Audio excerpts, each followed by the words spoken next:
belongs in a museum!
June.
introduce.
Well, everybody.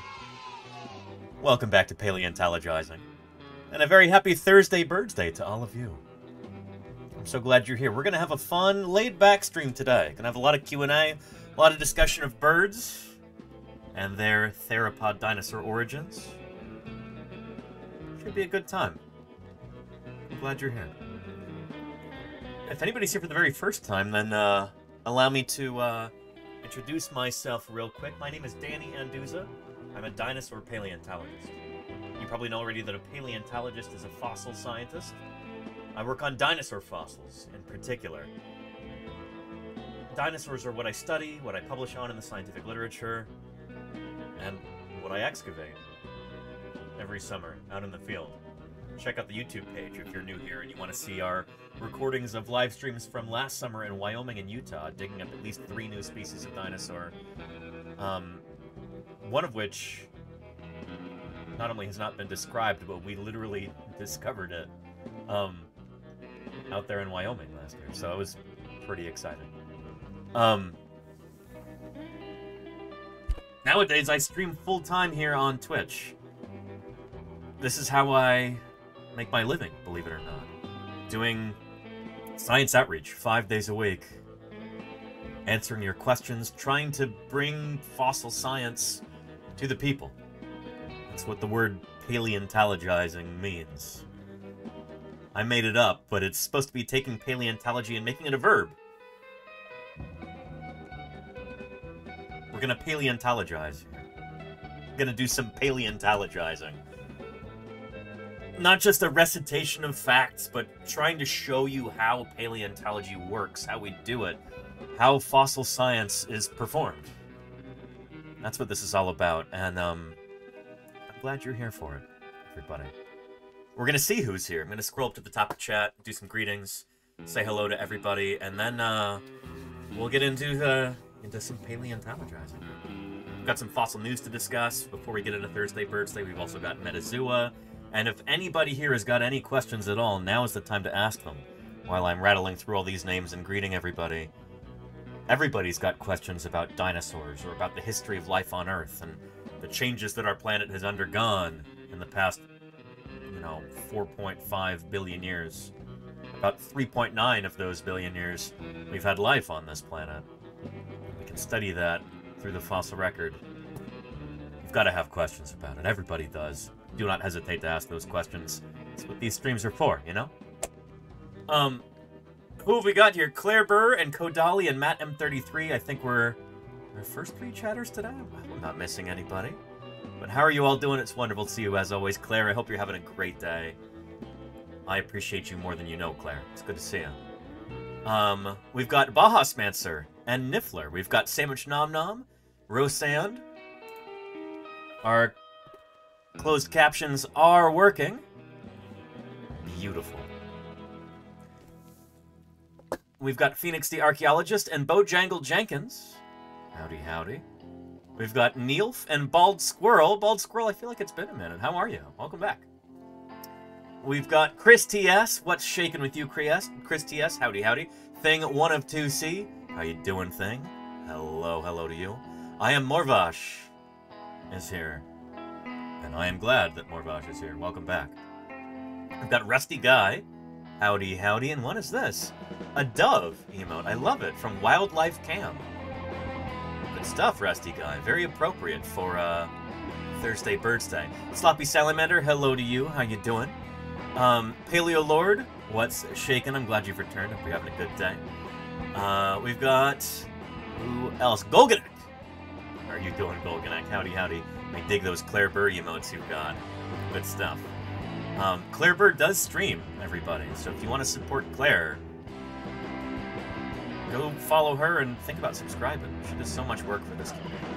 Grim Deviant, how are you doing? Howdy, howdy. Bella Messina, what's shaking with you? Sir Caffeine, howdy, howdy. Scrolling down, looking for new names. That Texas Cryptid, howdy, howdy to you. Dinosaur Dave, always lovely to see you, Dinosaur Dave, but hope you're having a good day. Not a lot of meat on those hobbits, says Dinosaur Dave. Do you know this from experience? Are hobbits a delicacy in Australia? I wouldn't know. With some, maybe spread with some Vegemite. Gemini Woods, how are you doing? Hello, hello. And shoot, I wish I'd known this in advance, Dinosaur Dave. Next year we'll do that. Next year will be a watershed year for that. It'll be the 2025 from 1985. That'll be what, 40 years since Maiasaura became Montana's official state fossil. We'll do something for that next year. That's gonna be awesome, Dinosaur Dave. I don't even have my Maiasaura properly painted yet, or I wouldn't show it off. But it's good to see you, Dinosaur Dave. Creatrix Britt, how are you doing? It's wonderful to see you as always. Mary L says hello, paleontologizing and everyone. Right back at you, Mary L. Let's see. Scrolling. Displacer. Probably in New Zealand they are.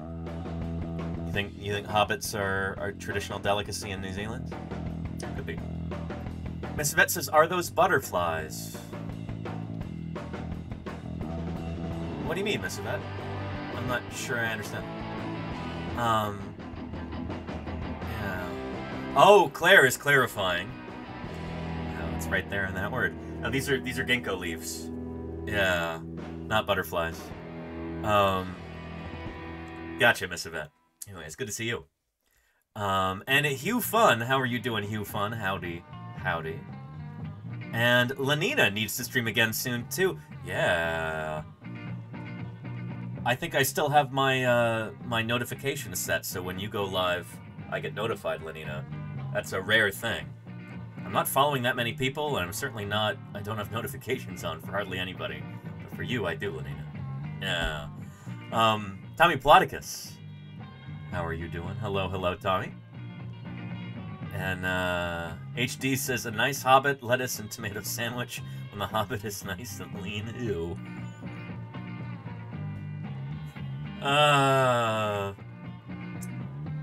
And little trailer for your road trip. I did not see that, Dinosaur Dave. Do you mind if I show it live?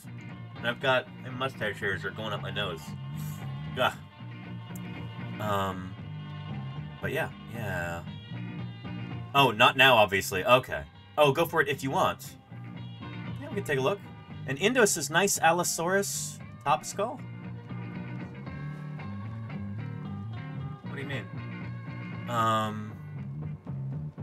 Yeah, my Allosaurus is over there. It's a lot bigger. Oh yeah, this is Ceratosaurus right here. Note the nice nasal horn there. A contemporary of Allosaurus. But, yeah, Ceratosaurus. Here. Find you a decent one here. Oh yeah, that's classic Ceratosaurus mount at the Natural History Museum of Utah. Ceratosaurus. Lived at the same time in the same place as Allosaurus, but very, very different theropod dinosaur.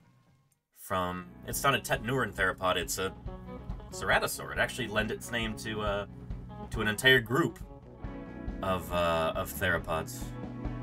So, yeah, and no worries, Indo, no worries. Yeah, don't deprecate yourself like that. But yeah. Oh, and Tez914, why didn't I see your follow? Thank you for following, Tez914. Welcome. Yeah. And yeah, HD and HP says a clade? What do you mean? Yeah, so Ceratosauria is a clade, yeah. If that's what you meant? Here, I'll show you. A theropod phylogeny here. There we go. Yeah. Ceratosauridae. Ceratosauria is a, clade of theropods that includes the Ceratosauridae, and later the Abelisaurs, too, like Majungasaurus and Carnotaurus and Alcasaurus and Rajasaurus, etc. are Abelisaurids. They're part of Ceratosauria. Spinosaurids were once thought to be part of Ceratosauria as well, and now we recognize they're part of Megalosauroidea. So Spinosaurus is more closely related to, Megalosaurus than it is to the Ceratosaurus. Oh yeah. Notice that these guys also go extinct in like the Middle Cretaceous. At the end of the Lower Cretaceous, the megalosauroids, the spinosaurids go extinct. Same with ceratosaurids, I guess. They don't make it to the end of the Age of Dinosaurs like all these guys. And the only group that survives to today is aves. The birds. Yeah. HD says, geez, there are a lot of dinosaurs? Oh, you've got no idea. HD, holy cow.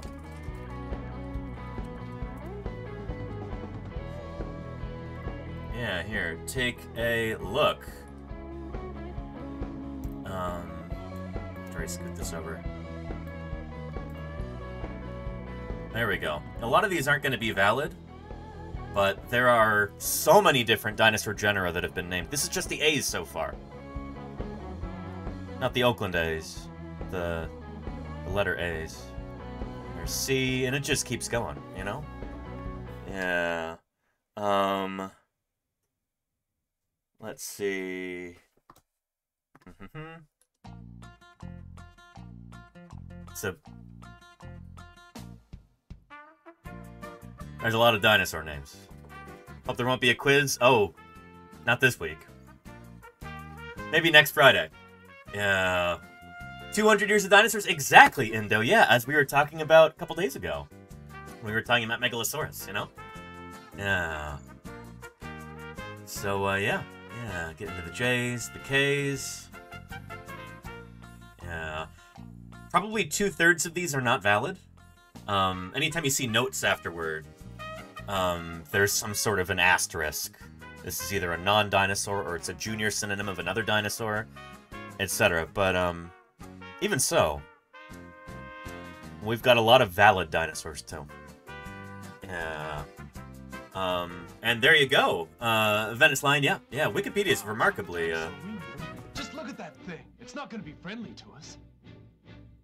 Well, Santosh F, how are you doing? Hi, Danny. It is... Paleo birds are dinos 1, paleo birds are dinos 2, paleo It's birds good to have you here, Santosh F. Thank you for the 5 months of support there.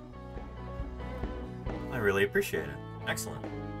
Yeah. Wonder if Troodon is on that list. It is, no, yeah, for sure.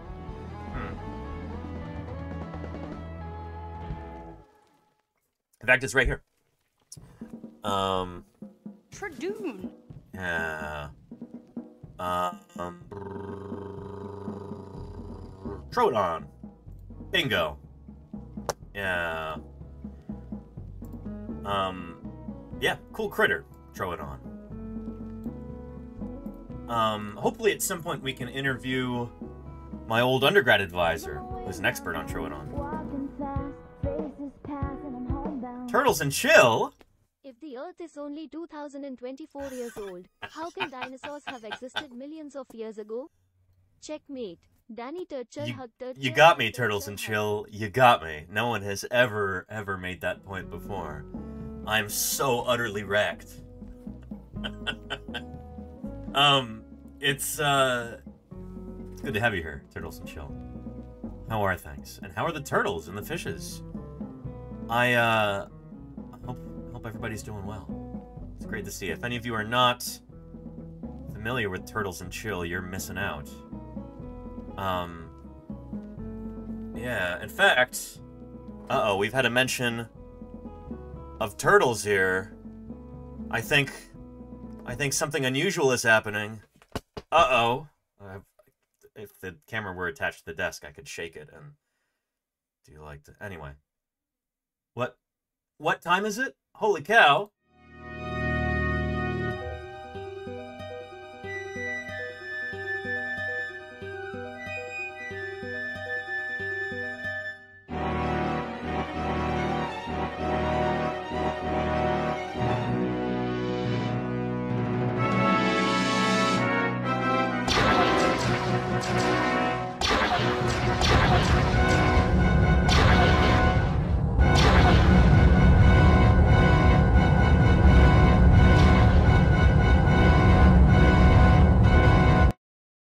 I like turtles. Well. I guess it's turtle time. Let's get a change of tunes here. That's better. Let's look for some new turtles that were just described this year. A truckhorn with 21 months of support. Thank you, truckhorn. Good stuff. Those sounds were not altered. That's a real-life starling who has been trained to make those noises. They can really do that. Modern dinosaurs are amazing. Birds, you can't beat them. A truckhorn, thank you for the 21 months. I really appreciate it. Yeah. Let's look at the 2024 in Paleontology Wikipedia article. These are wonderful because they're kept really well up to date.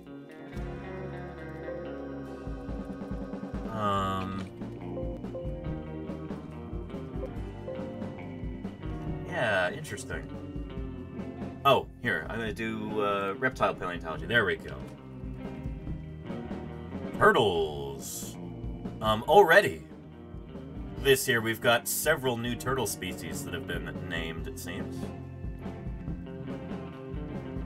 Or maybe not new turtles, but we've got a bunch of new publications on turtles.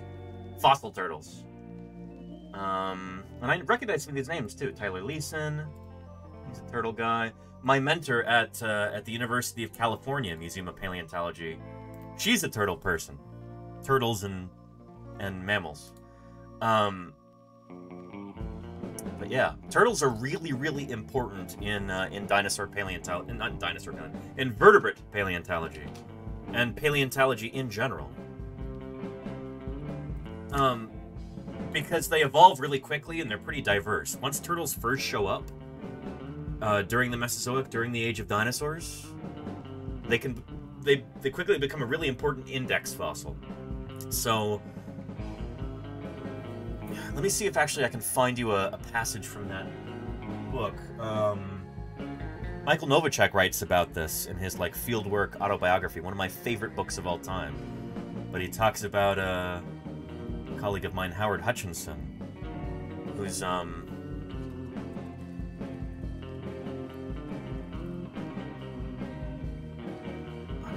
not gonna be able to find a video of him, but hang on.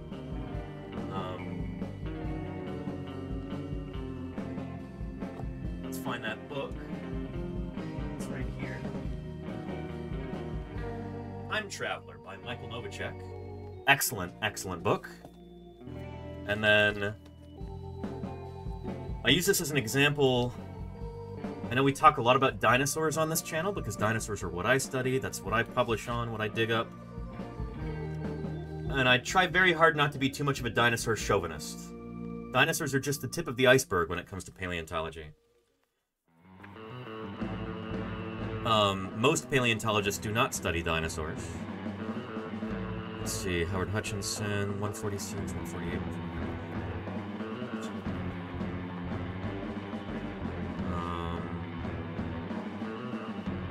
Yeah, here we go.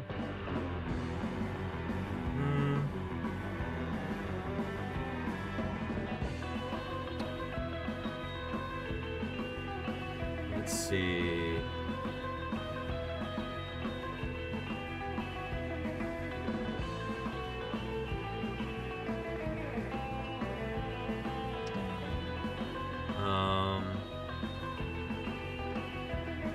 I'm looking for this part because it's a really, really cool account of what knowing a lot about fossil turtles can get you. In a good way. It makes it sound like it gets you some sort of a comeuppance. That's not what it gets you. Let's see, Hutchinson, 139, maybe it's 139. Should be like the first introduction to Howard. Yeah, there we go. So this is an account of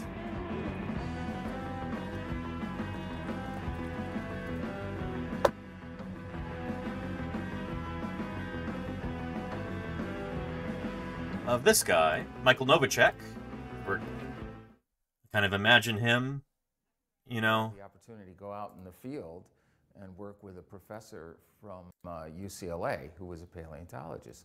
I guess what I said at the end of that field season is, oh, you can do this for a living? This is amazing. When you've been looking in the field so many years, and even when you're successful, you might look for many days or many weeks and find one or two fossils and feel like you've accomplished a lot. Sometimes you'll have an expedition where you don't find anything, and you've spent a lot of time, as we did in Yemen many years ago in the Arabian Peninsula.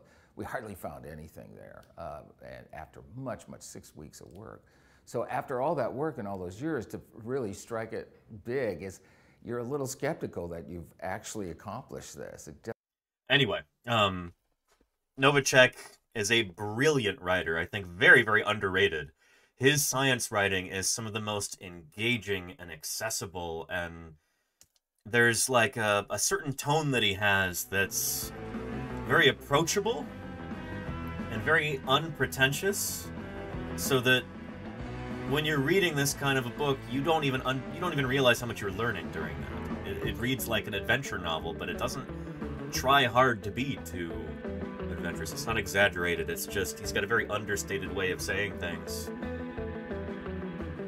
Anyway, my dad got me this book when I think it was for my 12th birthday, 11th birthday. I knew back then that I wanted to be a paleontologist, and this book kind of helped me daydream about that. So here Michael Novacek is describing one of his first summers in Wyoming.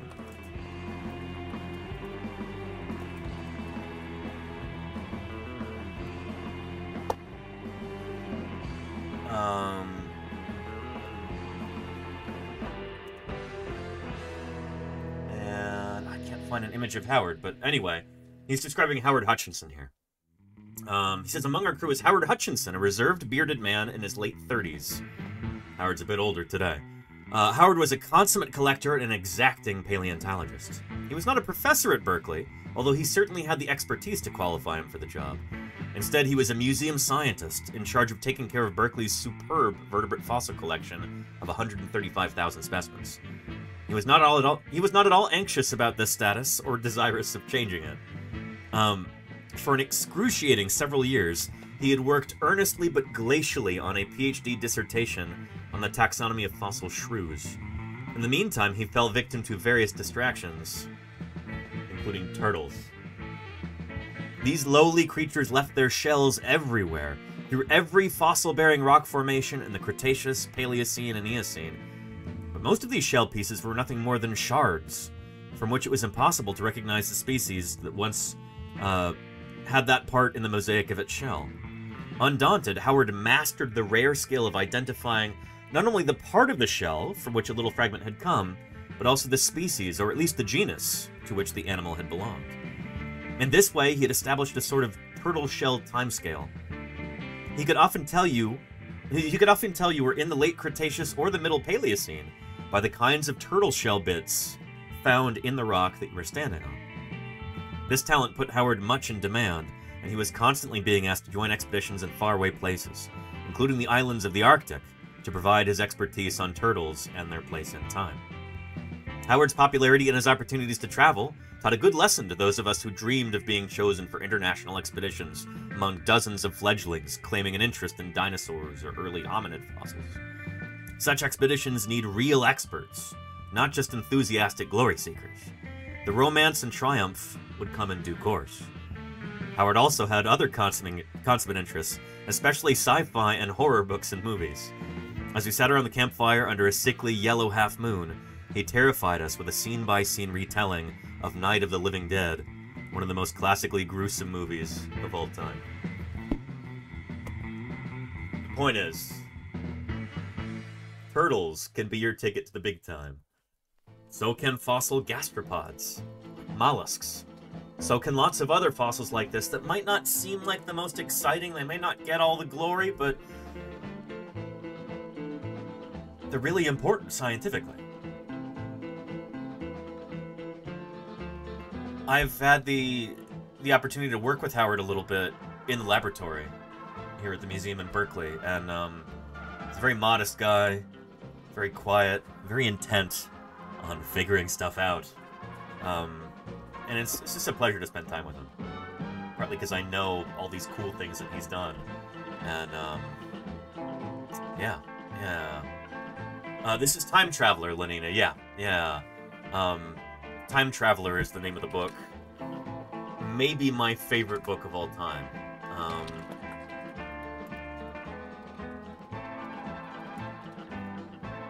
There we go. The book is Time Traveler by Michael Novacek. And that is a velociraptor skull on the cover there. And the Badlands of Mongolia underneath. Anyway, good stuff. It's, yeah, so turtles are important. Anyway, I don't know if you're still here, Turtles and Chill, but thanks for dropping by and thank you for your resub. Thanks for giving me the opportunity to talk about turtles, because they often go underappreciated.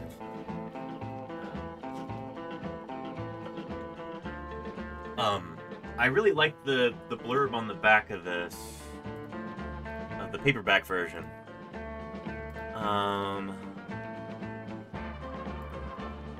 Yeah, let's see. Oh, there's Kevin Padian right there, who wrote a blurb for this.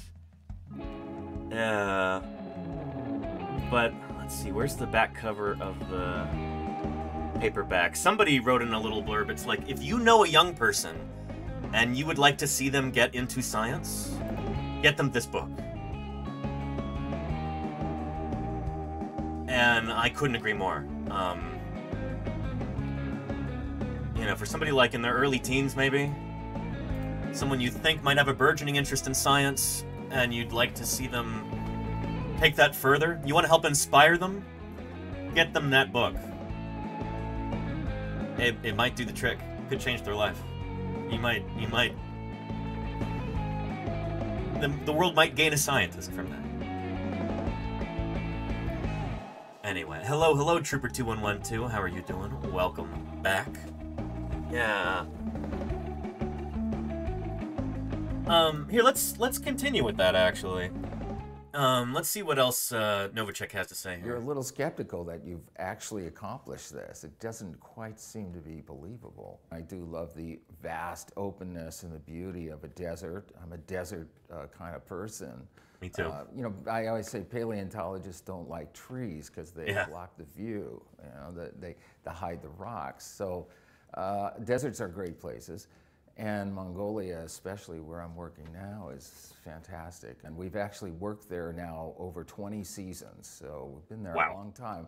We were the first Western expedition to come in there in the early 1990s after many, many years, because the country was really closed to outside scientists. While we were excavating, we did see what seemed to be like eggs underneath the skeleton of a dinosaur, a little bit showing there. But when we brought it back to the lab and it was prepared, lo and behold, this big female or male oviraptor, we don't know, was sitting on a nest of some 20 eggs. It was a magnificent specimen. When I told some of my colleagues, friends, some of them were graduate students or undergrads at the time, that I was thinking of a career in vertebrate paleontology, they kind of laughed. They said, why would you go into that field? You know, it's kind of, that's a bone digging, and a lot of that is not really with its science, and there's not much attention to it. But I didn't care, I just loved it. But, later on, some years later, say maybe around the late 80s and early 90s, I think there was a resurgence in interest in not just especially in dinosaurs, but yeah, fossils and paleontology, and I think we're still experiencing a lot of that interest. What I think a lot of times people don't realize is those dinosaurs and those rocks and minerals and things you see in our great exhibit halls were actually the work of the scientists who worked here over many decades. They are the people, the curators, that are responsible for all the grandeur that you see there, and that's the result of scientific work. And I think all of us are very proud to work at an institution that has such an amazing reputation in the fields that it represents. Yeah. Agreed. So yeah. It's not yet time for MetaZoo. We've got about an hour and 10 minutes before that starts. But there was another neat video that just popped up today, and I figure we might as well take a look at that.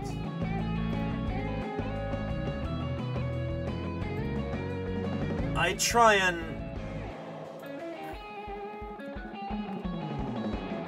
one of the things that I really try and emphasize on this channel, here on Paleontologizing, is that fossil science, natural history, you know, this story of the development of life on Earth is deeply relevant to our everyday lives in ways that we often don't even realize. From, you know, the shape of your own body, the way that your fingers articulate, and the bones that you have, these are passed down from our earlier ancestors, to the very shape of the landscape we exist on. Cephalon Wolf gifted a tier 1 sub to Princess Mandikon. Cephalon Wolf, thank you for that gift sub. Look, we are on track to hopefully meet our sub goal this week. Excellent. This video kind of touches on that, I think. I haven't watched it yet, so let's take a look. But it is entitled How an Ancient Ocean Shaped U.S. History. From PBS Terra. Good stuff. Basically, what we're looking at is a massive graveyard. It's the ghost of oceans past, essentially. I've never seen anything like this before. Picture this. 100 million years ago, a lot of the southern U.S. was underwater. The geology created by this ancient ocean played a starring role in the story of cotton, and as a result, in the events that shaped African American history. How did ancient rocks shape the legacy of slavery in our not-so-distant past? And how are these stories being revealed today through modern science? I'm evolutionary biologist Shane Campbell-Staton, and this is Human Footprint. Cool stuff. Again, when you understand the history of life on Earth, it gives you a different perspective, and suddenly things make sense in a way that they didn't before. And that's why I created this channel, is to be able to share that with all of you and to turn you on to stuff like this. So take a look. Exactly what is it that I'm looking at here? Yeah, you're seeing 1.5 million years here. Wow, that's a lot of history. This is biological oceanographer Craig McLean. Think of a ridiculously oversized roadside attraction, and well, Craig's probably taking a selfie with it. That's a neat hobby. You know, a lot of us as scientists have got like a hobby like that. It's often like associated with travel. Mine is collecting pressed pennies. Yeah, this is a much more shareable thing. Kudos to him. Yeah, that's cool. Oceanographer Craig McLean. Think of a ridiculously oversized roadside attraction, and well, Craig's probably taking a selfie with it. Craig with big things? Let's check this out.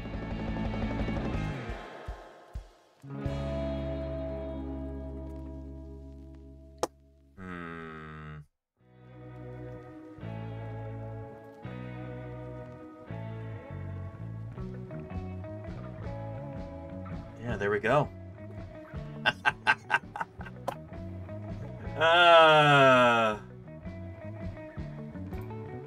Good stuff.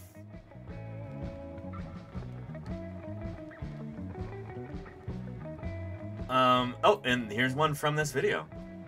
Yeah. Good stuff. Anyway, let's continue. But in his day job, Craig studies some of the smallest creatures in the ocean. Yeah, microorganisms. So let's go back to about 135 million years ago. Is this going to be diatoms? Is it going to be foraminifera? Is it going to be radiolaria? Is it going to be, I don't know, something else I'm not thinking of? We're at the beginning of the Cretaceous period. So at this time... Yeah, I know they use those they use this because it's free to use, because the copyright is expired. But Triceratops is from the tail end of the Cretaceous period, so that's exactly the wrong footage to use here, unfortunately. We're at the beginning of the Cretaceous period. So at this time, the climate's warm, and so the polar ice caps are melted. This is all what we call shallow seas. Oh, okay, so the Gulf it extended much farther. That's right. Oh, okay. Very much so. We would be a couple 100 feet underwater. And so that caused a lot of plankton production in the waters near the coast. And among those plankton were microscopic algae with calcium carbonate shells. Sounds like diatoms. There's so many of them that the zooplankton can't eat them fast enough. So a lot of it is just sinking to the seafloor. Over millions of years, layer upon layer of those tiny shells were compressed under their own weight into chalk. Every foot that you see there is about 18,000 years. What happens here is this is so packed and so dense that it doesn't allow a water to drain out of this. After the Cretaceous seas retreated, this region became grasslands. And for millions of years, decomposing plants and the nutrients they contained built up on top of the chalk layer. Oh, so that's a non-permeable membrane below. Water, you know, it's so densely packed with all of these tiny calcareous shells that it basically like forces really good soil to form there. Because the water just sits there on top of it. It pools there. And then that provides, I guess, a really, really good environment for microorganisms to like break stuff down, and just you get the formation of really, really excellent soil. The result? A band so they'd be forams. Thank you, Neverwinter. Okay. of super productive soils that traces the ancient coastline. That is what's known as the Black Belt because of these dark, rich, organic soils that are now at the surface and have led to a plant and crop production. There's a lot more cotton production, and it could be 10 to 20 times greater than the adjacent counties outside of this region. And so that meant that there was more enslaved people to work those plantations in those areas.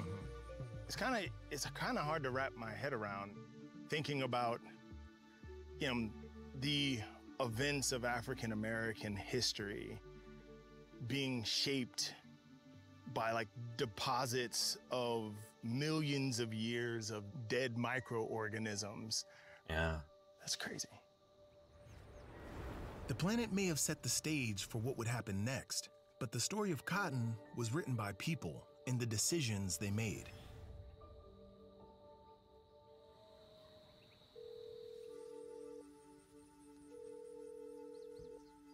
Hello? Hey Sven, how's it going, man? Good, good, good. How are you, Shane?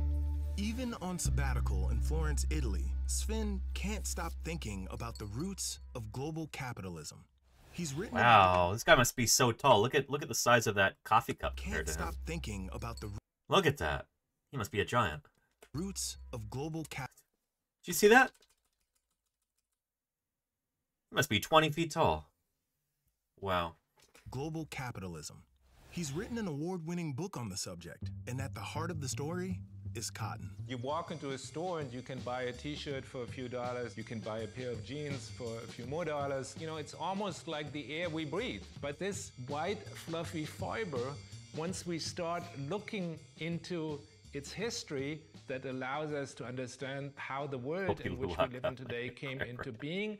I know, all of its Marielle, I possibilities know. and with all of its problems.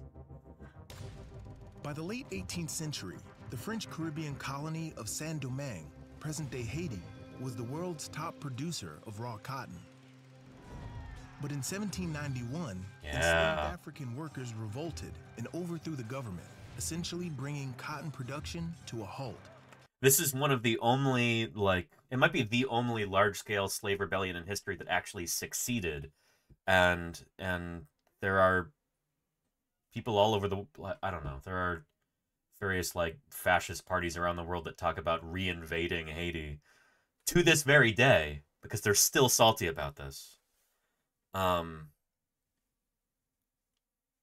Creating an economic opportunity for the new United States of America. The moment when cotton comes to the United States and when the United States becomes important to cotton is the early 1790s. There you go, Clario. Just 2 years after the Haitian Revolution, American inventor Eli Whitney designed the first mechanical cotton gin, a machine that could process cotton 50 times more efficiently than a human worker. Whitney genuinely believed his invention would reduce the demand for slave labor. But the efficiency of the cotton gin actually made cotton far more profitable, fueling the expansion of the plantation system across the... There's a name for this phenomenon. I don't remember what it is. Maybe somebody in chat will know. But there's, like, whenever a new, more efficient method of production is invented, even though the inventor might think that that would reduce the need for that thing, like, oh, because we can do it so much more efficiently now. Surely it will reduce, like, the amount of, production or whatever here because, it's so much more efficient. But no, that tends to just make it much more in demand the more you can produce of it. I forget what it's, what is it called? Somebody's gotta know.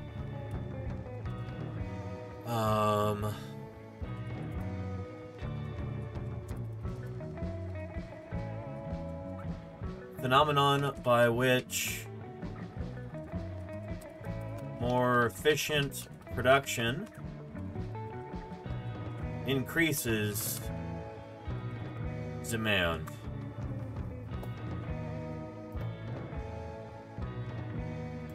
Yeah. The Jevons paradox occurs when technological progress or government policy increases the efficiency with which a resource is used, reducing the amount necessary for any one use, but the falling cost of use induces increase in demand enough that the resource use is increased rather than reduced. Governments typically assume that efficiency gains will lower resource consumption, ignoring the possibility of the paradox arising. It's weird stuff. Yeah. Falling cost increases demand. Yes, Static Life Photo, yeah. And Claire, thank you for posting that. Claire, did you find this before I did? Very nice. But yeah, it's wild stuff. And I wonder if the cotton gin... Cotton gin's not listed as an example here, but... yeah, anyway. Interesting. Yeah. Creating an economic opportunity for the new United States of America. The moment when cotton comes to the United States and when the United States becomes important to cotton is the early 1790s. Just 2 years after the Haitian Revolution, American inventor Eli Whitney designed the first mechanical cotton gin. I'll be right back. A machine that could process cotton 50 times more efficiently than a human worker. Whitney genuinely believed his invention would reduce the demand for slave labor. But the efficiency of the cotton gin actually made cotton far more profitable, fueling the expansion of the plantation system across the South, particularly on the ancient coastline that formed the Black Belt. Yep. In the United States, planters, they were politically very powerful. And so they could deploy the federal government to both remove indigenous people and also to force enslaved Africans to work in cotton agriculture. This is the moment then that the United States becomes the most important producer of raw cotton for global market and the most important supplier of raw cotton to European industry. The stories of the enslaved people whose labor powered this industry are recorded in bits and pieces and written in oral histories. But the legacy of slavery is also written into our very DNA. Yeah. Oh, that's just south of where I live, in the Bay Area. Sunnyvale is down in the South Bay. This is part of, like, Silicon Valley. I mean, if it's not part of Silicon Valley, it's at least nearby. Sunnyvale, Los Gatos, Fremont, San Jose, Cupertino. It's all the same region there in the South Bay. Ancestry is kind of a vague term because if we go far enough back, we all have the same ancestor. Stephen Micheletti is a geneticist at the consumer genetic testing company 23andMe. I started off my career looking at actually reptiles and amphibians. Who is that? It looks like some sort of a gomid lizard, but I'm not sure what kind. I don't think it's a bearded dragon. But that's cool. Yeah, it could be a chuckwalla. Chuckwallas are kind of iguanid, I think, aren't they? I don't know. Any lizard experts in the chat here? Not a beardy, says Static Life. Yeah, I didn't think so. Yeah, yeah. Not a breaded dragon, Clifford. Desert iguana, says Sloppy Salamander, perhaps. Well, let's look.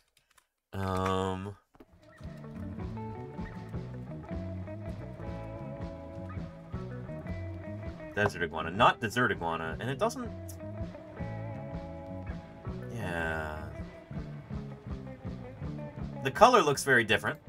This could be a different morph or something, given that this guy is like a geneticist, but... I don't know. Yeah... Desert iguana sounds delightful. It's a static life photo. Oh no. Before moving on to fish, then moving on to humans. That's a pretty big jump. Yeah. What prompted the change? I started studying migrations using population genetics. And that brought me here, where we have the opportunity using, a lot of study participants' data to look at these widespread migrations across the continents. Yeah, me too, Claire. When people move from place to place, they take their DNA with them and pass it on to their children. So researchers like Stephen can use DNA to explore human migrations, like the forced migration of the slave trade. We were interested in studying Africa because we knew this was going to be impactful for many people. For a lot of Black Americans, myself included, it's hard to know exactly where our ancestors came from, how they got here, and when. But our genes can tell us stories that aren't recorded anywhere else. Close family members have a lot of DNA that is identical. So it's easy to figure out the relationship between two closely related people. But with technology today, we can actually go further down the family tree. Now we can actually infer these distant relationships that occurred 400 to 500 years ago. Genetic data from 50,000 research participants revealed patterns that, in many cases, supported written histories of the transatlantic slave trade. If we focus specifically on the historical records, we know that the primary source of enslaved people was West Central Africa, where 5.7 million individuals were taken. If we look on the genetic side, we see that most people living in the Americas have genetic connections to West Central Africa. So that's pretty intuitive. More people were being taken from West Central Africa. More people in the Americas today have genetic connections to that region. But the genetic data also show that the transatlantic slave trade was only part of the story. Importing enslaved people from Africa was outlawed in 1808, but slavery continued, supported by a domestic slave trade, through which more than 1 million enslaved people were forced to migrate from the Upper South, states like Virginia and Maryland, to the Deep South, where cotton was booming. And that left a signature in the DNA too. The group of people that were impacted the most were the Igbo from Nigeria. Probably as a result, we see that a lot of African Americans today have connections to the Igbo people. They have a lot of Nigerian ancestry. Most Black Americans also have some ancestry from Europe, and the details paint a troubling picture. In general, genetic males have an X and a Y chromosome, and genetic females have 2 X chromosomes. So we can look specifically at ancestry on these sex chromosomes to determine where the maternal or paternal line originated from. And one of the disturbing things we found is, in most cases, people of African descent have a European paternal line and an African maternal line. And over 60% of people taken from Africa were men, yet we're seeing this female bias in people today. What story does this tell us? It tells us about exploitation of enslaved African women, and it tells us that, to be blunt, they were being raped. We wouldn't see this pattern any other way.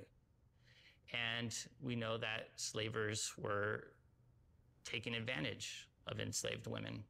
These genetic data confirm it. And centuries later, millions of us still carry the evidence of our ancestors' trauma in our DNA.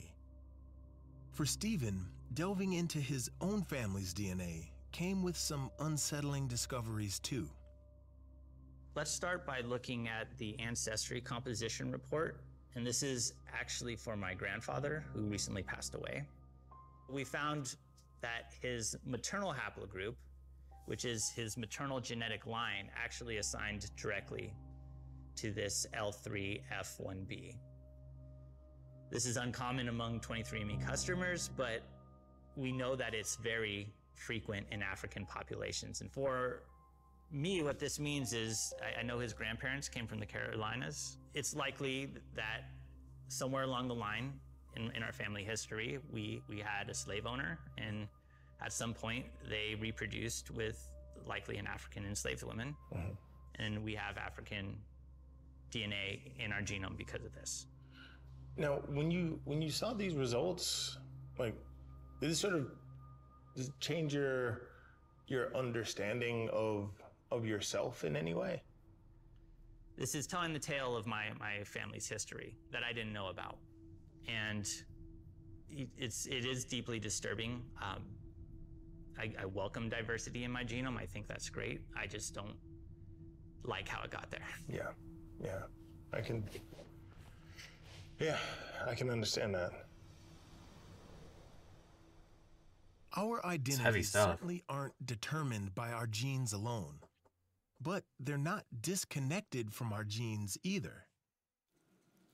One of the things that drew me to science in the first place, like this idea of like reading the story of DNA. It's just like a very powerful idea to me, something that just like really captivated me. It still captivates me today, but there's something a lot more intimate and personal. I should take a look at that. About talking about the genetic and biological legacy of slavery in the U.S.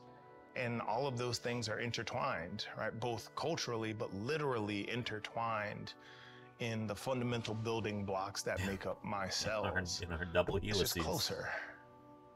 It's like this part of the human footprint is me, which is not something that I think about a lot.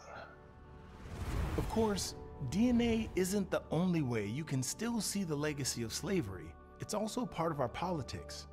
Craig McLean brought the data to show me the connection.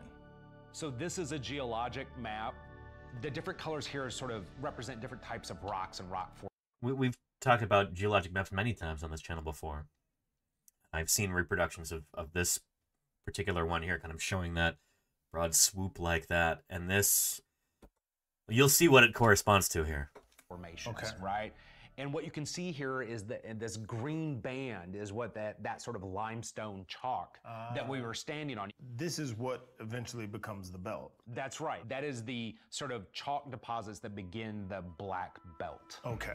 And you can see faintly here, this line in here, that's that same black belt, that same band. This is cotton production. Each one of those dots represents about 10,000 bushels of cotton. And this is the percentage of enslaved people. And you can see that in some places, you know, it's quite high, 50 to 75%. That's nuts, right? That these ancient microorganisms during the Cretaceous period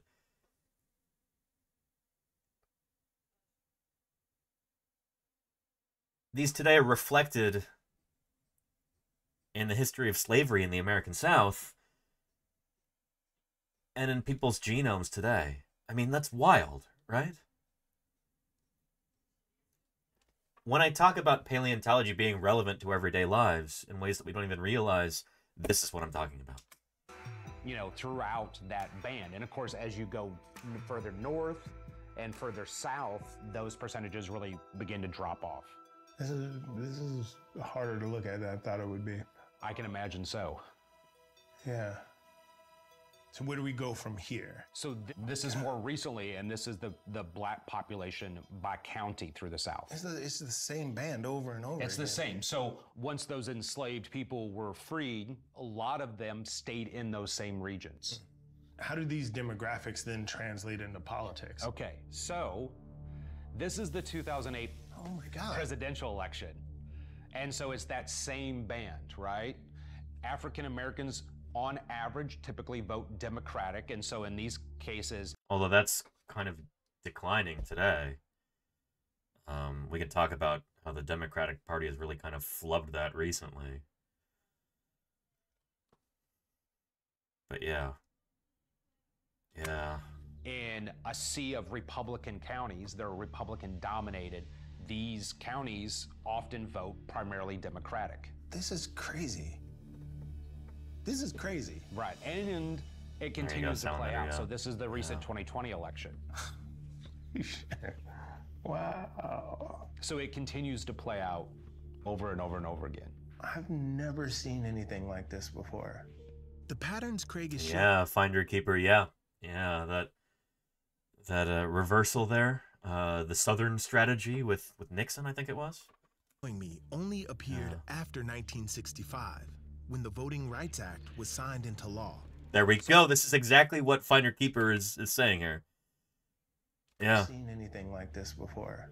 The patterns Craig is showing me only appeared after 1965, when the Voting Rights Act was signed into law. So after that, we start to see... And Beats International. There was an ancient seaway, the Western Interior Sea, during the Cretaceous period, where you had all of these fossil foraminifera. You know, all these microorganisms that settled down to the bottom of the ocean, and then their calcareous shells formed an impermeable kind of chalk that formed really, really good soil on top of it later, because water couldn't seep down through the chalk. It was like a membrane, a waterproof shield right there. But that's what made the soil really, really fertile, which made it ideal for cotton production, which, you know, prior to the Civil War in the United States, there were a bunch of enslaved people that were forced to work those cotton fields there. And then this is, you know, it's just kind of a knock-on effect after that. Yeah. It coming in faintly, and then every presidential election, it gets stronger and stronger and stronger in pattern until the last 2 to 3 decades, where it has been a prominent feature of every election. In other words, each time the U.S. holds an election, a blue wave crashes ashore on that ancient coastline that cuts across the American South. Oh my God, the idea that there's like a single through line that links piles of dead Cretaceous organisms to voting patterns across geographic space is phenomenal. I've never seen anything. I've just literally never seen anything like this before. When I sort of heard about this, I really went out and searched for like the maps and kept finding more and more patterns that reflected that. This is something that on like paleontology Twitter, this comes up again and again. Like generally in election years, I've probably like the last 3 election cycles I've seen this. So yeah, generally like paleontologists are aware of this. It's really interesting stuff. Yeah. Mary says, I never knew this. Stunning. I know, right? The places we live, and even the soil under our feet, make a certain set of histories possible, but they don't make any one history inevitable. Right. It's one thing to have, like, you know, here in Alabama, to sit on fertile soil. I mean, just because these soils were here does not mean that slavery had to happen. There's no question the world we live in leaves its footprint on us, but the impacts we have on the planet and on each other, those are on us and the choices we make. Thanks for watching. If you want more human footprint, you can tune in to the full-length series on the PBS app or on your local PBS station. Check out the link in the description to find out more about the show. Good stuff. I'll give you a link to that. What is YouTube doing? Why is it showing me this weird view where where's the share button? Did they reorganize things? Oh boy, that's annoying.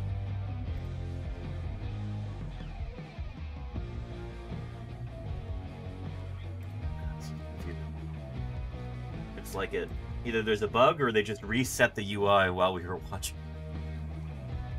There's a link to that video. Good stuff. Really interesting.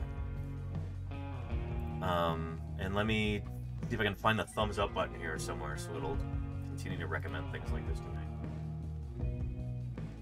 There it is. UI changes. Typical mantra of an engineer, right?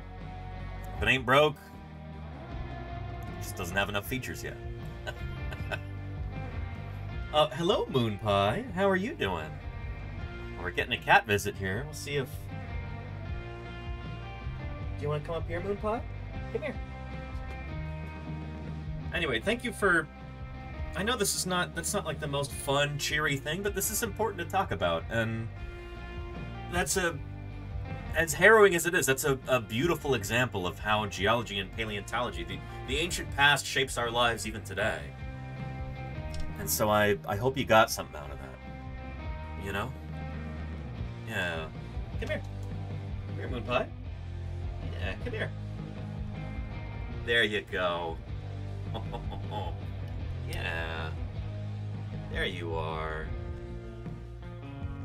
Well, well, well. Cat cam, engage. How you doing, Moon Pie? How are you doing? You having a good day? Yeah. Are you happy that Ios and Lordy are home? Lordy's streaming right now. Did you show up on her stream or just mine so far? Huh? Answer me, Moon Pie. Oh, look at you. Yeah. Check these out. You like the ginkgos? What do you think of those? Oh, bless you.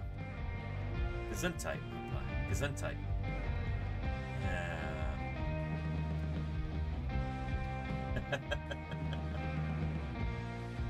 Yeah. Moon Pie loves plants, even if they're artificial. Ugh. Moon Pie, you sneezed right in my face. Ugh. Oh, you're so sneezy. You're so sneezy. Yeah, now you have 2 El Gatos on the desk. Los Gatos. Potok, yeah. Yeah. Ugh. Yeah. Oh, Moon Pie.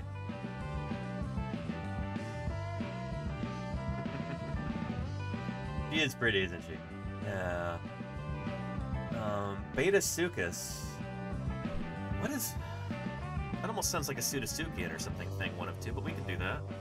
And then Hugan also wanted to know if phytosaurs are particularly close to crocodiles. I don't think they are.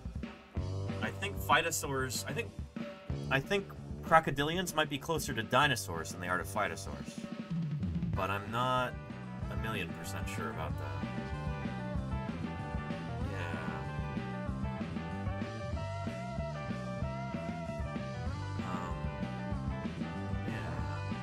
Welcome, Emily. Yeah, it's cat time with the cat cam.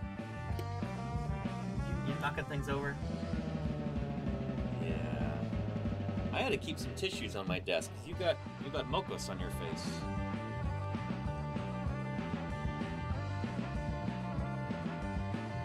Oh.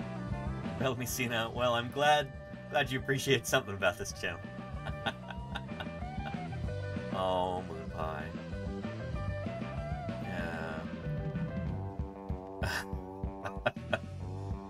It's a cat stream now, everybody.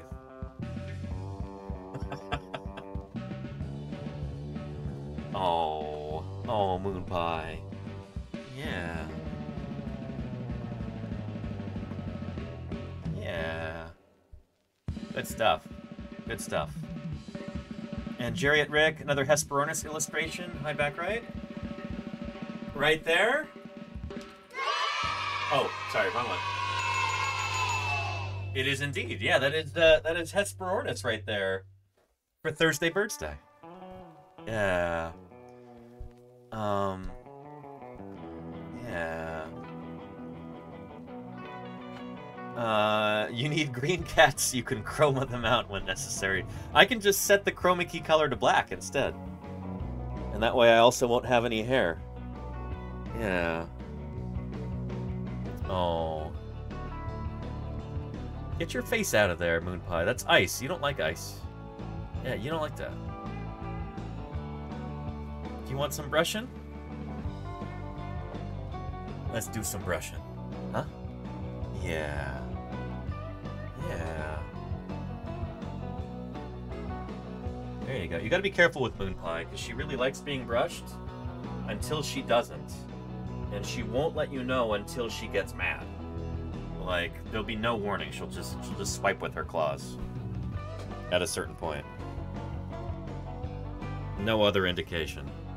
It goes straight from enjoyment to violence. Yeah. Oh. All that hair. Ugh. Yeah.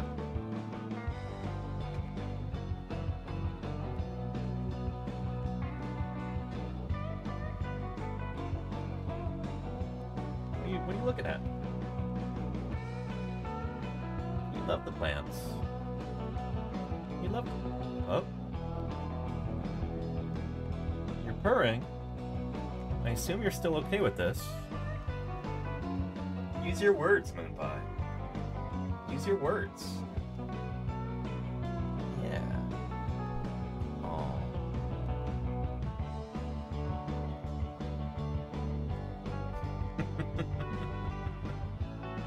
Oh. Yeah. And this is a Furminator right here. That's the... What do you call it? What are you doing? What are you doing? Yeah. Oh. Was she petting you? I think so, Claire Burr. I think so. I have to vacuum in here again today. I just did that the other night. You're gifting us so much loose fur. Yeah. No? Okay. That was a very non-aggressive swipe. You know what? That's progress. Grateful for that. Thank you, Moonpie. Thank you for being here. And we'll see you in a bit, I hope.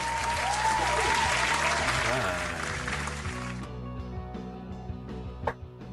Good stuff. Ladies and gentlemen, Moonpie.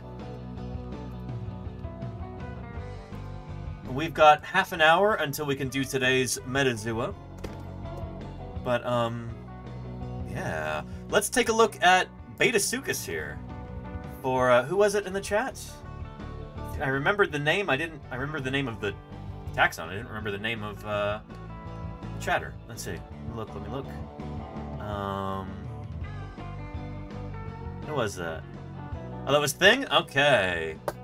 Thank you, Claire. Betasuchus is either going to be a Pseudotsuchian, or like Rawasuchian or something like that, or it's going to be, it could be like a little theropod from India or something like that. Let's look it up. Betasuchus is well. Wait, the Netherlands? It is an Abelisaur, like you would expect from India. But it's from the Netherlands? Is this the marine one? Yeah. Betasuchus is, besides Orthomeris, the only dinosaur genus named remains in the Netherlands, and the only non-avian theropod found in the Maastrichtian beds. Oh man, is this another dinosaur that's named based on a single, largely fragmentary bone? Looks like it probably is. Yeah.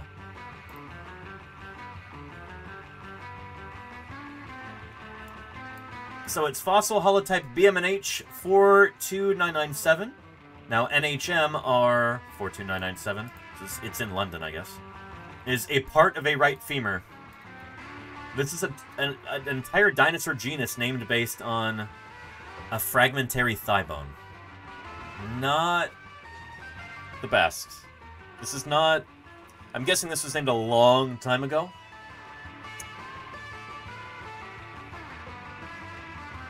Not best practice to name a dinosaur an entire dinosaur genus. It's not a single element. Yeah. It was originally described as a new species of Megalosaurus in 1883 by Harry Govier Seeley. Megalosaurus bridae, honoring the late Dutch biologist and geologist Jacob Gisbertus Samuel van Breda, director of the Taylor's Museum, who had collected the fossil at some time between 1820 and 1860. We don't even know when it was collected. There's a 40-year window there. Things were different back then, you know? Things were different back then. But yeah. Van Breda did not excavate the remains himself, but bought them, that's another red flag, from quarry workers, who in this period dug stone from tunnels at several lengths in the mountain. It is therefore impossible to determine the exact temporal horizon, apart from a general Maastrichtian. However, all dinosaurian material from the formation that could be dated stems from the latest Maastrichtian. My message up front. Try not to go extinct. And Me Grimlock 55, thank you for the follow. Welcome to Paleontologizing. It's good to have you here. Only the top part of the femur has been conserved. Of the distal end, about 8 centimeters are missing, as the bone was cleanly cut in two when the chalk block containing it was sawed out. Other saw cuts damaged the head of the thigh bone. Fossil was part of his personal collection, not the museum's, and sold to the British Museum of Natural History after his death in 1867. Oh boy, there's so much about this that just makes me go, ugh! It's wonderful that this is a dinosaur known from the Netherlands, because we have almost no dinosaur material from the Netherlands, given that it's largely marine strata. But, yeah.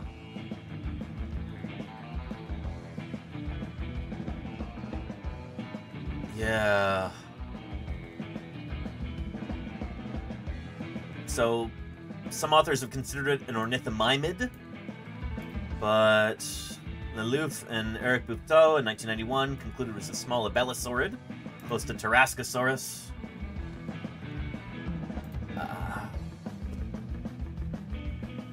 In 97, Carpenter, Russell, and Baird considered it related to Dryptosaurus, which is a tyrannosauroid.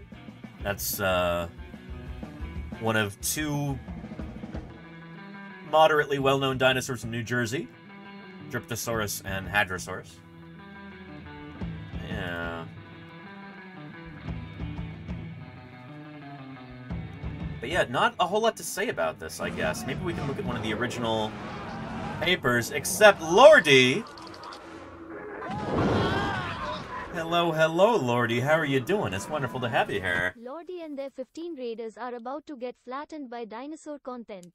Lordy, how was your stream? I hope it was really good. How did the sewing go? I hope it was excellent. Rating in from her sewing party. Yes, indeed, Sofluff. How are you doing, Soph? And hello to you, Lordy. How did the sewing go? What were you working on? On sewing more panties again? Points for panties, I think you were calling it? Not a joke. That's legitimately what Lordy's doing, I think. How did it go? I hope it was real good. Yeah. Anyway. Yeah. And what is a Tarask? I know what Tarascosaurus is, Neverwinter, but what is a Tarask? So Tarascosaurus is thought to be, let's see.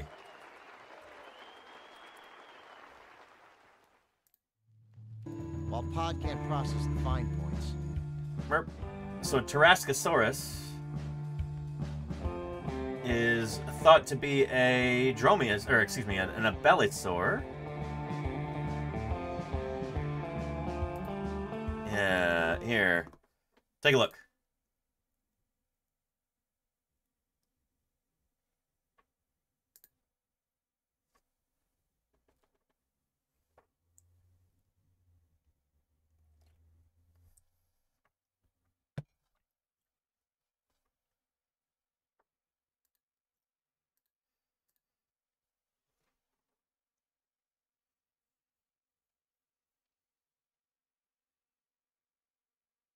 Uh-oh. Watch out, little dromaeosaur.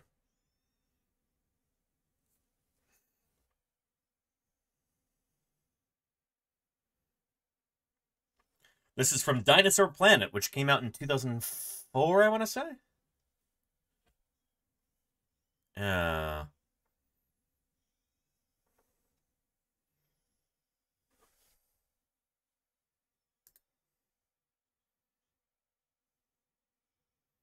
Yeah.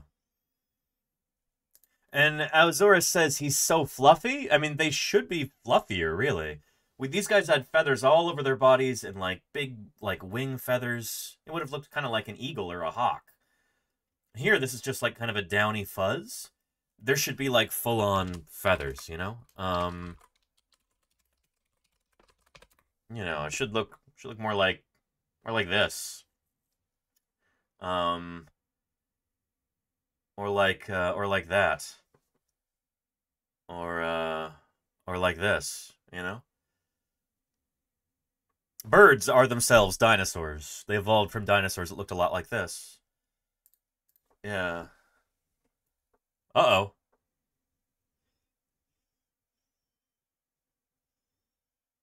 Oh, man.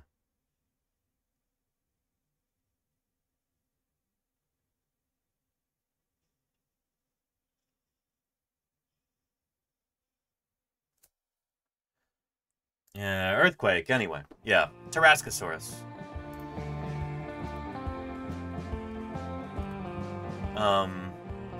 Is an Abelisaur.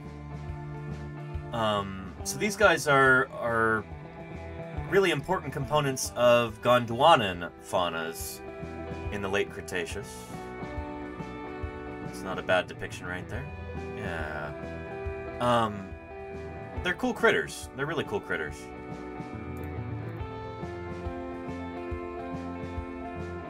And Tarascosaurus itself is not particularly large. I think it's thought to have been a dwarf theropod, but they should also really make sure that it's not just a juvenile, you know? Yeah.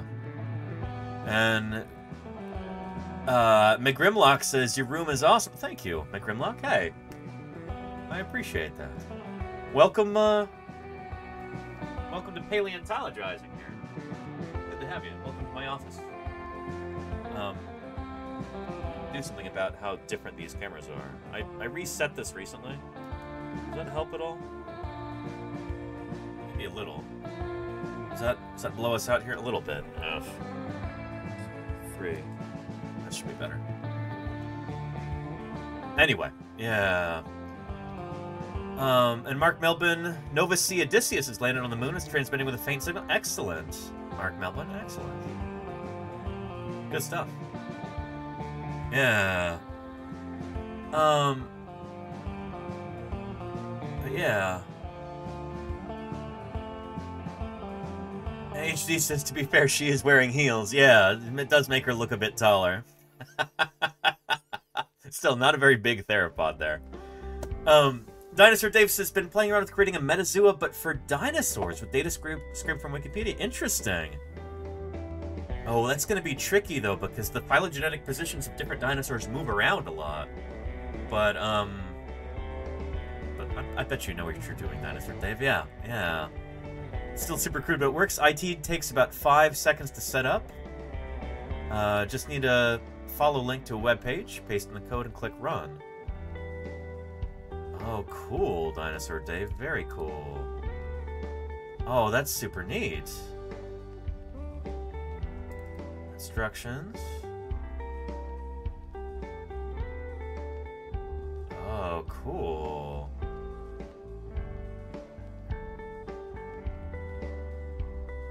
Some of this is going to go over my... I don't know anything about shellcode or... shell scripts. But this is really neat, Dinosaur Dave. This is neat stuff. Very cool. Let us know when it's like up and running. When it's when you've got like a GUI for it or something. Text-based. Interesting. Interesting. Just paste code in and off it goes. Oh, so I paste code into a site or something? Interesting. Could be the next Wordle. There you go, Rusty Guy, yeah. When I get it that far, I'll link you. That sounds awesome, Dinosaur Dave. That sounds really, really awesome. I'm afraid of messing something up because I do not know.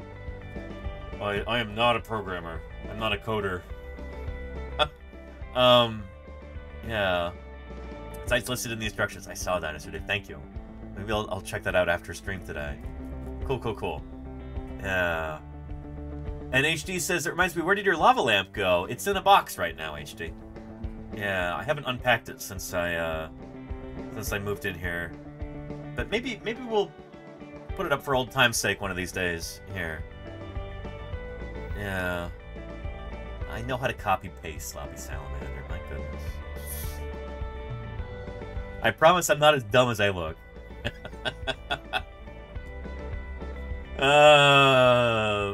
Yeah.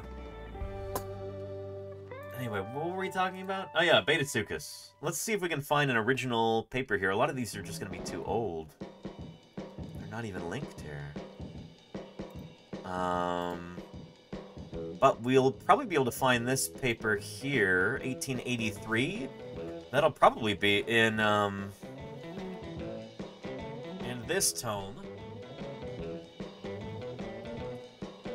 The dinosaur papers.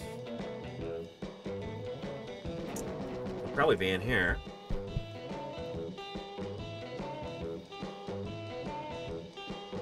Let's see. We're trying to find Beta-Suchus. Cat hair inside the book. Ugh. This is 1865. We're looking for 1883. 1882. Getting close, getting close. Bernisar. Stolo.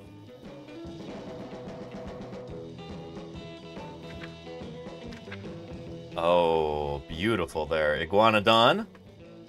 This same image came up last night with Balint.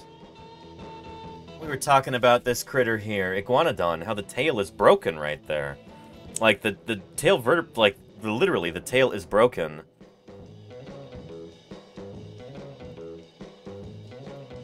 Right there. In order to get it to, like, curve in this unnatural shape. Yeah, we were just talking about this last night. How many of you were here for that discussion? That was a ton of fun.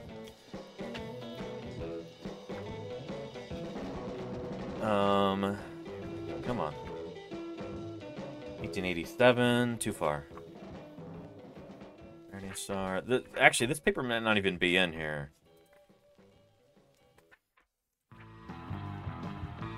We're looking for 1883. Is there an index in this book?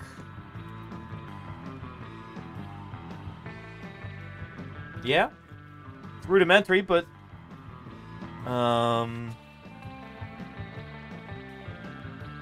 Beta-Suchus does not appear in the index. They probably don't have this paper. Anyway, this is obscure stuff. I know it's meaningful to people from the Netherlands because it is one of only 2 dinosaurs ever named from the Netherlands, but it's almost certainly dubious. We've got a single partial thigh bone from this animal, and that's it. We don't even necessarily know what kind of theropod dinosaur it's from. It could be from an abelosaur like this. This is a reconstruction of Beta-Suchus as an abelosaur. So as a member of this group here. Yeah, these guys all typically have long, leggy legs and very, very short, stubby arms. They tend to have kind of a brachyrostron condition to the skull, so like their snout is pretty short but tall. Got kind of a pugnacious look. Yeah. So anyway, we need more material from Beta-Suchus to figure out if it is different from Tarascosaurus, or like what kind of dinosaur is it in general? Is it an abelosaur? Is it a tyrannosaur? Is it an ornithomimid? Like, what is that critter? We don't really know yet. But thank you, Thing, for redeeming it, and thank you for that reminder to look that over. Good stuff. And Real Men Grow Beer says leggy legs. You know, leggy legs. No, legs. It's got long legs. The legs, they go all the way to the ground. You know? You're welcome, Thing. Thank you for the reminder.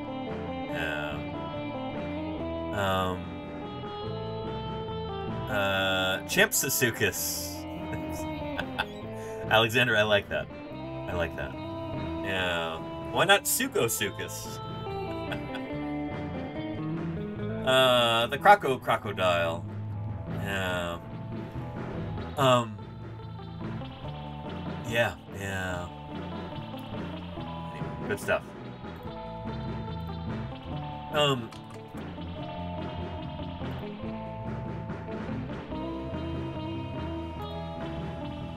Let's see here.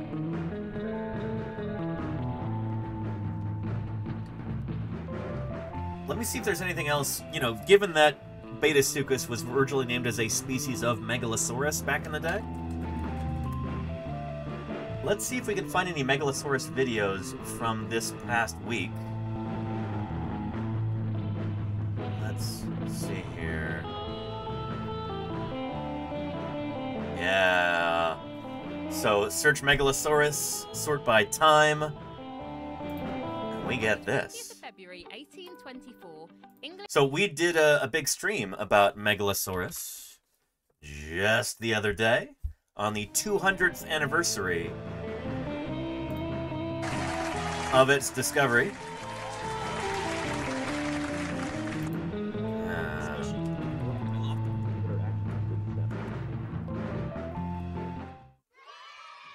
Well, hello everybody, and welcome back to Paleontologizing. It is so good to see you today on a different lighting that day. Anniversary. It was 200 years ago today that the very first dinosaur ever scientifically published was published. Whilst we may not know each other, The lighting was fun. Thanks, Salamander.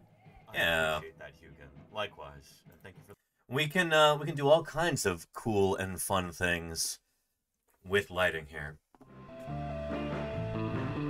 Let me show you. Here, maybe we want to be underwater. Or maybe we want to go back to the last ice age.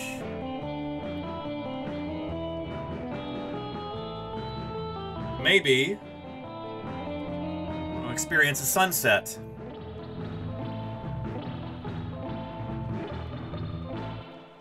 Or maybe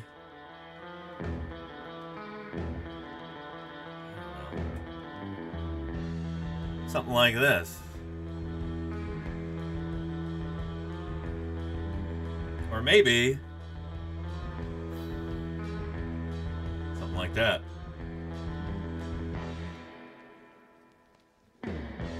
Maybe a nice tropical twilight here. Yeah, the possibilities are various. But for right now, we're going to keep it like this, because this is how I like it, all fine-tuned for streaming. Yeah. Anywho, we were talking about Megalosaurus the other day. For the 100 bits. Happy Megalosaurus description today. It's an exciting day. 200 years ago today, the very first dinosaur ever published was published. We'll be talking about that today. We'll be talking about the earliest history of dinosaur science, how much it's advanced, and of how we know what we know about dinosaurs. It was a fun stream. And, oh goodness, they changed the UI around here. Share, copy, and paste. There we go. So anyway, let's see what the BBC put together for that special day here. Take a look. On the 20th of February 1824, English scientist William Buckland told the Geographical Society of London about his incredible discovery. A collection of enormous bones had been found in a quarry in Oxfordshire. From his research, William knew that these bones belonged to a very large and very old reptile. When Buckland announced Megalosaurus, he envisioned Steve these Brusatte. animals as giant, overgrown lizards. He gave the reptile the name Megalosaurus, meaning great lizard. But this was before humans knew about the existence of dinosaurs. In the 200 years since Buckland announced that first dinosaur, we have learned a tremendous amount about dinosaurs. We now know of more than 2,000 species of dinosaurs from all over the world. The first ones were named and described from England, but now there's dinosaurs from every continent. And experts think there are many more dinosaurs in the world waiting to be found. And a lot of the most important new discoveries are coming from places like China and Argentina, Brazil, Mongolia, South Africa, these enormous countries that are growing very quickly, where there's many young paleontologists. Oh, we'll probably be okay, Lenina. Looking for fossils. It's just BBC News. And all of these new fossils have totally changed our perception of what dinosaurs are. The Megalosaurus that was discovered by William Buckland is now on display in the Oxford University Museum of Natural History. Yeah, there we go. This is that same lower jaw right there. No, I did not swipe it. Because of course, with a fossil, especially this important... That belongs in a museum! Yeah, this is merely a 3D print. An exact scanned copy of it, 3D printed and painted. But that's it. Right there. Yeah. Actual size, too. Tommy Platicus says, Danny got the 5-finger discount. Not quite. But yeah, Azura says, sure. No, I promise, this one's a 3D print. Even though it looks very slick and very much like the real thing, I've not done the best job painting it yet. I very quickly painted this before stream the other day, but you can still see the print lines underneath there. So I actually need to do some smoothing of it as well. But yeah, and it could use a better paint job. This one looks much more convincing because it's real, you know? Yeah. That would be a dream job though, fossil photogrammetry. I've got a friend who actually does that, Azura. Yeah. And well. Thank you, Lordy. My goodness. Speaking of Megalosaurus,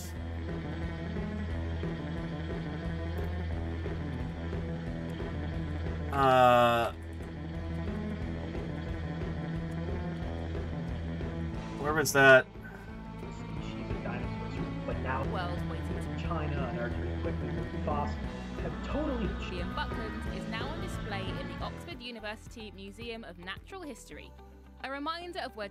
Wait, where were we? Shoot. Anyway. Speaking of Megalosaurus, a package just arrived. And if my hunch is correct here,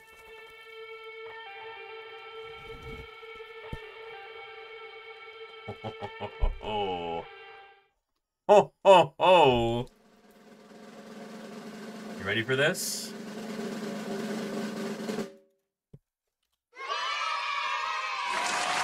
Check this out. Megalosaurus, indeed. Beautiful. Yeah. I think I know who sent this too. Let's have ourselves a look, shall we?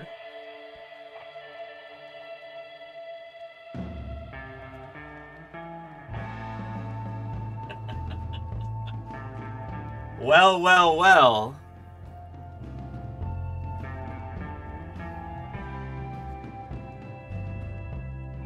Required. Give it a good name. From a sloppy salamander. Required. Well. I'm very particular about names. This is gonna be tricky. I don't take this lightly. Holy moly. Sloppy salamander. I appreciate this more than you know. We do a lot of talking about Megalosaurus on this channel because it was the very first dinosaur to ever be scientifically described. And it's gone through a lot of changes over the years. When William Buckland first described it and studied it, when other scientists were trying to figure it out. The earliest reconstructions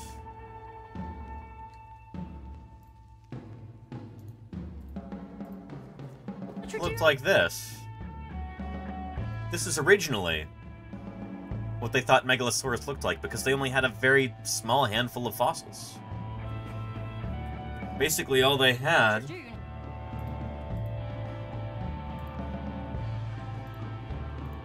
was this. They had the pelvic girdle here, ilium, ischium, pubis, a femur, a tibia, a vertebra from the tail caudal vertebra, missing the neural spine and the right transverse process. They had some bones from the back, dorsal vertebrae, and then they had that lower jaw. This same one right here, which is right there, and then maxilla and premaxilla. That's really all they had. And from that, nobody had ever seen a dinosaur before. Nobody knew what dinosaurs were. Dinosaurs were completely unknown. This is basically what they came up with.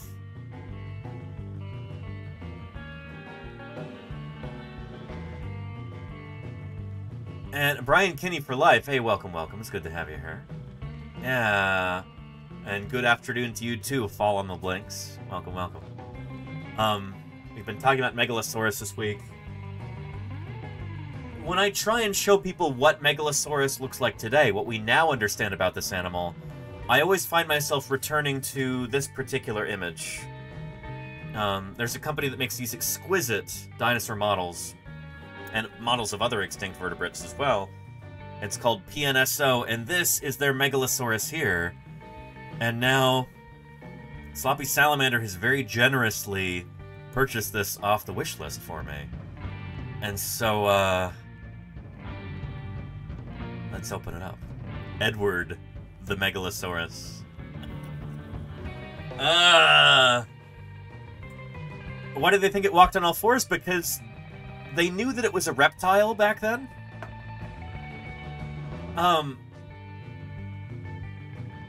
And so today, all reptiles walk on all fours. Except for snakes that have got no legs. And except for birds, which walk on 2 legs, but nobody knew back then that birds were reptiles. So yeah. If you're feeling a bit cheated, try blaming the dinosaurs. Boom boom shakalaka boom boom. Open the door, get on the floor. Everybody walk the dinosaur. There you go, Nell. Yeah, here. Give me a second.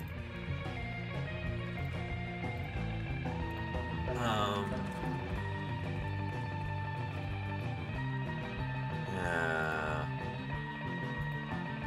Let's give this a shot. I hate this new UI. This is awful. What's wrong with you, YouTube? Here. This makes it much more difficult to do my job. That's not good too.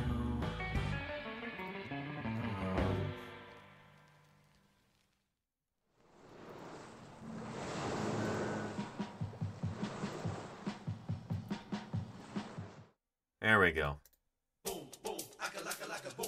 Yeah. Why weren't they called walking lizards? Well, they were called terrible lizards. Dinosaur means terrible lizard. But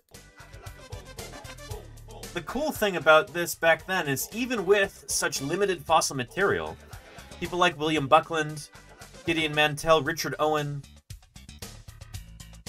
even though they recognized these as reptiles, they didn't fall into a particular trap.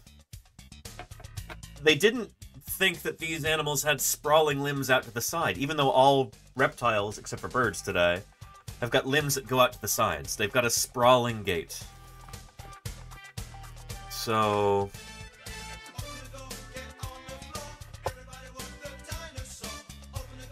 walking the dinosaur here is really important. We know that dinosaurs actually had upright limbs, an erect stance like this, not sprawling like lizards or crocodiles. Instead, they had limbs directly under their bodies. And even with such scanty fossil material, people like William Buckland and other early natural philosophers, fossil naturalists, the word paleontologist didn't exist yet, they recognized that the shape of the femur shows that these guys held their limbs directly under their body because the head of the femur goes at a right angle. It goes at a right angle into the hip socket here, like that, and it swings forward and backward. It doesn't go out to the side. That doesn't articulate that way. It's at a right angle like this. See that? So even back then, they realized that these animals had upright limbs. And that's kind of amazing that they figured that out. There. Give me a second. Let me grab that 3D model. I'll be right back.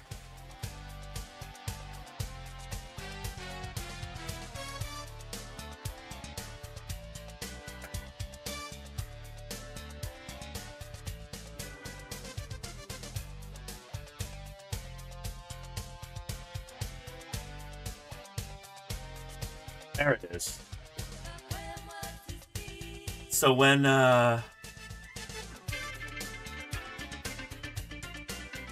Waterhouse Hawkins was hired to create life-size sculptures of these animals in Crystal Palace Park in South London, this was his Megalosaurus. And it's got those upright limbs directly under the body, you know, like an elephant or a horse or a person or a bird. Even back then, with such limited fossil material, they were able to figure out this, like, key aspect of dinosaurs, which is really impressive. So yeah. Anyway. In the 200 years since then, we've gone from this to this. So let's go ahead and open her up, shall we?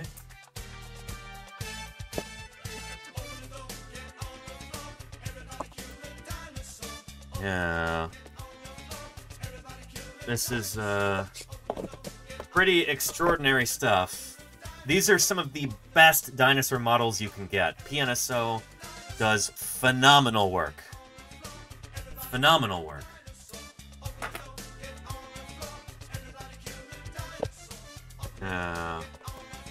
And it is related to Torvosaurus. Torvosaurus is, oh man, here.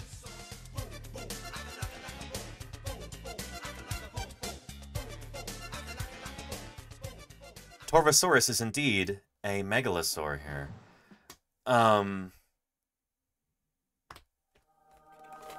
Let's take a look at this.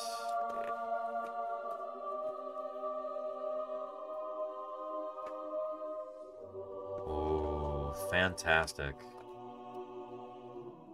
Look at that. Oh, this is beautiful.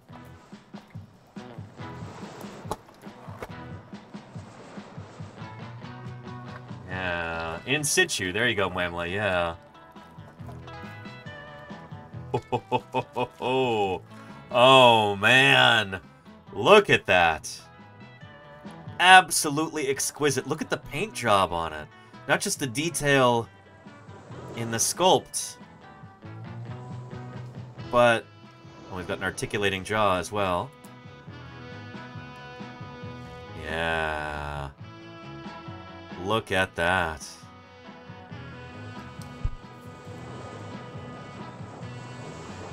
Phenomenal. Yeah. Really extraordinary. Excellent, excellent stuff. And even the color scheme is brilliant. I like that. It's not super drab, but it's not overtly showy either, and it does have these bits of detail on the skull that are brightly colored too. We know that a lot of theropod dinosaurs like this, big theropods, what we used to call carnosaurs, although that term has actually made a comeback in a different context, but big predatory theropod dinosaurs often have got ornamental features on top of their skull. And, Lo Pugno, thank you for the follow. Welcome to Paleontologizing. It's good to have you here. Yeah, in critters like our Ceratosaurus right here, you've got these big lacrimal horns and that horn on the nose. Those are probably really brightly colored. These probably evolved for display. And, here, these ridges on the snout, up there and above the eye, have been brightly colored. This is... Somebody really knew what they were doing here. Oh man, this is wonderful. Another thing that PNSO has done that I really admire about this is that they've kind of solved that perennial theropod dinosaur problem. Or they found a neat kind of workaround to that.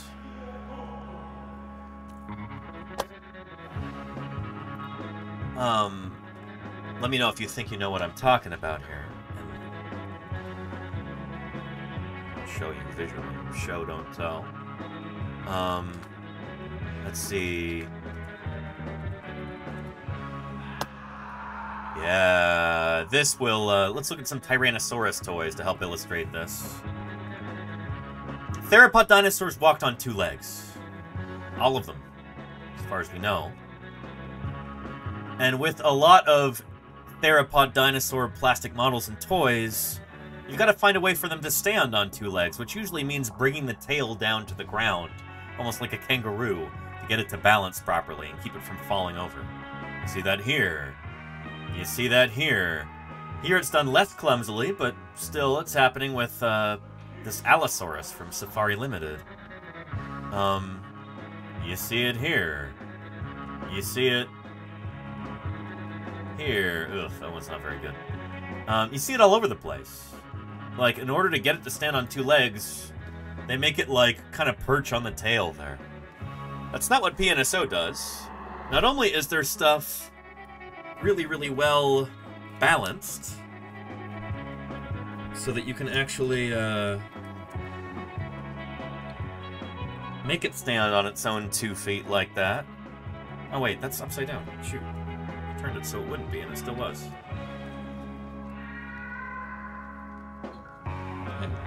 There we go.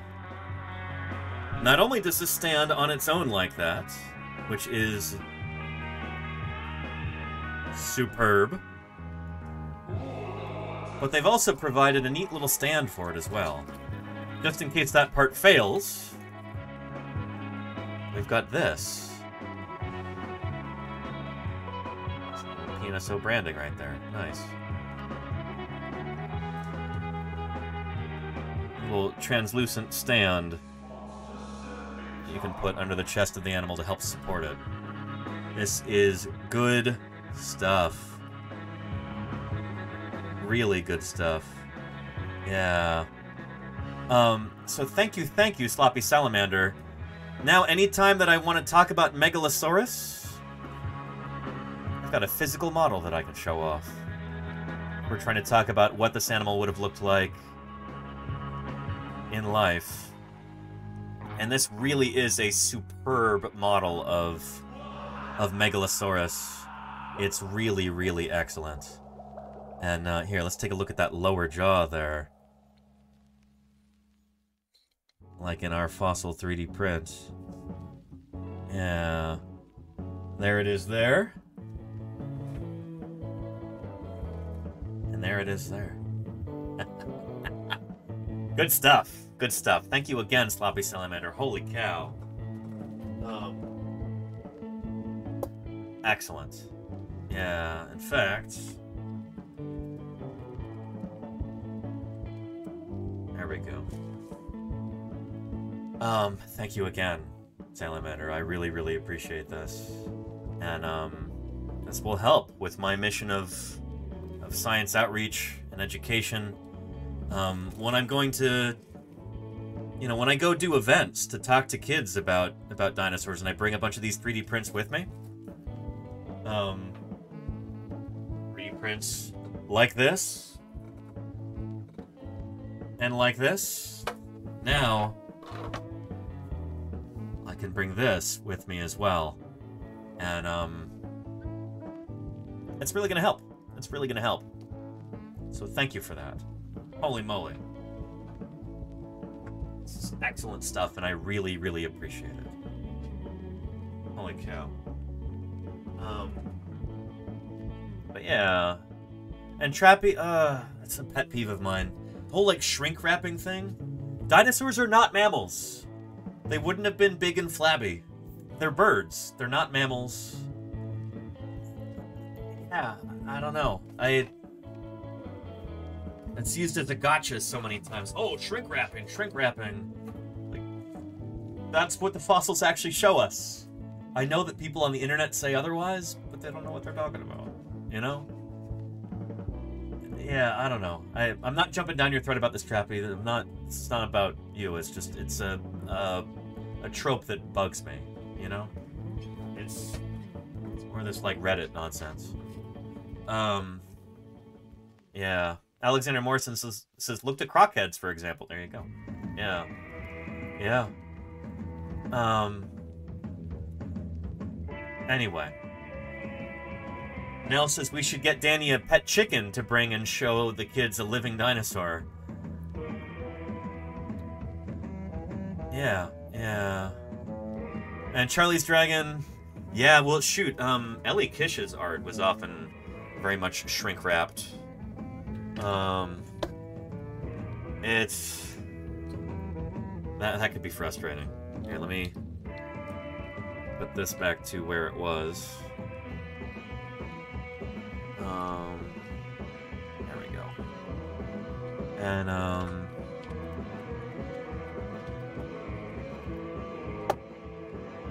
I mean, this is pretty ridiculous. This poor, starving apatosaur. Or these weirdly sprawling triceratops. Like, they're...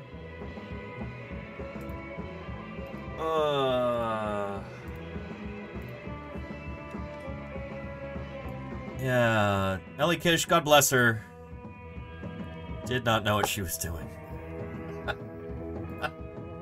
This is her Pachycephalosaurus, aka Stygimoloch. Just abysmal.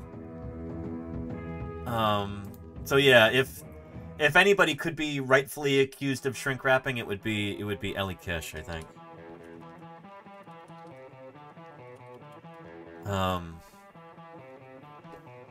Yeah.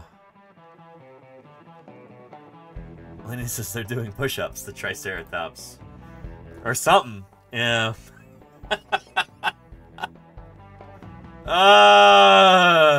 Yeah, it's like, I don't know. Paleo art is sometimes about, like, your personal design instincts and your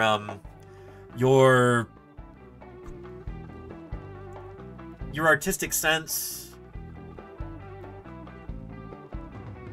And sometimes someone's personal artistic sense and sensibilities and instincts just go completely against paleontological realism, and I think this is an example of that, unfortunately. Yeah. You hit that post during doing burpees? Nice, Lenina, nice. Yeah. Yeah. And Cooking Fat says, question, is an animal like Triceratops still related to birds? Yes. But...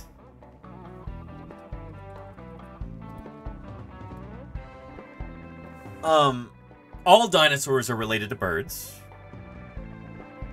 To varying degrees. So, this is a lovely poster that I need to, like, buy this poster. I've spent...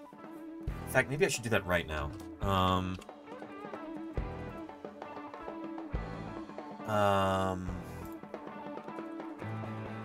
I've used this enough times that I feel like I should probably finally buy it and help support them here.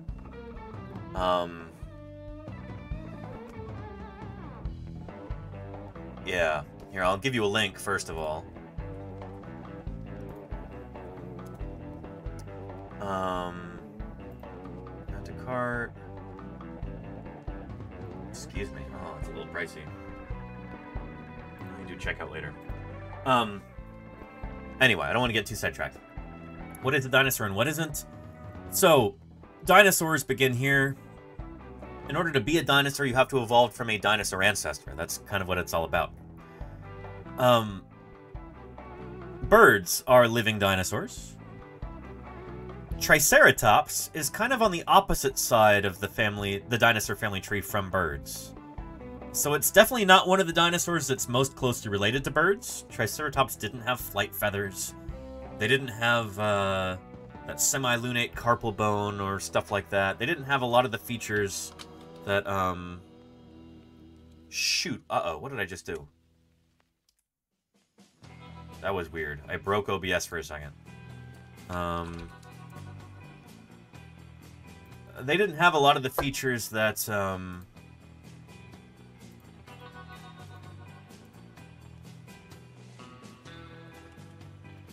that the very most bird-like dinosaurs, like Velociraptor, had. You know, Triceratops didn't have a wishbone, as far as we know. It didn't have that semi-lunate carpal bone, the like, half-moon-shaped wrist bone that allows these animals to, like, fold their... You know, stuff like that. So, like, Triceratops is not super, super close to birds, but it is still a dinosaur. So Triceratops is still much closer to birds than pterosaurs were. Or crocodiles. Or turtles.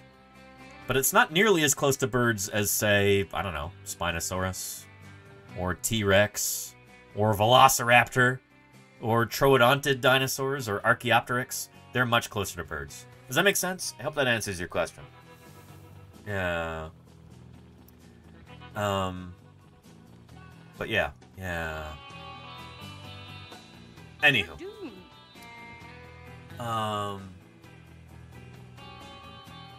But yeah. Yeah. And Patrick Crusader says, yeah, people who say that only some birds are related to dinosaurs don't understand how evolution works. I mean...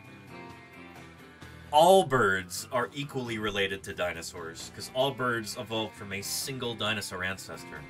And that's, there we go.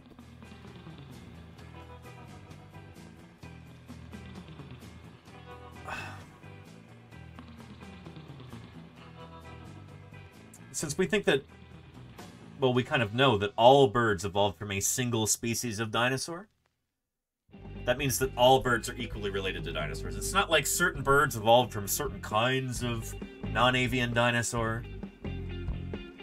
All birds would have evolved from a dinosaur that would have looked a lot like, Anchiornis is probably a good example. The very beginning of this strange dinosaur's life. And Celeste... Good this is afternoon, evening everyone. Still near the very beginning of your subscription journey, I hope. Thank you for the 3 months there, Celeste. I really appreciate that. How are you doing? It's good to have you here. Welcome back. Yeah, all birds seem to have evolved from a dinosaur that would have looked a lot like this. This is Anchiornis right here. I think it's the Gabriele Guetto illustration. Beautiful, beautiful work. Yeah. So the very first bird would have looked a lot like this. This is about as close as you can get to being a bird while still being a non-bird dinosaur here. Anchiornis. Yeah. And yet we actually...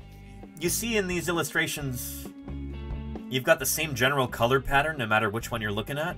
That's because those color patterns are actually preserved in the fossils.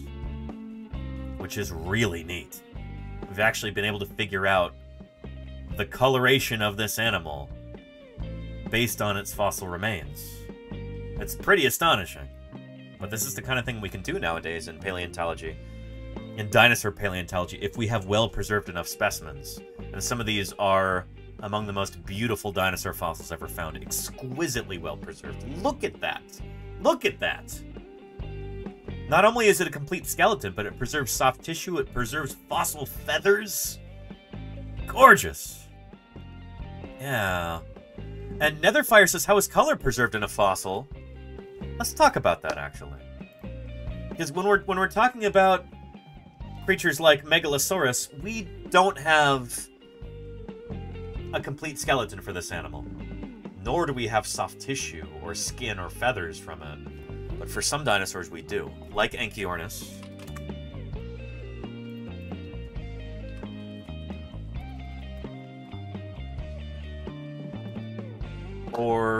Microraptor or Sinosauropteryx or etc. Take a look. Let's scoot back to the beginning here. Okay, we know a lot about dinosaurs, like how big they were, what they ate, even how quickly they moved. But there is one question that has plagued paleontologists for decades. What color were dinosaurs? And putting it that way is almost kind of like underselling it. I don't know if I'd even say this is a question that has plagued paleontologists, because, like, this is not even something that paleontologists worried themselves about. Because it was kind of assumed that we would never know. When I was a kid, I had a bunch of different dinosaur books that always said, oh, you know, we will never know what color dinosaurs were. We won't know that. So just don't even worry about it. But now we've started to figure that out.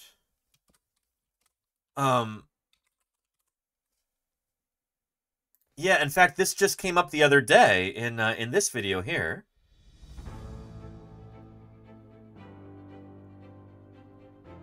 I'll just show you the beginning and then I'll skip to the relevant part. 200 years ago, it's about Megalosaurus here. A dinosaur for the first time. Yeah, I keep things relevant to our topic. Passed us by because at that time we didn't actually know what a dinosaur was. That name, Sparky Pogo, dinosaur, didn't come around until 20 years later. It's a whale there, not a dinosaur. Since then, the field of paleontology has come on leaps and bounds, and we've got a whole cast of peculiar prehistoric characters to choose from. And scientists are discovering and naming... This awful stock footage. Blah, blah, blah. Anyway, she talks to Professor Paul Barrett. This was 20 years ago when I was a PhD student. I used to say things stupidly like, we will never know the color of a dinosaur. But we now know the colors of some dinosaurs because of new chemical techniques and new types of fossils that have been found. So nowadays I never say we will never know this about dinosaurs because I've been proved wrong several times. And that's a beautiful thing to say, you know? And I kudos to him for saying this. It's a lovely soundbite too. Oh man, it's beautiful. Here's a link to that video.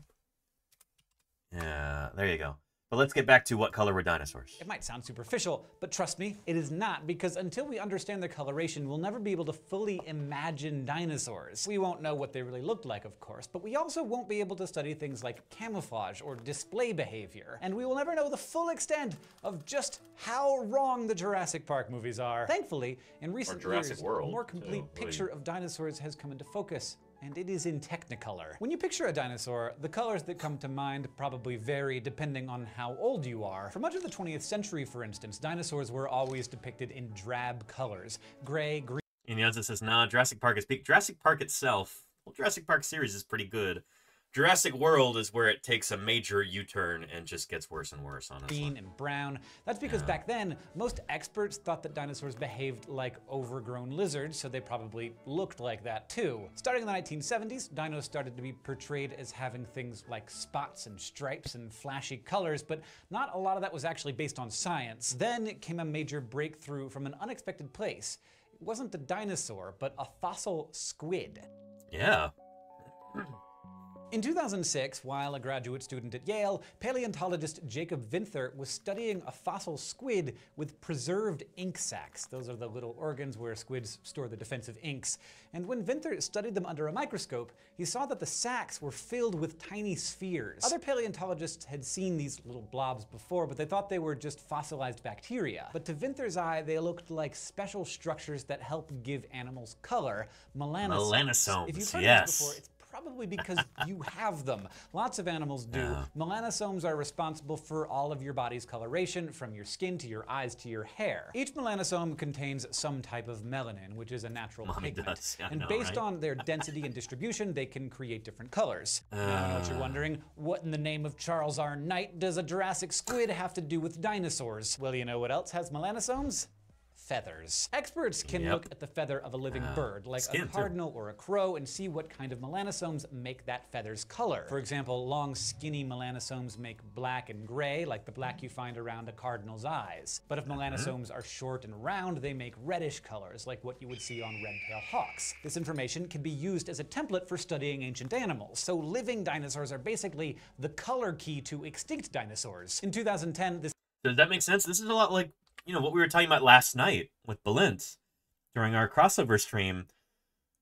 The present can be a key to the past, and sometimes by studying critters today that are around today, that are available for study, we can gain important clues about dinosaurs. That's kind of one of the cornerstones of paleontology. Like, our study of dinosaurs is largely based on the study of modern animals.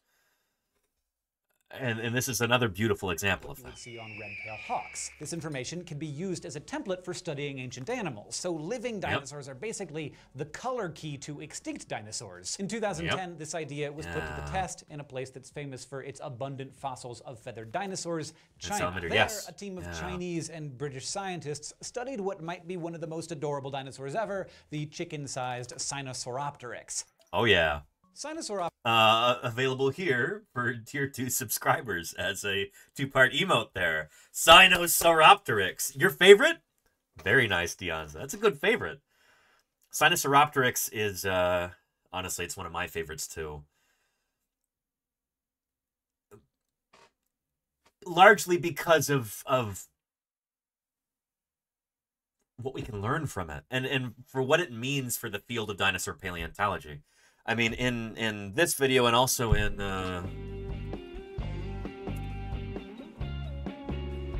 here we go. In this video here. When Jurassic Park first came out in 1993, it was a pretty groundbreaking depiction of dinosaurs. Anyway, we've watched this multiple times, blah blah blah. Until here we go. The first Jurassic Park movie was released, scientists in China uncovered a feathered dinosaur for the first time. There we go. Sinosauropteryx. This was a huge deal. In fact, it'd be lovely to actually make a video about this critter and how revolutionary it was at the time. If I ever find myself with more time, I would like to produce some more like kind of long form videos for YouTube. Maybe that'd be a good way to bring new people into this channel and everything. But yeah, Sinosauropteryx. There's a really, really neat story about it. In 1996, it was described in 1997, I believe. Yeah, but when this critter was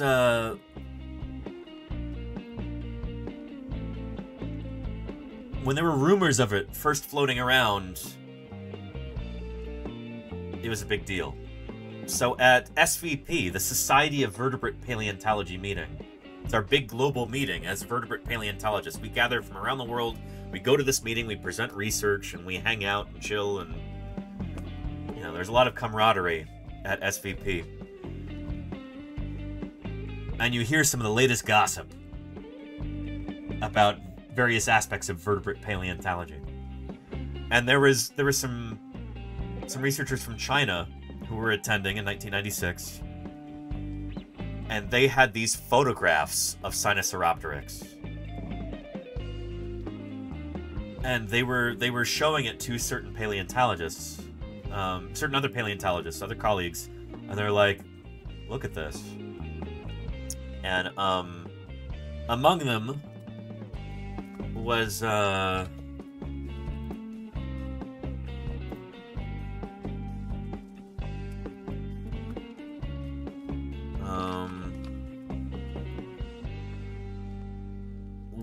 this guy, his curator, John Ostrom.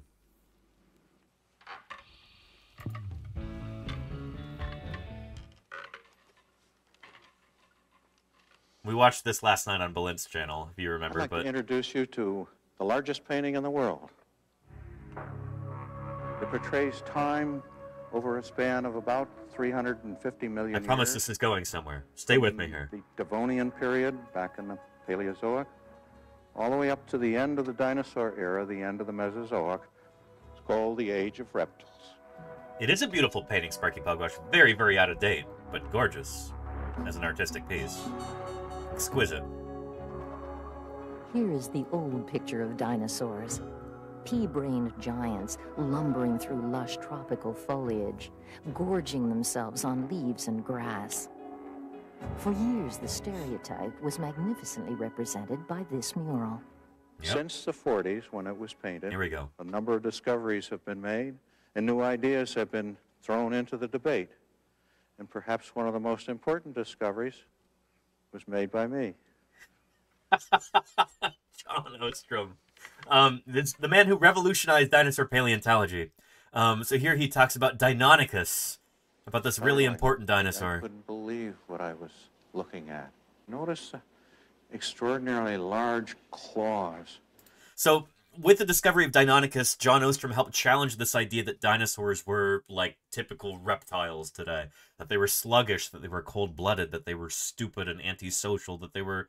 These are like stereotypes about reptiles. Reptiles, of course, are wonderful, beautiful animals with all kinds of cool complexity, but the idea that dinosaurs were closely resembled lizards or turtles or crocodilians in being largely slow-moving, ectothermic, cold-blooded, largely, you know, green or brown, blah, blah, blah.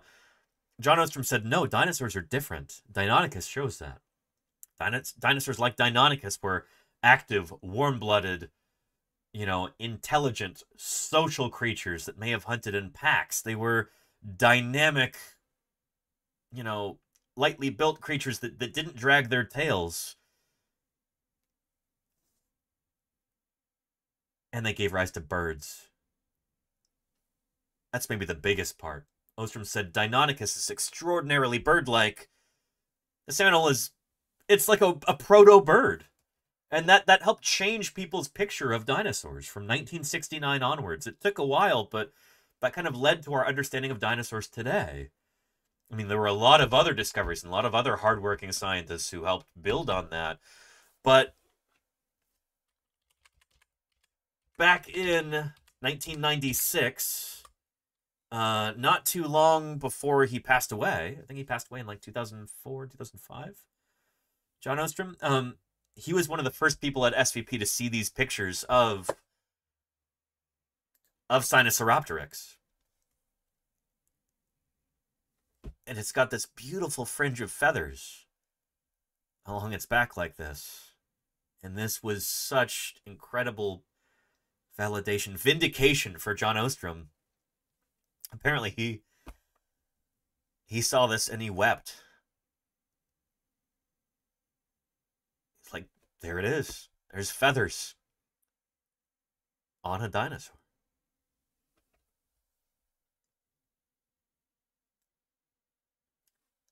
That's why this particular dinosaur is so important.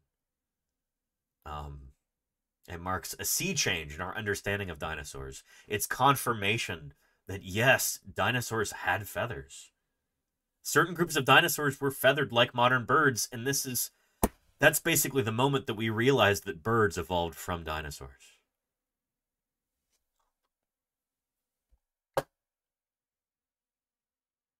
So, important stuff. Yeah. China. There, a team of Chinese and British scientists studied what might be one of the most adorable dinosaurs ever, the chicken-sized Sinosauropteryx.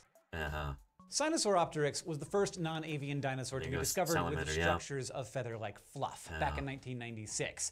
And after studying the melanosomes found in that fuzz, researchers determined that Sinosauropteryx was ginger. Its downy coat was apparently reddish-brown over most of its body, but its tail was a little different, alternating between light and dark bands, giving it some extra flair. Vinther and his colleagues used this same technique to reconstruct the plumage of another feathery pigeon-sized dinosaur called Anchiornis. And it turns out that this dinosaur looked kind of like a punk rock magpie, mostly black and white on its wings and legs with a splash of red on its top. After this, the colors of more dinosaurs were soon revealed. The four-winged Microraptor, it had dark iridescent plumage, kind of like a raven, and one specimen of the little horned dinosaur Psittacosaurus was even found to have melanosomes in its skin, revealing that the dino was dark on top and light underneath. Pretty cool, right? As long as the dinosaur is preserved with feathers or some other structure that keeps melanosomes intact, scientists can figure out their basic colors. Now, this is all awesome and exciting, but these discoveries are about a lot more than just what dinosaurs looked like. They can also tell us about how they lived. For example, in birds, we know that feathers aren't just used for flight. They're also an important part of display behavior. So Sinosauropteryx probably didn't have a banded tail just by chance. Its flashy pattern tells us that this dinosaur may have had something to say to other members of its species, like that he wanted to claim his territory or show off how fit he was for the ladies. And the pattern found on Psittacosaurus, dark on top. I mean, we don't, this might have been a female dinosaur here. We don't actually know. But yeah. Top and light below is a common phenomenon seen in lots of modern animals. It's called countershading, and it would have helped this little herbivore blend in while walking through the sun-dappled forest. Thanks to these developments, experts are beginning to uncover the colors of many other feathered dinosaurs, and new types are being found all the time. So now we can start answering that question that's been bugging us for so long. And memo to Hollywood, if you're planning on having a Sinosauropteryx in Jurassic World 2, which you should be because they're cute, now you know what color it was. Yep. Good stuff. You know, I'll give you a link to this video here too. Here's the share button. Good stuff. Yeah, and not only that, like the here.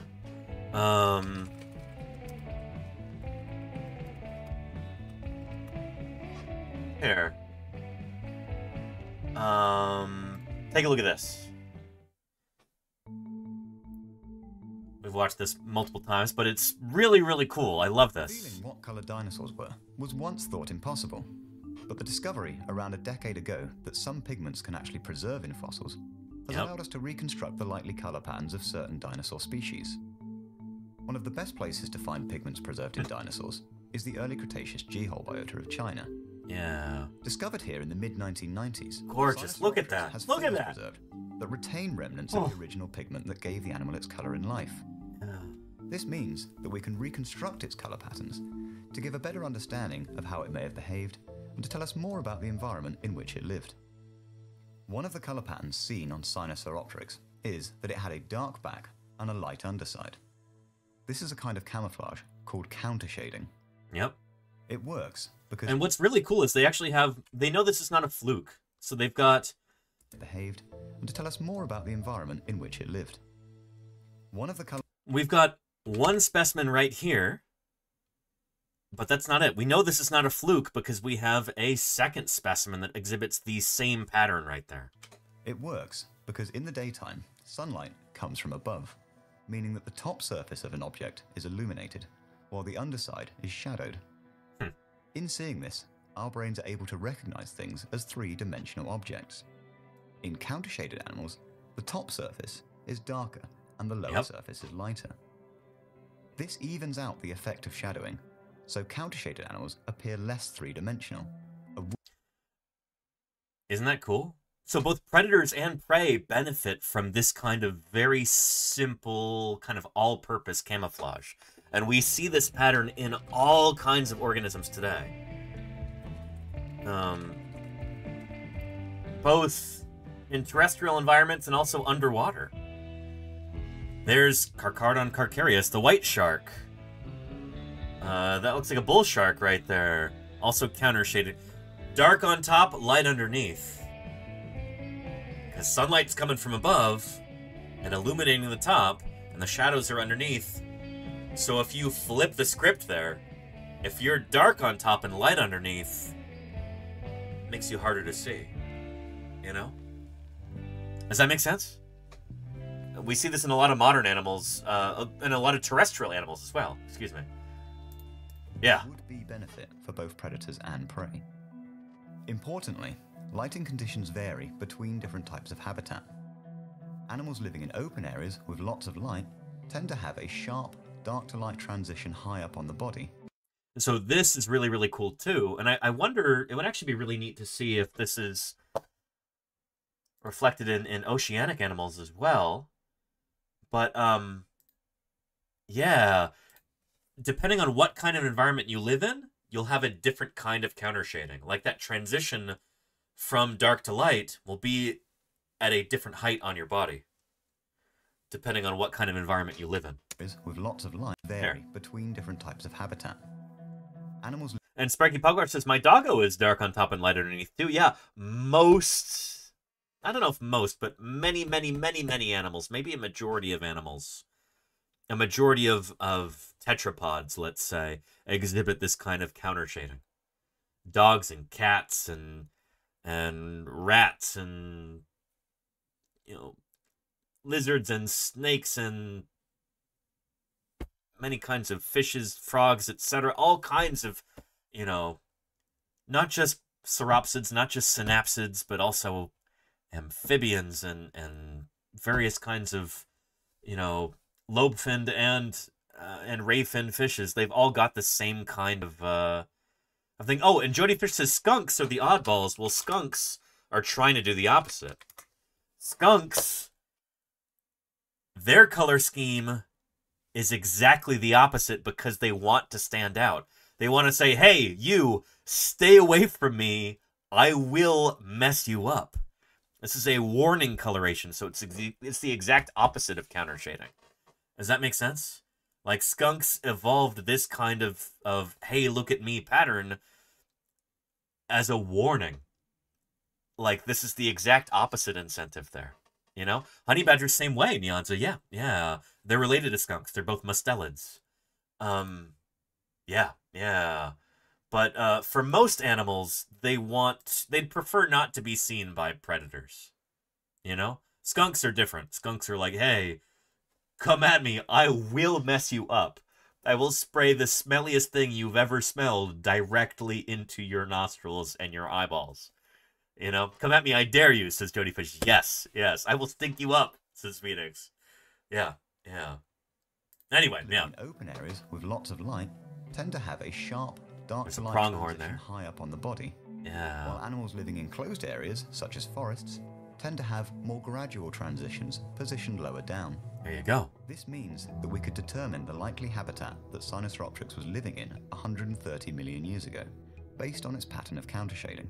This is so cool. To determine in which environment the countershading in Sinosauropteryx would have been most effective, we made three-dimensional models of its body and observed them Very under simple varying model light there. conditions. This showed us. Honestly, I think it would have been cooler if they had just, you know, built the whole model of the animal rather than just like a squashed cylinder. I know that cylinder is supposed to conform to the animal's like cross-section and the shape of its torso, but I feel like for the cameras they could have done like a full, you know, 3D printed Sinosauropteryx body, and that would have at least looked better on camera. But yeah, under varying light conditions. This there you showed go, us Claire. Yeah. exactly where shadows would occur in each different habitat. We then compared that to the actual color patterns seen in the fossils. The countershading transition was abrupt and high up on the body, best positioned to negate the shadows cast by direct sunlight. Interesting. We can therefore infer that Sinosauropteryx was best suited to have lived in an open environment. With this work, we have shown that by looking at paleocolor, we can start to understand important aspects of the behaviors of extinct animals, and also better interpret the long-lost habitats and environments in which they lived. Pretty cool stuff. I'll give you a link to this wonderful video right here.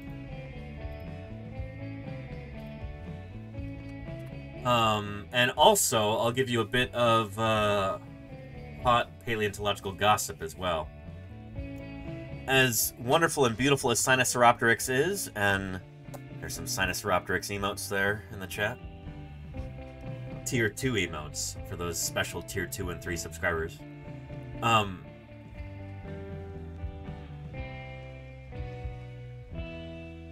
have heard from a couple of different paleontologists that they suspect that Sinosauropteryx might be a baby.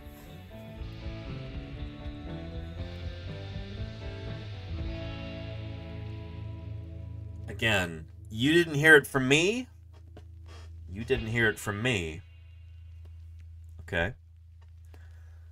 But I've heard from a couple of paleontologists, colleagues, that this animal here might represent a baby.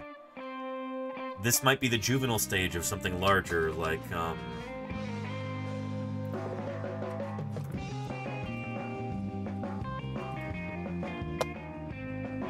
like this, perhaps.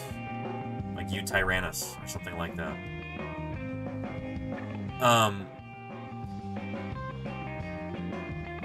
We need more fossils to be able to figure that out. You know?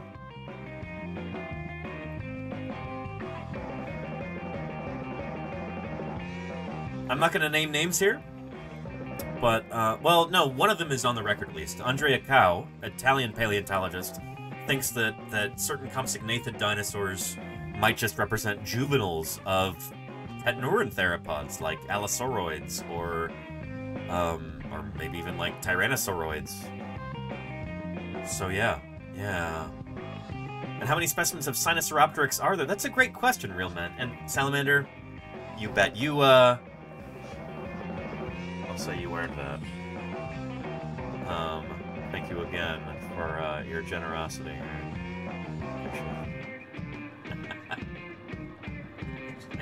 Need to put this on a...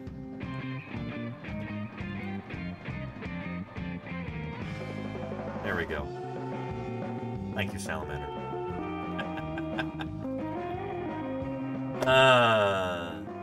What's the youngest Allosaurus we have? That's a wonderful question, Mommy does. That's a wonderful question. Here, let's look up Sinosauropteryx first. How many specimens of it do we have? 3 specimens have been described. The 3rd specimen previously assigned to this genus represents either a second, as yet unnamed species, or a distinct related genus. It could also be a different growth stage. And holy moly, Moo Hoodles. Ontogeny. Well. How are you doing, Moo? And how was your stream? I hope it was fantastic. FPVS, Slimeth, Illadelph, that's a great name, and Locutus of Nord. That's just the very basic, at the very frontier of my knowledge. That's a Star Trek reference, isn't it? Moo Hoodles is bringing the beat along with their 196 raiders. Well, welcome to Paleontologizing. I imagine the mammals would still be small creatures. And thank you, Calandros. I love that name. Welcome, Calandros. And Maybe Tall. Ooh. Tasty stuff. Thank you, Maybe Tall, for the follow. Welcome to Paleontologizing. It's wonderful to have you here. Happy Thursday, BIRDSday, by the way. We'll get to that in a bit. First of all, Admiral Nines. Dinosaur. You got some good hearing there. You could hear that was a dinosaur just based on that? Impressive. I was about to ask you, Moo Hoodles, how your stream was, but you beat me to it. Good stuff. Welcome back, Moo. Moo, since we watched the IM-1 moon landing, first time U.S. landed on the moon in 52 years. Super exciting, and the first commercial company to land on the moon ever. History is made today? Excellent. To our own existence, for that matter.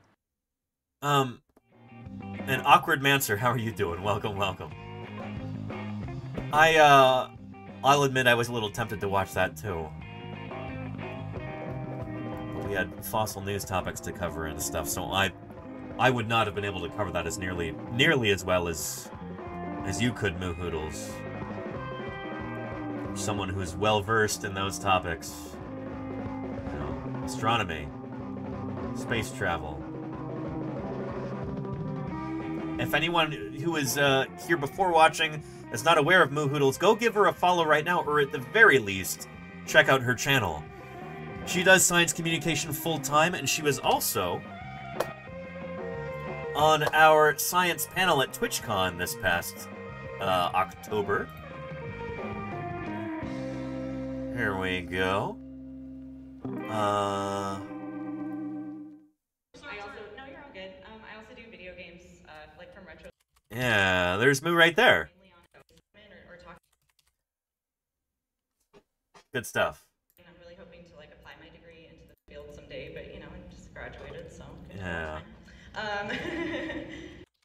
yeah, Let's go back to the beginning of. just want to be able to share my passion with you. There's Volcano Doc, a volcanologist, and here's Mahoodles. Was there an animation for this one too? No. Oh. I'm excited. Mahoodles, tell us a little bit about why this emote is so adorable. Oh, thank you. You're missing my first slide, but that's okay. Oh, I am? It was just, no, it's not a big issue. You can, it's around anyways. Yeah, hi, I'm Mahoodles. I've been streaming since 2014. My degree is actually Long time. Mahoodles is a. Science communication on Been streaming for 6 years longer than I've been, at least. Wow.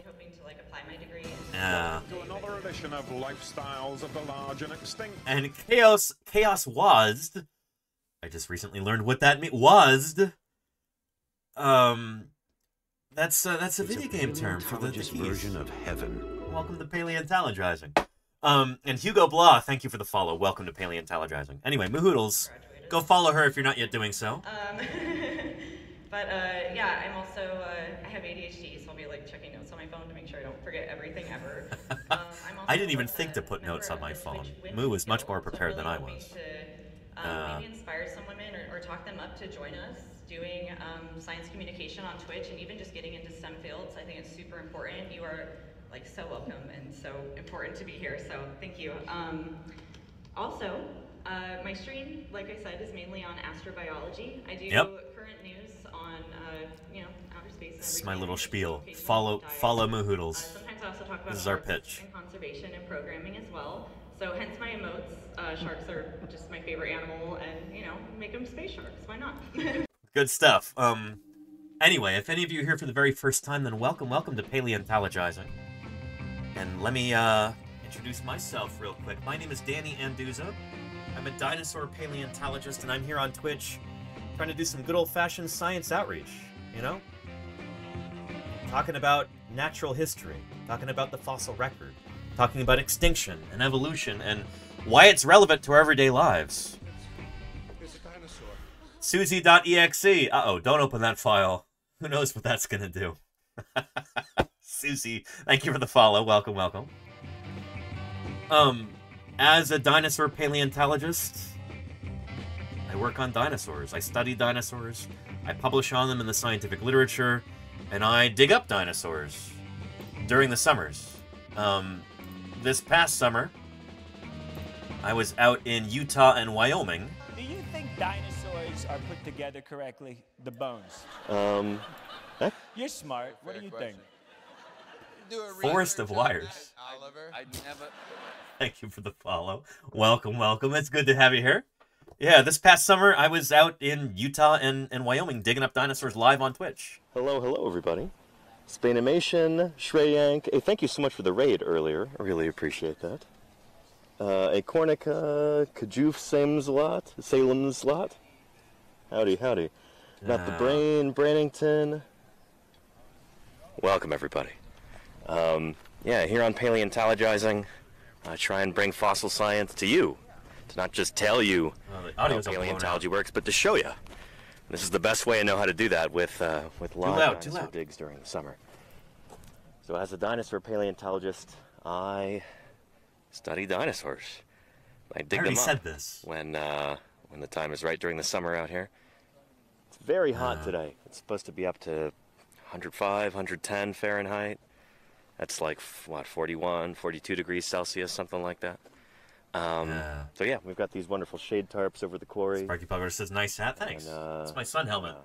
That's right up See, here. what else should I tell you right at the beginning if anybody's new? We're working in the earliest Cretaceous Cedar Mountain Formation. These rocks are about 140 million years old. It's a lifesaver in the field when it's really hot out. A couple of new species of dinosaur that are going to come out of this quarry. We've been digging here for a number of years. This is my second year at this quarry. Found some very cool stuff last summer, but we had to wrap things up in mid-August. And now we're back, and we're going to be finding some more stuff. So we just opened up the quarry a couple days ago. Anyway, blah, blah, blah. Doing some digging here later. You know how it goes. Anyway. You're not doing so badly yourself for a paleontologist. Well, thank you for the kind words, Dan Alba. And thank you for the follow. Knee pads here, and they're turning my knees. Nice Statue of Liberty green. We got pillows floating around also. Yeah. Anyway, yeah. Should I play a quick welcome video for the new folks in the chat? Would any of you appreciate that? Especially if you're new here. Give me a 1 in the chat if you'd like a quick little welcome video featuring our friend previously recorded Danny to kind of introduce you to, well, okay, there we go. Especially you new folks who came in with Moo Hoodles. Can we get another shout out for Moo Hoodles again, real quick, in case anybody has failed to follow her so far? Let's do that. And, without further ado,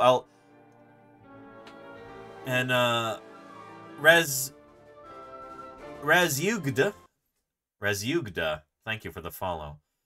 I appreciate that. And hang on, goodness. He's very eager. Previously recorded Danny is walking up behind me right now, and he is eager to tell you all about what this channel is all about, who I am, what in the world a paleontologist is doing here on Twitch, and all that other stuff. So, without further ado, I will leave you in his very capable and previously recorded hands. Previously recorded Danny, take it away. Thanks, present day Danny. You know, people ask me all the time, Danny, how did you first get interested in paleontology? And I've always been interested in fossils from the earliest time I can remember, particularly dinosaurs. My parents like to say that I decided I wanted to become a paleontologist pretty much the moment I realized I couldn't grow up to be a dinosaur. And believe me, I tried. I was born and raised in the San Francisco Bay Area, which is a lovely place to grow up. Except that we haven't got any dinosaur fossils here. So right after high school, I packed up and moved to Montana, one of the best places in the world to find dinosaurs. Just a couple days after I arrived in Montana, I started working at the lab at Museum of the Rockies, and the paleontology program founded by Jack Horner. Jack's done a lot of amazing things in his career, but you may know him as the scientific advisor on the movie Jurassic Park. You consulted on that movie. I did consult on all those movies. And they said the guy, Alan Grant, was you. Yes. Yeah, well, fortunately, he didn't get eaten. But we wanted a credible resource that could back up several theories that we were sort of expounding. And one was that dinosaurs eventually evolved into birds. And even the word raptor means bird of prey. And that's something that Jack Horner believes in and could defend if necessary. And Jack Horner became our credibility. It was in this program that Jack built that I learned how to be a dinosaur paleontologist and how to think outside the box. I've done work at a number of other museums around the American West, helping to prep fossils, design exhibits, and educate visitors. I did a fair bit of eclectic fieldwork in various places, identifying and collecting early Cretaceous dinosaur tracks on the Idaho border, Sphenodontian fossils in the gravelly range of the Rocky Mountains, Cenozoic fishes in western Nevada, but most of my work out in the field was with Dr. Denver Fowler, who is now curator of the Badlands Dinosaur Museum. In all, I've worked probably a few hundred sites throughout the late Cretaceous of Montana, and the Hell Creek and Judith River formations, digging up dinosaurs. Lots and lots and lots of dinosaurs. And from time to time, that work has even garnered some media attention. Montana's news leader.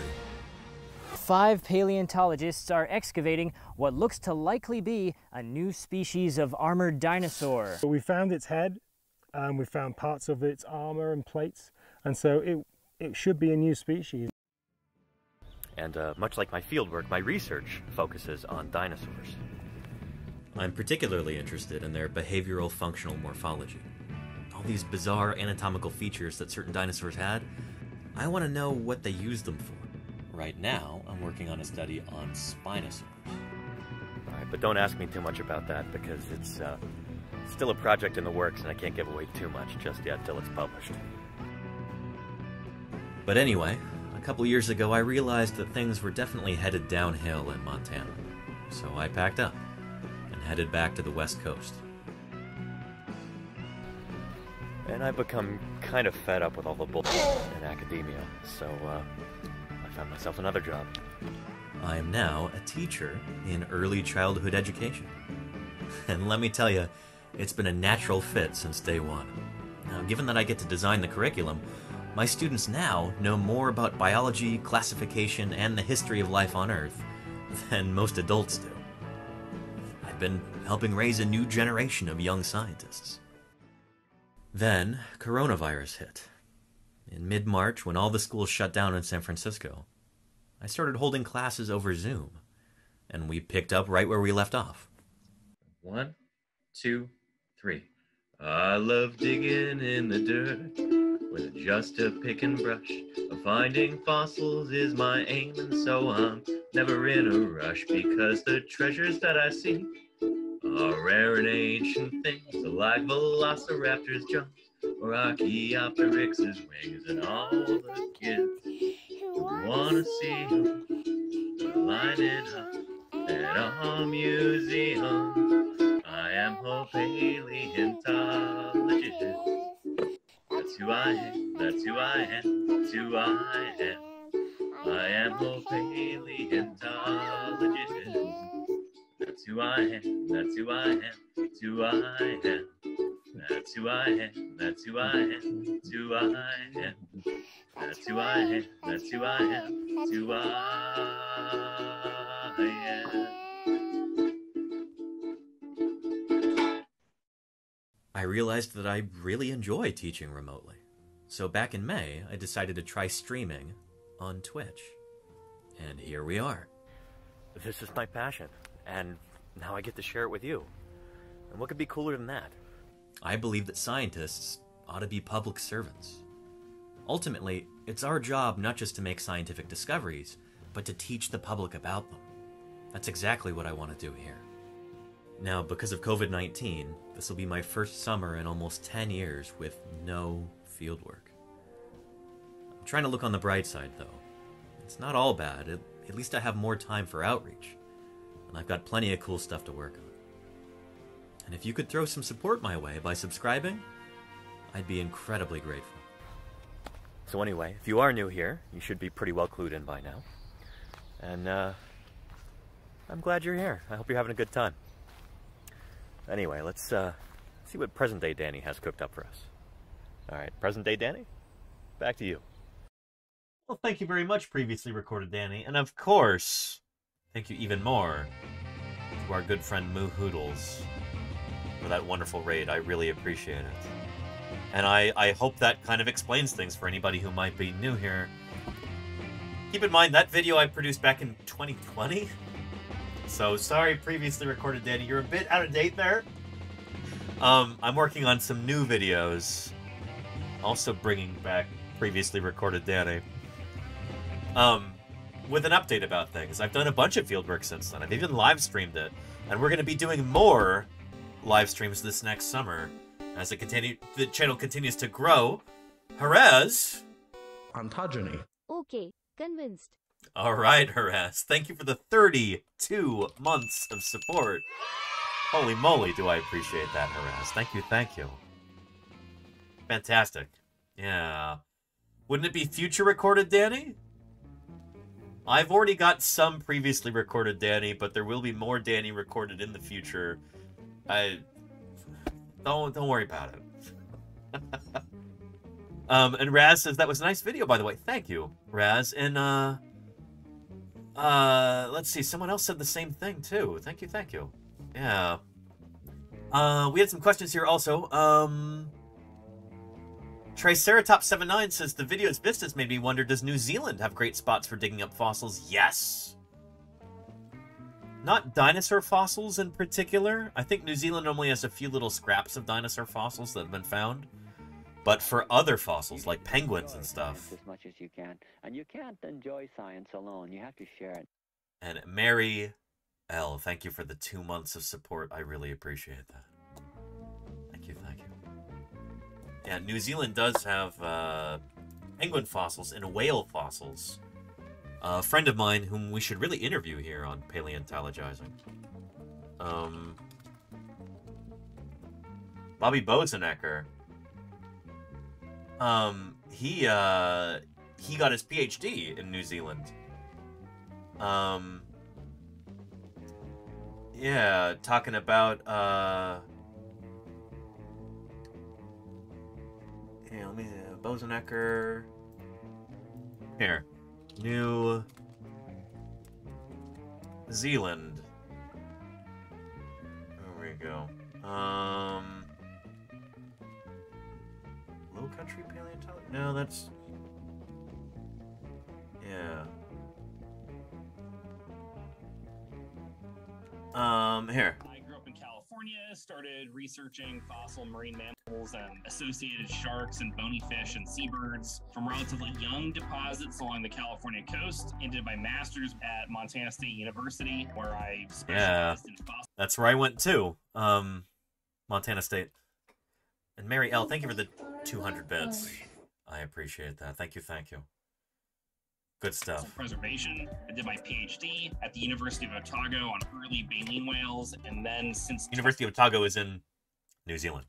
2015, I've been teaching and doing research here as part of a research fellowship at the College of Charleston and the Mace Brown Museum of Natural History. Mostly. And Bobby is now moving to San Diego, because he got a job there at the San Diego Museum of Natural History, the NAT, as they call it.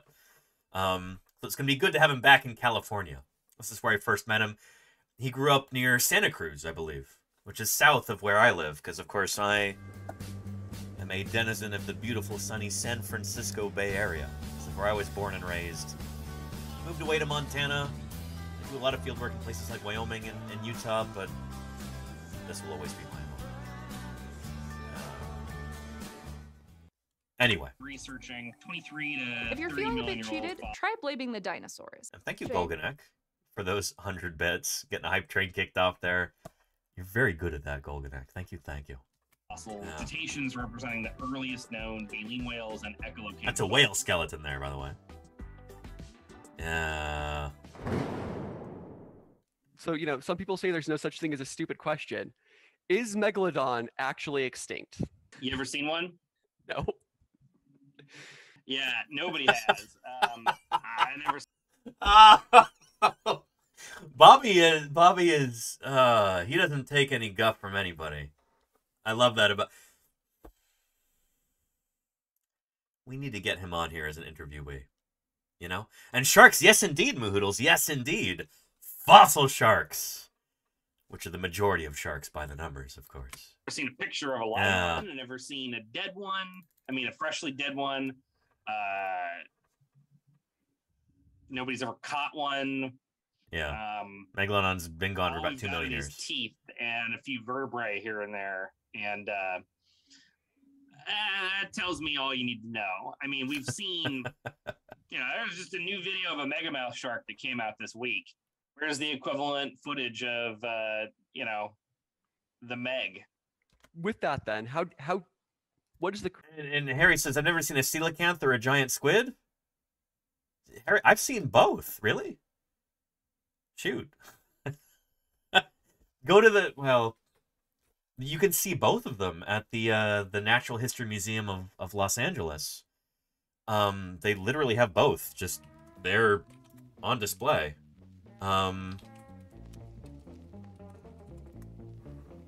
You know, like preserved specimens at the, I guess I gotta search Los Angeles. Coelacanth.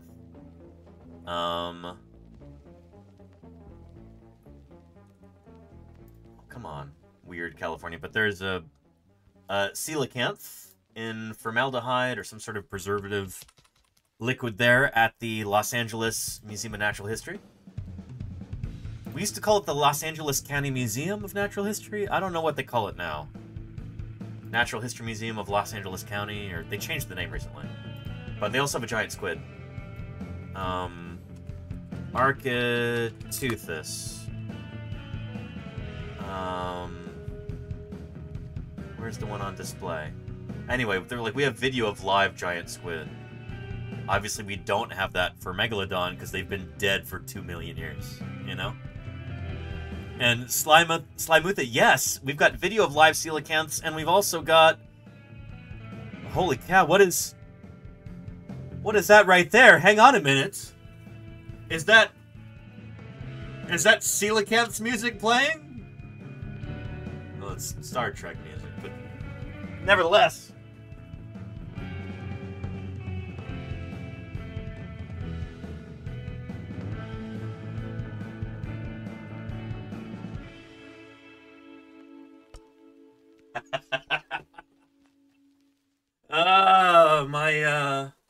My 3D printed coelacanth here.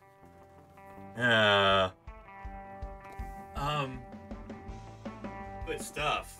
We did a huge stream on coelacanths back in December, on the anniversary of the discovery of, or rather rediscovery of the coelacanth. Coelacanths as a group, but the discovery of Latimeria cholumnae. This is the, we've got spider webs on here. That's not okay. Pay more attention to my coelacanth there. But yeah. Really cool critter, the coelacanth.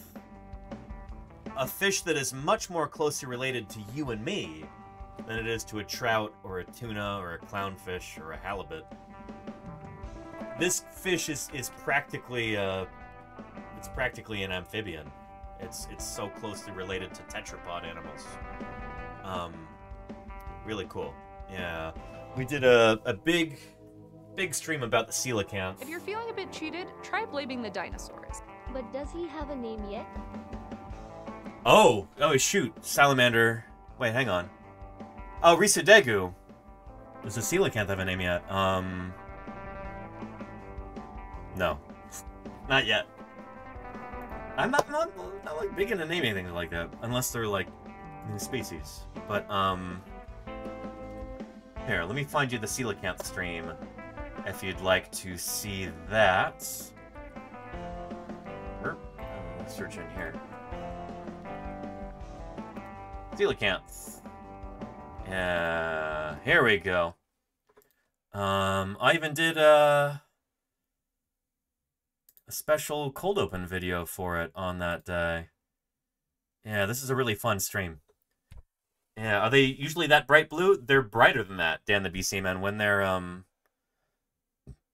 when they are alive. Yeah.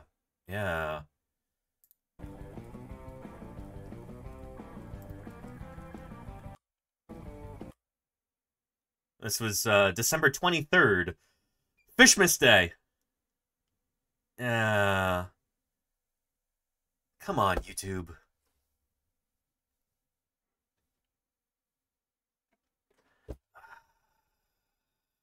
It's so sluggish.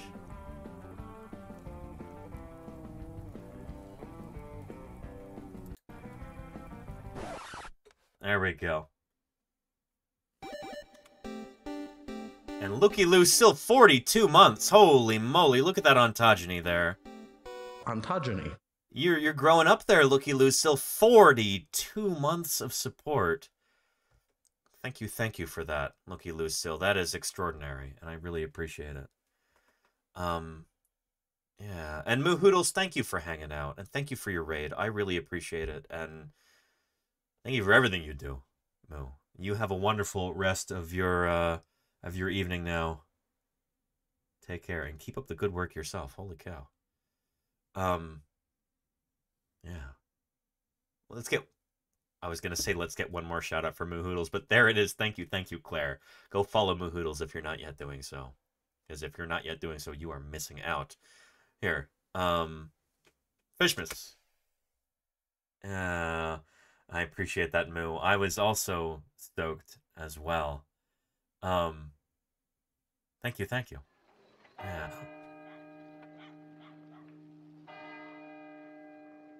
What is this? 9 o'clock.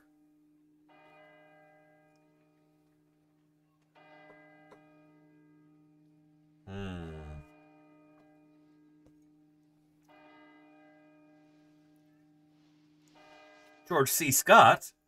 9 o'clock. And daylight. But what day?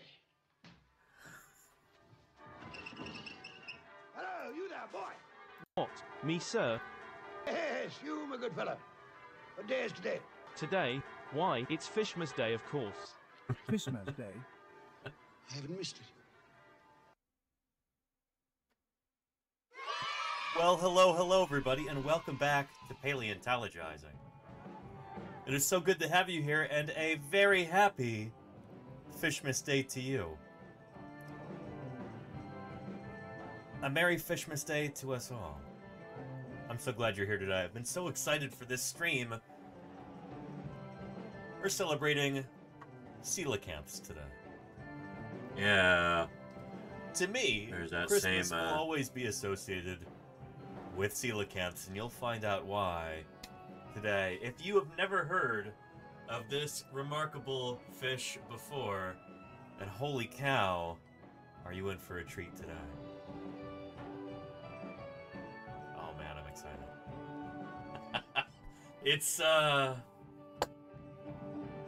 be a good stream. Merry Fishmas to you too, Ghostly Ghoul. Merry Fishmas to us all. Merry Fishmas to you, Wind258528. Why do I always get your name wrong? It's good that you're here. I'm glad that you're here. There's a link to that video. For that great dinosaur who saved us from the American forces, we would all be dead. And holy cow, Dr. Irrefutable, I appreciate your 8 months of support there. Anyway, good stuff. This is a whole, we do this every year, but this is a whole stream on coelacanths and why they're important and why they,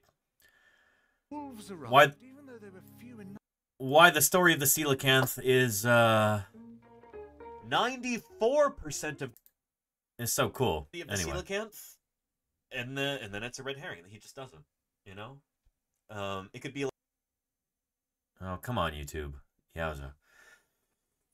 Anyway, yeah, enough of that. Let's get back to, well, shoot. We were going to be talking about Megalosaurus here, because it was just the other day that Charlie's Dragon says, I'm now imagining a Christmas carol retold with visits from ghosts of creatures past, present, and future. Well, Charlie's Dragon, Charles Dickens wrote A Christmas Carol, did he not? And Charles Dickens is also responsible for the first ever mention of a dinosaur in a novel, which has to do with our topic here. Let me show you.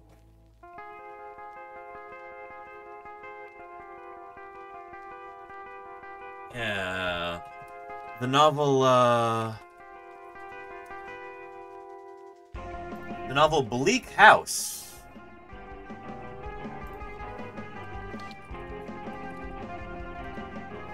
by Charles Dickens, 1852.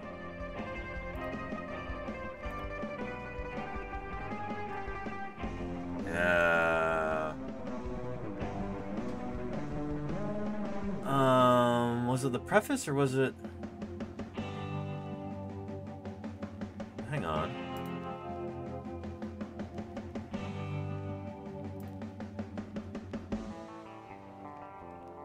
No, it's not there.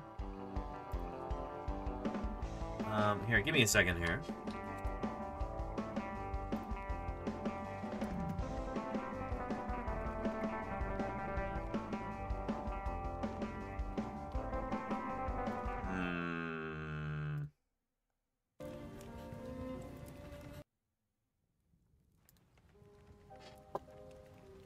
There we go. From Charles Dickens' novel Bleak House in 1852. Chapter 1. London. Michaelmas term lately over, and the Lord Chancellor sitting in Lincoln's Inn Hall. Implacable November weather. As much mud in the streets as if the waters had but newly retired from the face of the earth. And it would not be wonderful to meet a Megalosaurus, 40 feet long or so, waddling like an elephantine lizard up Holborn Hill. This was the first ever mention of a dinosaur in a novel. 1852, Megalosaurus. And when Charles Dickens said elephantine lizard, what he had in mind was this. This is what Megalosaurus was thought to have looked like back in 1852. This is the first dinosaur ever named. It was named 200 years ago this week. That's when it was first published. Very exciting stuff. We've now had 200 years of dinosaurs, chat. And to help celebrate that, check out this video. We did a whole stream on this on Tuesday, but check it out. On the 20th of February 1824, English scientist William Buckland told the Geographical Society of London about his incredible discovery. Yep. A collection of enormous bones had been found in a quarry in Oxfordshire. And one of those bones A collection is this one right here. No, I did not nick this. Because, of course, where does this belong? That belongs in a museum. This is a 3D print that I have done of this Megalosaurus lower jaw right there. I got the original files from the folks at the Oxford Museum of Natural History. Good people there. And, yeah. This is one of the very first clues as to what a dinosaur would have looked like.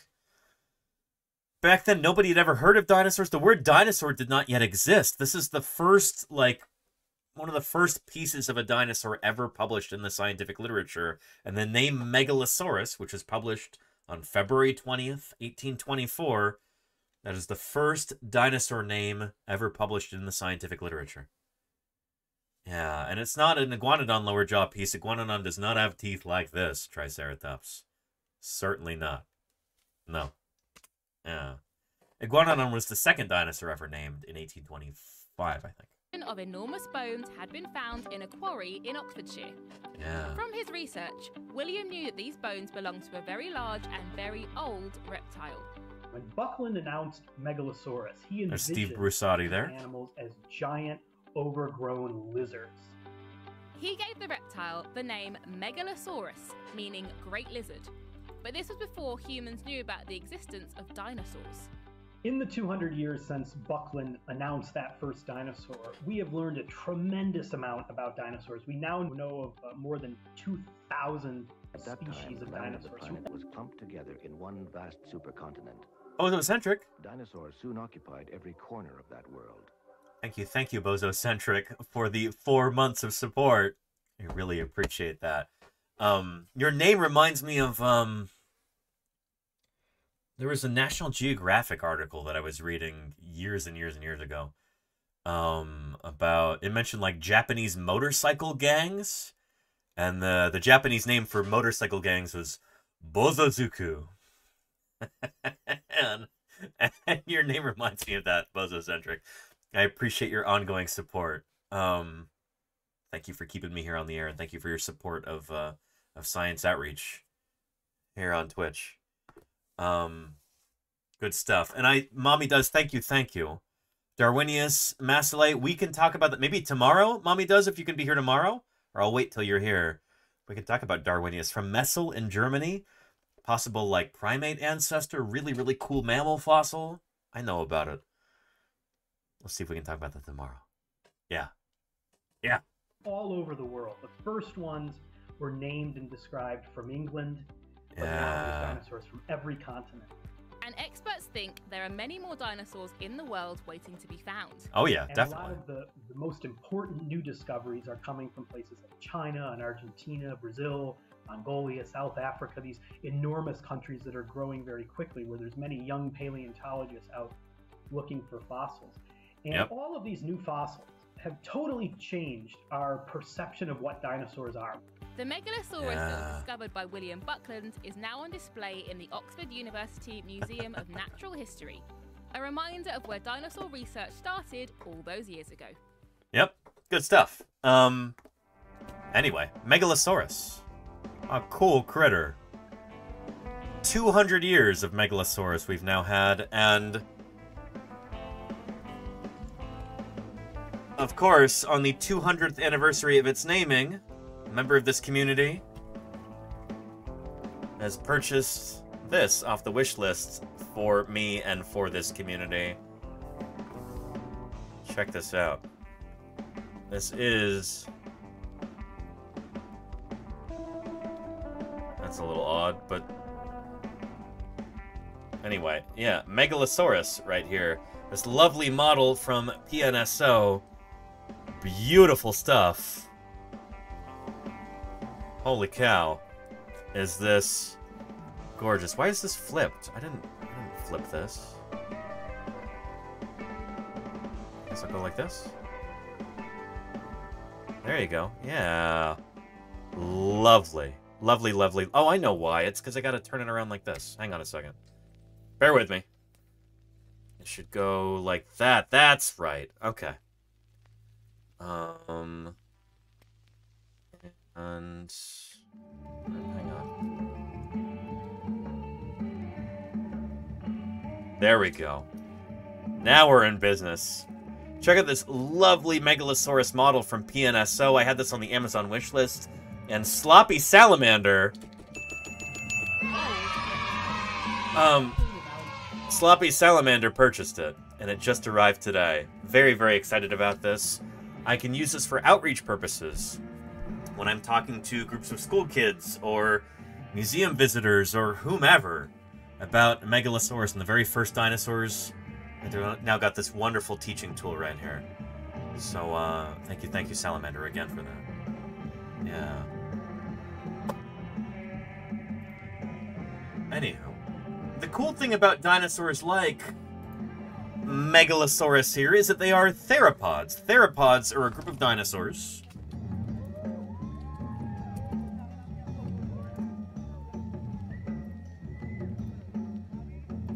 Theropods are the only group of dinosaurs that survived the asteroid strike at the end of the Age of Dinosaurs. And thus, theropods are the only dinosaurs which still survive today. All of the ornithopods and thyreophorans, all of the marginocephalians and sauropodomorphs, they all went completely extinct. Only one small group of theropods survived that asteroid strike, and we still have them today.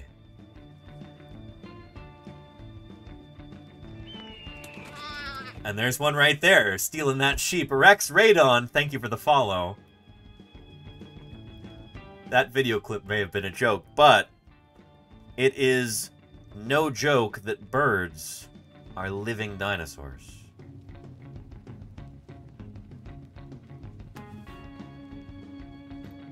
Let's talk about that as we kick off Thursday, BIRDSday here.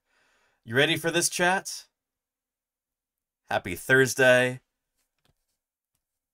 And happy Thursday, BIRDSday. Let's get into it. Hold on, something's coming out of here. Look, there's a bird, dude. It knows what's good. I'm telling you, I just heard it inside.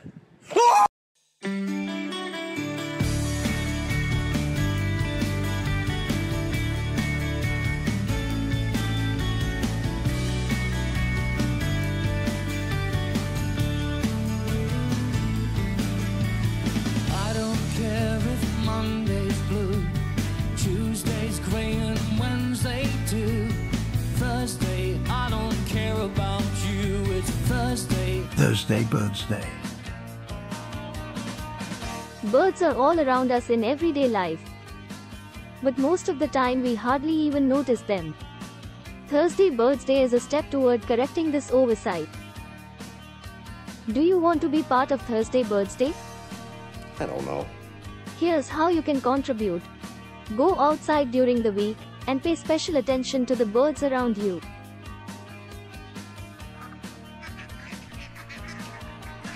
See if you can take a picture of a bird.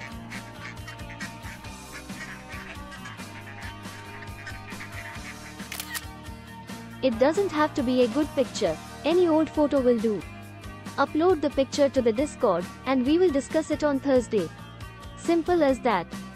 Thursday BIRDSday is an invitation to go outside and appreciate the grandeur of the natural world. It's a reminder that, since birds are theropods, dinosaurs still enrich our daily lives. It's great! And finally, it's a celebration of the amazing history of life on our planet. So, happy Thursday Birdsday. Well, well, well, everybody. It is indeed Thursday Birdsday.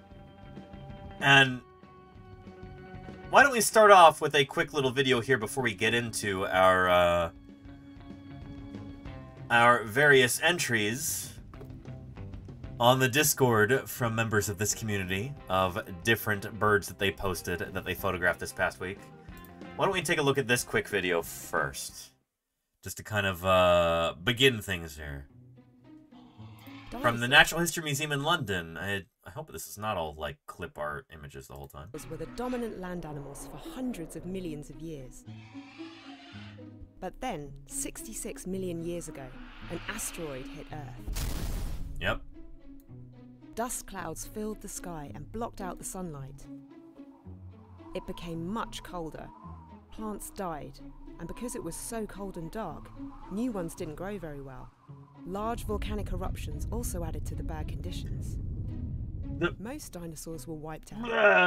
The large volcanic eruptions may have actually made things better in the short term, which is really interesting. But yeah. Eruptions also added to the bad conditions. Yeah, they may not have. They may have ameliorated conditions. But one group survived. These were the avian dinosaurs, which most of us know as birds. Yep. So why were birds the only dinosaurs that survived? There are three main ideas. Firstly, most birds are small. The ones that survived the mass extinction of the dinosaurs were no bigger than ducks. And before we even get into the why part, before we get into that, I feel like we should talk about why birds are dinosaurs first of all. You might be wondering, what is a dinosaur and what isn't, especially if you're new here. The way that we as scientists classify living things is not based on some sort of arbitrary criteria. It's not based on what they look like or what their general vibes are or anything. It's literally based on their ancestry. It's based on what they evolved from. That is how we classify different organisms. When we're talking about classification, when we're talking about different groups, what we're actually talking about is their ancestry. When we say that, like, oh, well, you know, foxes are closely related to wolves, we don't just mean they look similar, we mean that they share a common ancestor. Close to one another. And that's why birds are dinosaurs. In order to be a dinosaur, you have to have evolved from this earliest dinosaur ancestor. That is, by definition, what constitutes a dinosaur. If you didn't evolve from the earliest dinosaur ancestor here, the earliest ancestor of all the rest of the dinosaurs that is a dinosaur, what we call the most basal dinosaur, then you're not a dinosaur. That's why pterosaurs, aka pterodactyls, are not dinosaurs. They're very close, but they're just outside of the dinosaur family tree. Crocodiles and alligators, likewise, are not dinosaurs. They're pretty close. They share a common ancestor with the dinosaurs, but they're not dinosaurs themselves. But birds literally evolved from earlier dinosaurs that had feathers, and they literally are dinosaurs. Does that make sense? T-Matrix says turtles as dinosaurs? Nope, turtles are not dinosaurs, T-Matrix. They're kind of close. They are archosauromorphs, or archosauriformes, or whatever, but they're not dinosaurs. So turtles are not dinosaurs. Yeah. They share a common ancestor with dinosaurs right here, but they're not dinosaurs themselves. Does that make sense? Yeah. So yeah. You can tell it's a bird because of the way it is, says Retro Roadshow. I mean, yes, but also... And yeah, crocodiles are kind of like cousins to the dinosaurs, as Alexander Morrison says. Yeah. And Realman Growbeard says, there were turtles around during the age of dinosaurs, though, and this is true, real men. There were turtles, and there were ferns. ferns are not dinosaurs. Ginkgo trees are not dinosaurs. Sharks are not dinosaurs.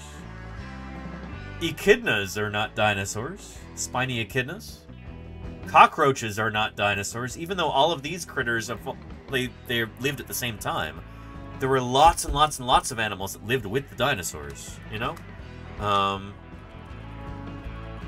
Ammonites are not dinosaurs, even though they lived at the same time. They're related to squid and octopus. Yeah. Pine trees also lived with the dinosaurs. They're not dinosaurs, they're Charlie's Dragon.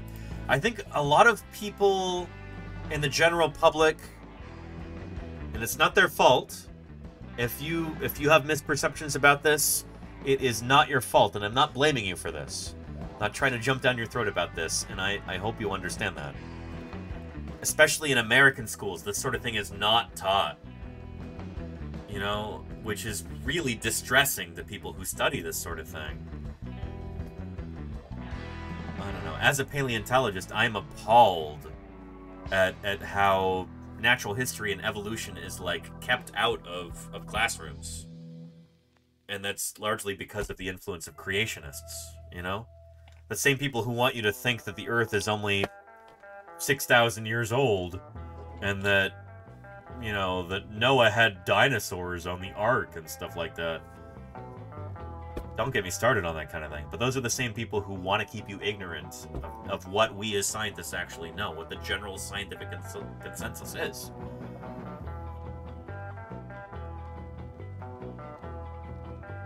The way that we classify living things is based on their ancestry. Phylogeny. Here. It's important stuff, you know? So, yeah. So that's why birds are dinosaurs, because we can trace their ancestry back to dinosaur ancestors. Whereas crocodiles up here, or pterosaurs, are not dinosaurs. They might be real close, and both dinosaurs and pterosaurs are avimetatarsalians. That's the group that includes both of them. Pterosaurs are not quite dinosaurs. If they did evolve from a dinosaur ancestor, then they would be dinosaurs, but they didn't, as far as we can tell. So we don't classify them as dinosaurs. Does that make sense? When we as scientists are classifying living things, it's not arbitrary. It's not based on vibes or like, oh, well, you might as well put these here. It's based on evidence. It's based on ancestry. There is something real in the natural world that we're trying to discover and point to here. Does that make sense? I hope it does. Yeah. So dinosaurs are like a particular lineage of the reptile family tree. In order to be a dinosaur, you have to have evolved from the first dinosaur, like all later dinosaurs did. Triceratops and T-Rex, Spinosaurus and Dreadnoughtus, Parasaurolophus and Stegosaurus, Ankylosaurus and Velociraptor, they all evolved from the first dinosaur, and that's why they're dinosaurs. By definition, they are dinosaurs because they evolved from the first dinosaur. Does that make sense? And Jody Fish says, and they are all fish. Yeah, but we're not going to get into that now because I don't want to confuse the new folks. But yes, you are correct about that, Jody Fish. Yeah, and what's the name of that first dinosaur? We don't know what the very, very, very first dinosaur was yet, Displacer. But we've got some that are very close. Like Eoraptor. Eoraptor right here is the closest thing we have to the first dinosaur. It may be evolved from the first dinosaur or is very, very close to it.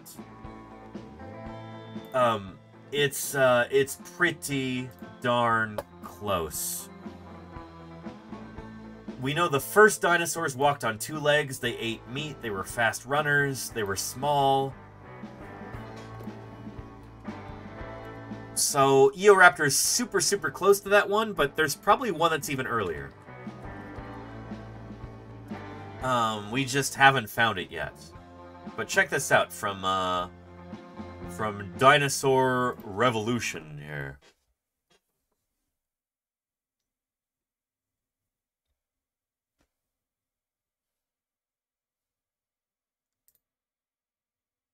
Something about this guy's voice I don't trust. I don't know. Dicynodonts. And hey, Casey, those are two different dinosaurs you're talking about. So yeah, this is one of the very first dinosaurs. Eoraptor.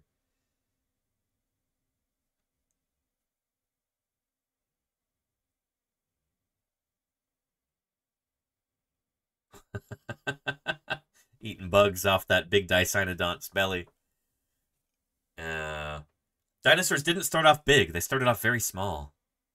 Like the size of a golden retriever. Something like that. Uh-oh, here's a big Rawasuchian.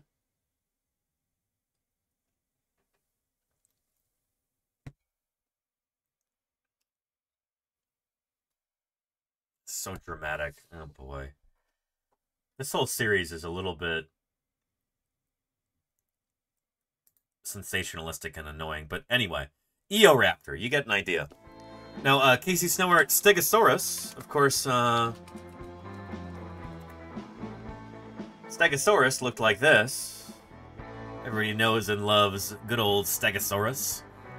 By far the most famous of all the stegosaurs. Even other stegosaurs that are very well known, like Kentrosaurus, get blown out of the water by Stegosaurus. Everybody knows and loves Stegosaurus. Stegosaurus, however, is a totally different kind of dinosaur. It's a pachycephalosaur that lived in the late Cretaceous of Canada. And maybe the United States as well. It's from North America. Different names. Stegosaurus and Stegosaurus. Stegosaurus means roofed lizard. Stegosaurus means roofed horn.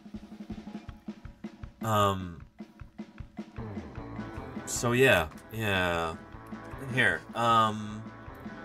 Stegosaurus is a pachycephalosaur. And yeah, oh shoot. For the stegosaur of the similar name, see Stegosaurus. It's just a coincidence that they have very similar sounding names. But yeah, holy cow, this is a featured article on Wikipedia. Good stuff. It's got that star there. Ooh boy.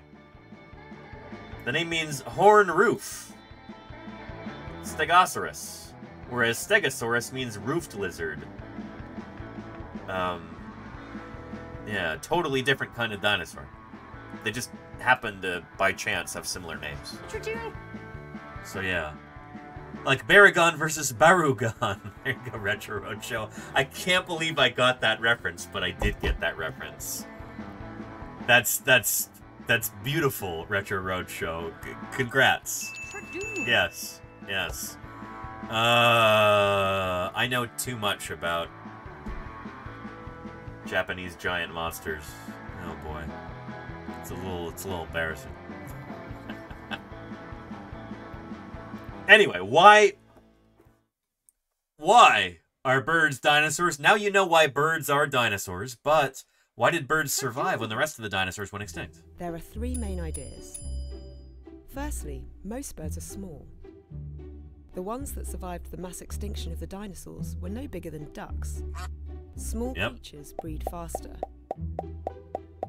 This means they adapt quicker to new situations. Yep. So birds were able to adapt more quickly to the new conditions than larger animals could. True. So small animals they evolve faster than large animals for the most part. There are some exceptions to that, but for the most part, small critters, they can change much more quickly. They can evolve at a more rapid rate than larger animals. Birds' small size also gave them another advantage. They didn't need to eat as much as large animals. Yeah. This was handy because food became harder to find. A second reason for bird survival is the fact they eat pretty much anything. Birds eat a lot of different things, including seeds, fruit, insects, and even fish. And French fries and bagel bites, too. I once saw... In fact, hopefully we'll get this soon up onto YouTube, but when I was doing a live stream with Lordy from the San Francisco Zoo. We were looking at all the different animals and everything, and then some unexpected animals descended from the sky and ate a family's pizza right there in front of them. This family, like, they left it, you know, they went to the zoo and they bought, you know, a $45 pizza. And they left it there on the table for, you know, 20 seconds. And these gulls fly down. Just devouring this pizza while this family's there. And they're, like, they were clearly tourists. Their accent showed that they were not from San Francisco. And this lady was there, and she's like, "Oh, my stars. Will you look? Oh, my stars. Look at that. These bird, the seagulls are eating the pizza." And it was hilarious. And we got it on camera, too. So, that'll be up on the YouTube, hopefully, before too long. I still need to mail that portable hard drive to Claire Burr so she can upload all those. But, oh, man, yeah. It was pretty good. So, yeah, birds, they eat all kinds of stuff, you know? They'll eat everything from, you know, from North Carolina barbecue to bagel bites to pizzas to poutine. Yeah. Thanks to their different beak shapes. More and more beak shapes appeared from about 80 million years ago onwards. And Golganix is the gull version of Pizza Rat? No, even better. Gulls are...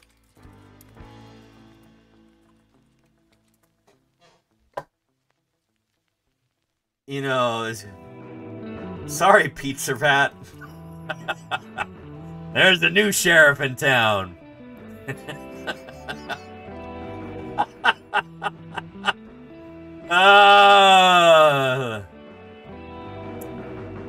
Like, oh, that's real cute, New Yorkers.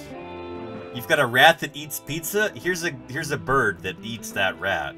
And we'll also steal your hot dog at the pier. You know?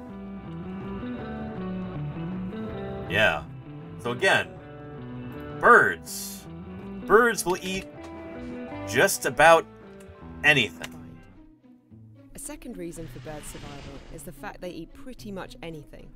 Birds eat a lot of different things, including seeds, fruit, insects, and even fish.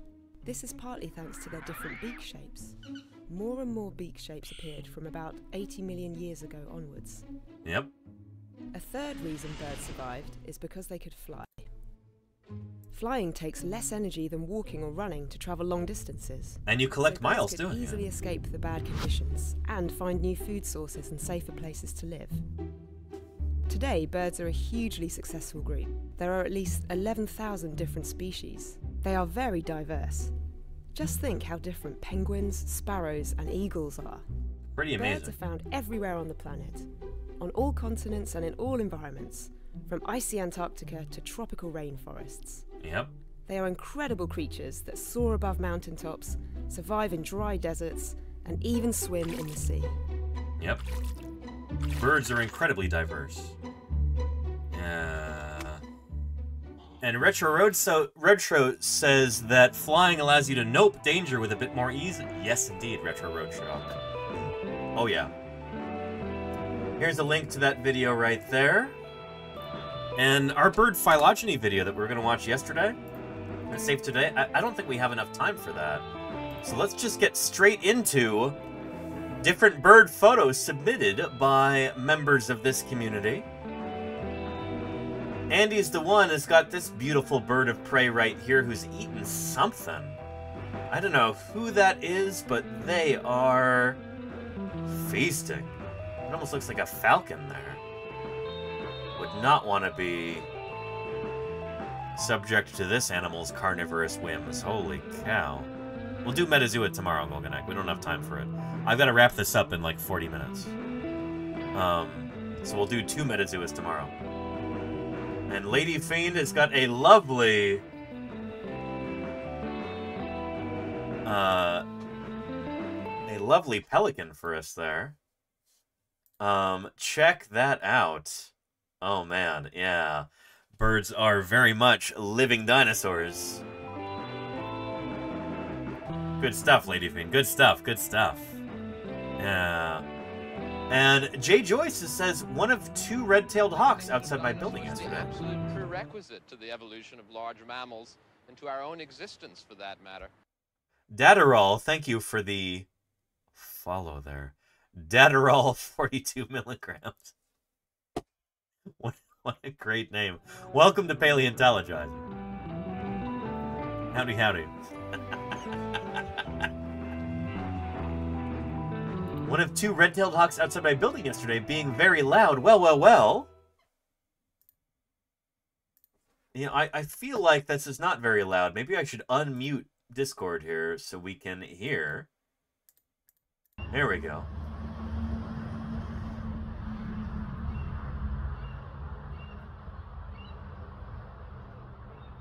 Is that a red tail? It doesn't quite sound like it, but I could be wrong. Yeah. Very cool stuff. Very cool stuff, Jay Joyce.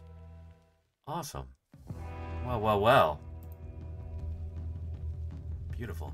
Happy Thursday Birdsday to you, by the way, Datarol. Birds, of course, are living dinosaurs. And we celebrate that every Thursday here on Paleontologizing.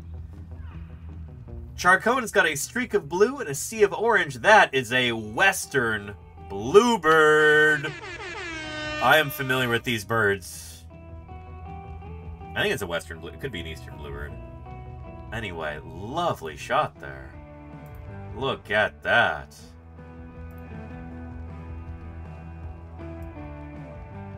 Gorgeous. Look at this. Look at that bird. It's like an oil painting there. I can't whistle or I'd go beautiful. You know? Eastern, I think, says Mary L. Let's look.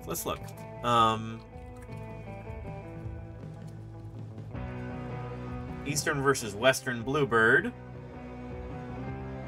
Mountain bluebird, Western bluebird, Eastern bluebird. So the Eastern bluebird has got the kind of rufous patch that goes up kind of around its throat. Whereas the Western bluebird, which we have here in the beautiful sunny San Francisco Bay Area, and which I am familiar, their rufous patch is restricted. They've got more blue in their throat. So let's go back and look at this. Oh no, this is going up around the throat. This is an Eastern bluebird there. You were very much correct there. Green herring and also Mary L. Yes. Good stuff. Yeah. If I knew where you were taking this photo, this would also make it a lot easier. But good stuff, Charcone. Good stuff. I see. And Karen says, I see a bluebird and I want to paint it black. We've all had that impulse, you know. It's best to resist it. They don't like to hold still, you know? Yeah.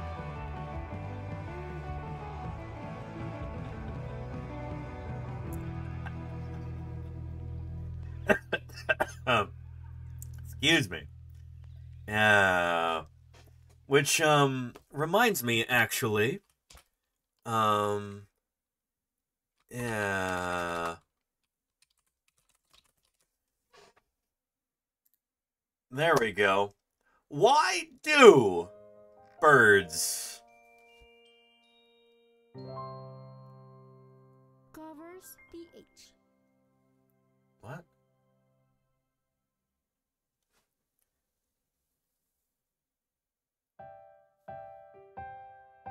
There we go. You gotta ask the question to yourself on Thursdays. Why do birds suddenly appear every Thursday here on Paleontologizing? Well, just like you, they know it's true. It's Thursday Birdsday.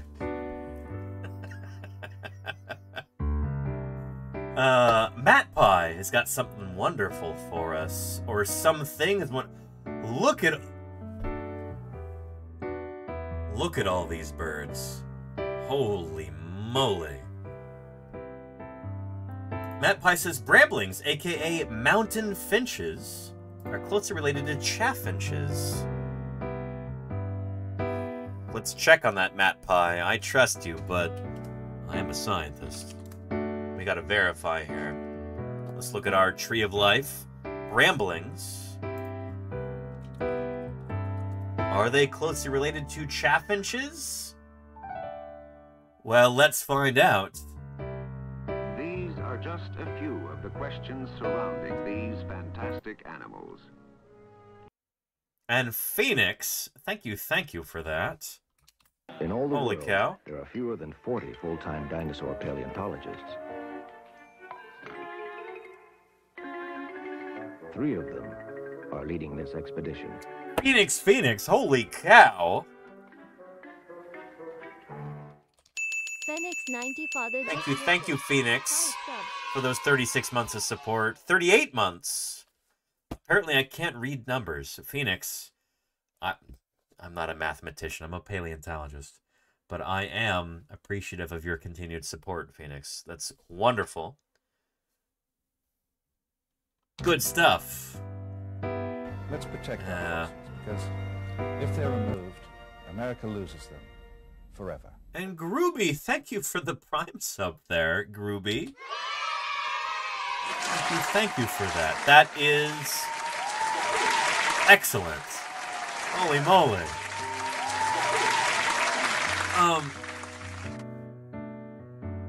Phenomenal.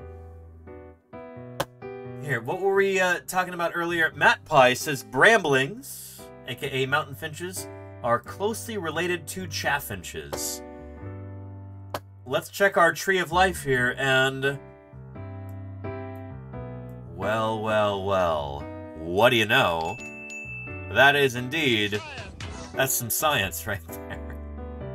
That's not what the word science means, but whatever. Chaffinches and bramblings. Yes. They are right there. Bramblings, blue chaffinches, and Eurasian chaffinches all form a clade. They had a recent common ancestor about 7.5 million years ago. Good stuff, Matt Pye.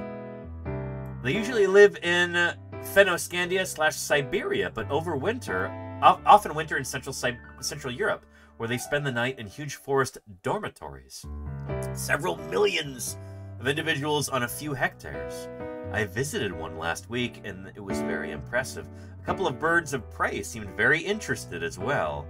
I spotted a couple of Eurasian sparrowhawks, a common buzzard, a common kestrel, and even a peregrine falcon. Oh man, I'm sure they're eating good around their theropod prey like this. Oh yeah. That's very cool. That's very cool. There, Matt Pye. Thank you for posting. Migration predation, Alexander Morrison. Yes. Yeah. How many of these? 1, 2, 3, 4, 5, 6, 8. There's more than 8 birds here. Holy cow. You say 10, Emily? It might even be 11 or 12. You know, there's so many here. That's extraordinary. You know? Claire Burr says, you might be right there, Claire Burr. This cropped in pretty tight. You know? Yeah. My money's on 13, says Sloppy Salamander. Oh, you know what that reminds me of? Shoot.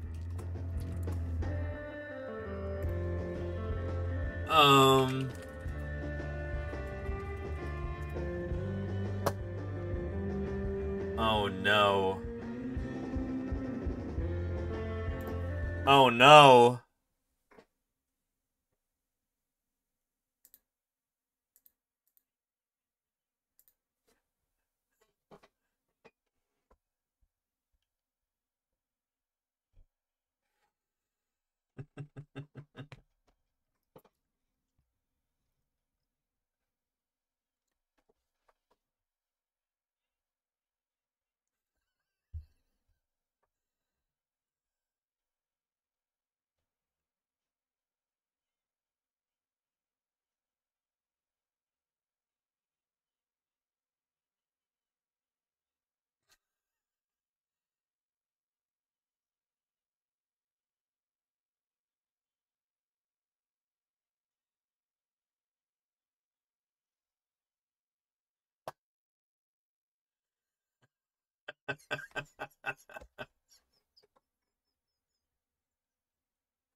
Anyway, yeah, good stuff. Good stuff. It just goes on from there. And Mr. Show, what a great show. It's the funniest and maybe most influential show that a lot of people have never heard of. People like Jack Black got their start on Mr. Show, and Bob Odenkirk, and David Cross.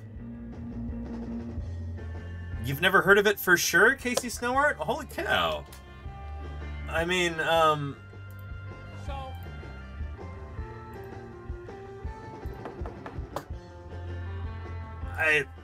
let's continue, I guess.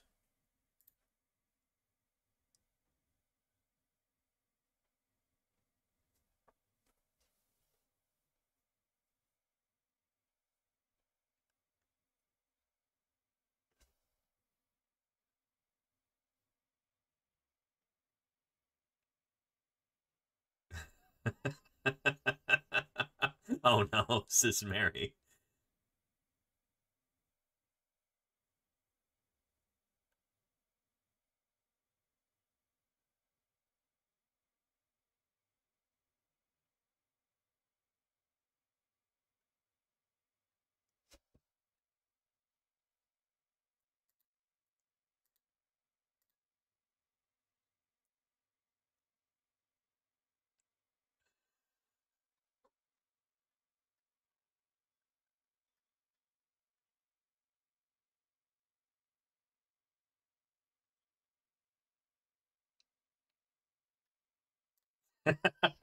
Anyway, it just gets increasingly ridiculous from this point on, and it's good stuff.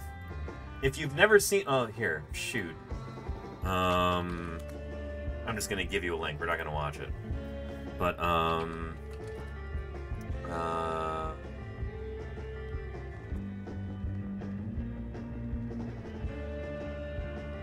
where was that? Ladies and gentlemen. Yeah, there we go. And I think this is... Yeah, that's it there. The funniest... 8 of the funniest minutes of television ever. Right here. Open this in a new tab. Watch it when the stream is over. Oh, boy. Yeah. It's also got Jack Black in it, too. Anyway, I don't watch a lot of TV either, Casey Snowart, but, like, I don't know. My viewing of these things is very curated, and now I pass part of that along to you. Yeah, I can handle this science homework for sure. There you go, Casey Snowart. Back to our birds here. Yeah. Anyway, very, very cool, Matt Pie. Look at these beautiful bramblings. And this is maybe what we call a murmuration. This is this sort of behavior that certain bird species exhibit, where they move in these giant flocks, and it's pretty cool. Here, can you find video of that? Starlings are known for murmurations.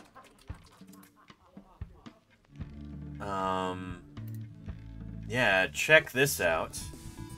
Herd whales travel in pods, baboons in troops, murmurations. Yeah, blah, blah, blah. Starlings are found all over the world, including in North America, where they were introduced in the late 1800s by a misguided Shakespeare fan who wanted to see every bird the bard ever mentioned flitting about in the New World. If you've ever been lucky enough to see a group of starlings winging across the Irish or Iowan sky, you've no doubt appreciated one of nature's most hypnotic sights, the fluid, lava lamp-like flow of a murmuration. Lots of animals move in groups, of course, groups, mainly for defensive reasons. Biologists sometimes call this the selfish herd, as large groups diminish the odds that any individual is picked off by a predator. But murmurations appear to be more complex than that. Research has found that flocks of starlings respond faster to the presence of a predator, be it falcon or fox or farmer, the larger the group gets. The more birds you have together, the more allies you have around you gathering intel.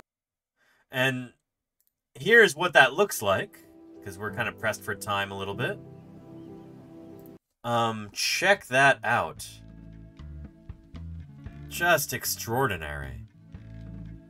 These are starlings here, but I presume those bramblings that Matt Pye photographed were also moving in a similar fashion to this. Just extraordinary. Imagine being a, you know, like a pre-science human being, back in the Pleistocene or something, and then you look up at sunset and you see this massive organic shape moving and flowing over the horizon like this, and what in the world would you think of that? You know? It would probably call forth, like, spiritual feelings within you. It would be beyond your powers of understanding or description or...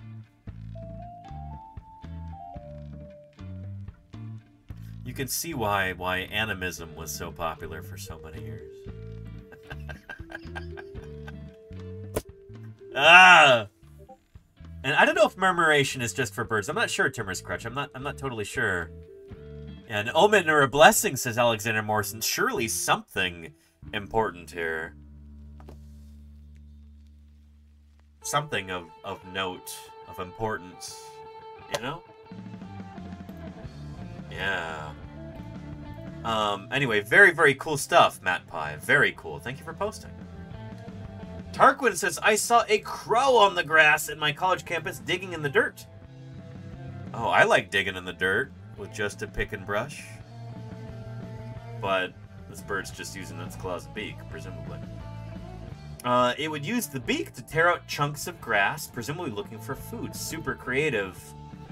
Crows are some of the most intelligent birds in the world. They're some of the most intelligent animals in the world. I've met crows that are smarter than people that I've met. Incredibly intelligent animals. With rich social lives and... Oh man, we have stopped to talk about crows so many times here on this channel that I'm gonna resist the urge right now. But crows next week, we'll probably talk about crows in detail. Yeah. Good stuff. Yeah. Yeah. Thank you, Tarquin, for posting that. Good stuff. And Mayor of Space. Oh, this is gonna be pretty cool, I think. Mayor of Space says, I saw my first white pelicans today in a place I wasn't expecting them, Lake Jessup. It's an inland lake on the St. Johns River. I guess they don't care what their proximity to the ocean is as long as the fishing's good. And what beautiful birds those are, Mayor of Space. Excellent stuff. Look at them coming in for that landing. This is gorgeous footage. Mayor of Space, well done. White pelicans, you know that these birds have a special significance for a lot of the paleontologists who are trained at Museum of the Rockies. And almost, I'm not going to say mystical significance, because we are scientists, but this is really, really lovely stuff, Mayor of Space. Holy cow. We actually have a couple of white pelicans that live here in the East Bay area at Lake Merritt in Oakland. They're vagrants. One of them can't fly anymore, so he just hangs out there at Lake Merritt. They've got so much personality. Like, you look at a bird like this and you go, you're a big bird. You've got stories to tell. You have a life history there. And, I don't know, there's just something very special about pelicans.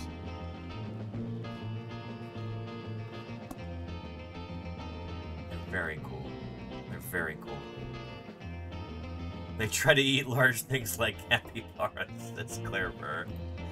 You're not wrong, Claire. You're not wrong. Of course you're not wrong. You're Claire Burr. Yeah.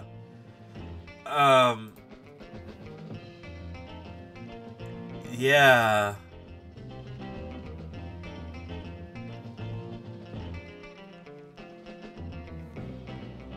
And I'm sorry, what is the audio here? I feel like we need to know.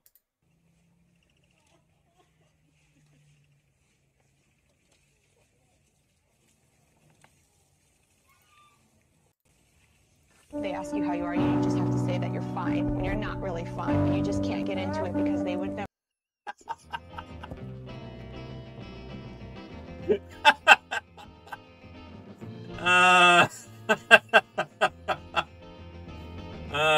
Thank you, Claire, and thank you, Mayor of Space. Yeah.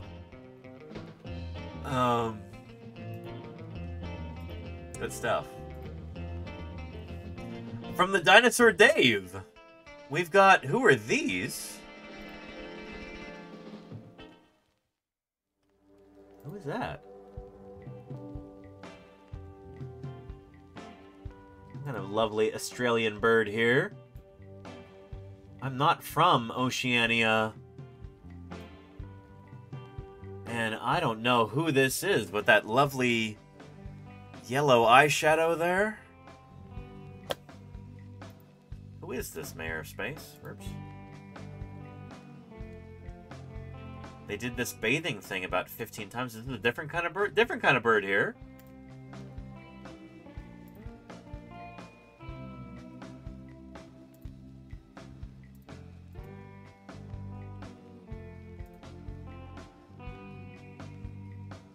And these are... there we go. Are these mynas? Or some kind of similar bird, perhaps?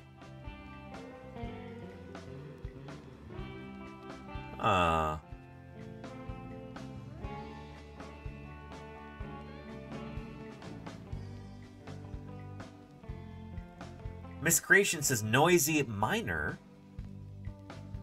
Minor?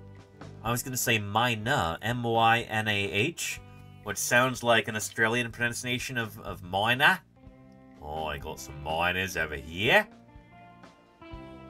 They're on smoker. No, noisy miners. So I don't think that's how it's spelled, Sir Yogi-wan, is it?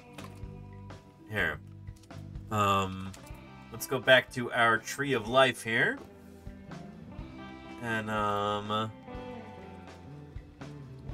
noisy miner. Yeah.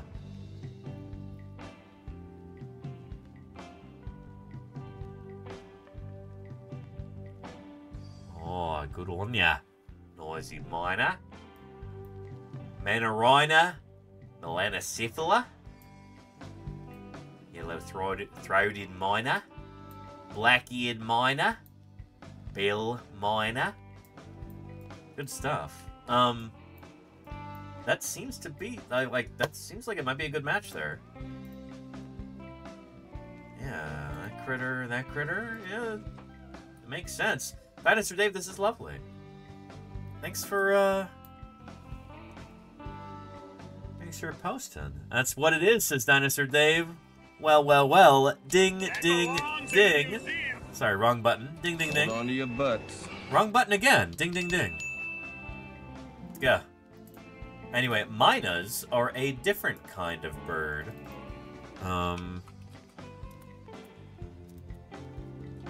Myna, I think they're native to, like,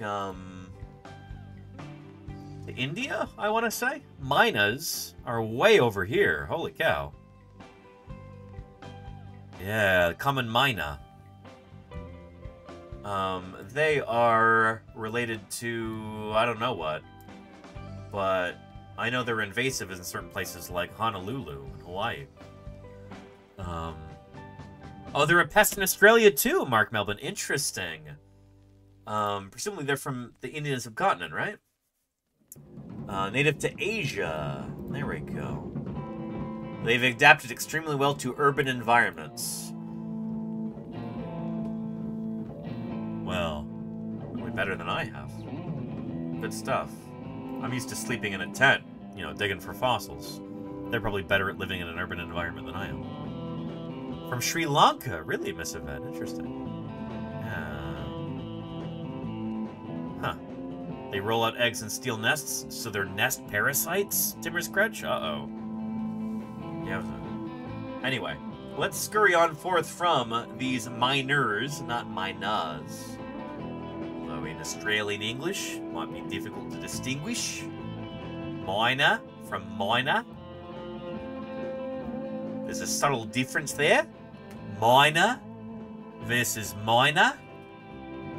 Do you hear the difference? Miner versus miner.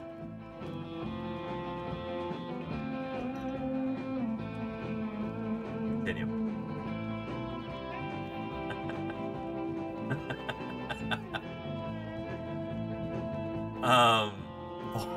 Chingo. I thought that was English slang, Timmer's Crutch, not Australian slang.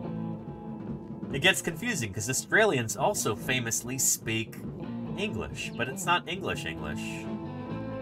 It's... Anyway. Yeah. Dengar? Miss Yvette? Yeah. Casey Snowart says, a shot of my favorite dinosaur friends. Chickens. What?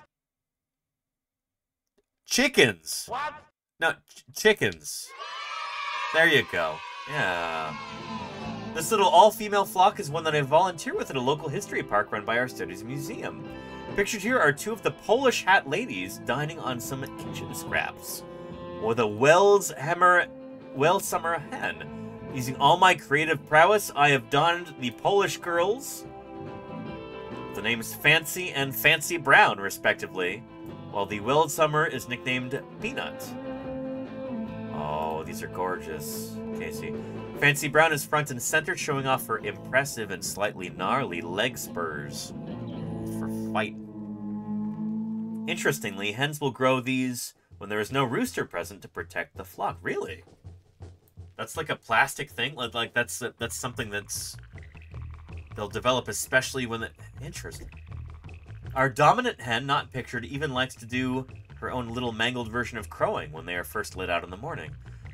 They are such fun little birds and full of personality. I hope sharing some domesticated dinosaurs. This is an acceptable Thursday BIRDSday entry. Of course it is. 1 billion% there, Casey Snowart. Domestic dinosaurs are still dinosaurs, and look at these lovely theropods here. Look at those spurs, yeah. Yowza, wowza. Cool stuff. Cool stuff. I don't really know a lot about that. Like, hens growing spurs if there are no males around? That's a really, really interesting thing. Yeah. Casey says, when there is no male, the dominant hen will often take on that role. She will even do the rooster thing of making a soft clucking sound when she finds a snack and picking it up and dropping it so they can find it. Well, well, well. And Claire Burr has got a lovely question for us. She says, I'm suddenly struck by the question, are sickle claws in Dromaeosaurus sexually dimorphic? That's a beautiful question, Claire. I think the answer is no so far, because every dromaeosaur that we've found that has feet preserved has got those sickle claws, those hypertrophy digit dew claws. Like, I don't think we've ever found a dromaeosaur that doesn't have that. But it's a question worth asking for sure. Yeah. Yeah. I like where your head's at, Claire. And Casey says it's the rooster's role to make sure everyone is safe, well-fed, and protected. Nice. Nice. A spur on a chicken is actually keratin. I have to cut fancy brown spurs because you can see they curve. Yeah, holy cow. That's neat. That's very neat. Thank you for sharing, Casey. This is some top tier stuff. Very nice. Very nice. And Static Life Photo says, if I recall correctly, keratin doesn't fossilize well. You're correct. Yeah. So yeah, this is neat stuff. Thank you, Casey. I wish I could dwell on this a little bit more. It does look like she's eating some mac and cheese there. I'm gonna have dinner pretty soon too, around 6:30. I told Lordy and Ios I'd be done around 6:30, so I've got like just a few minutes left here. Let's continue on. Look at this. Well, well, well.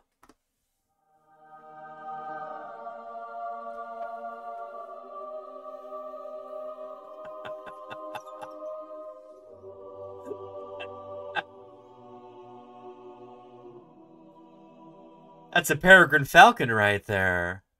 Holy, indeed. Glareburr, yes. I think that's a peregrine falcon. Beautiful. There, Joe Kennedy. Very nice. Very nice. Yeah. Beautiful. Thanks for posting. Here.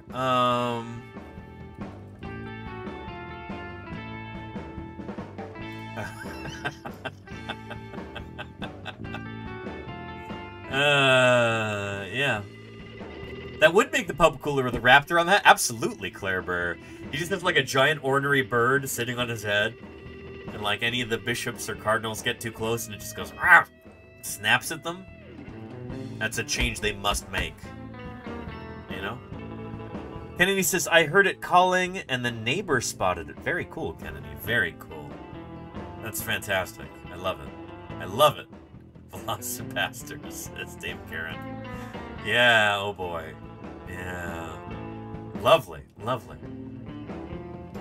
And Mary L has got a dark-eyed Junco in New Jersey. In Jersey. Yeah.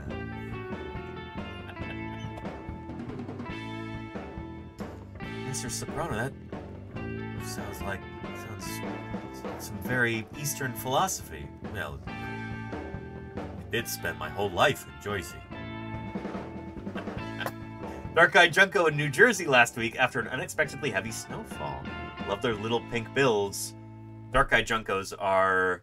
They've got more personality than they are entitled to. I don't know how they do it, but they're charismatic little birds. You know?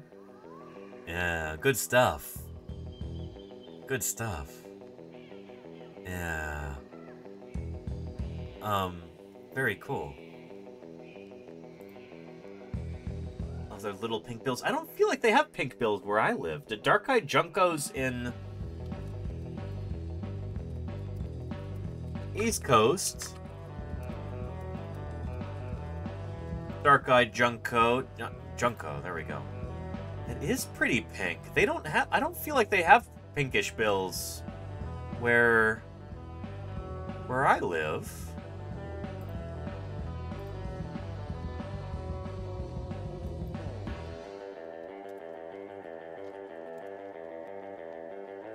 Well, maybe they do. I don't know. I could be wrong. Yeah. Anyway, a lot of birds will exhibit kind of regional plumage differences, coloration different, like morphologically they'll be different in different regions. You get this morphological variation like that, and it's cool to look at, you know? Yeah. And thank you, Dinosaur Dave. And slate colored Junco and Oregon Junco, well, well, well, green herring. Regional variation.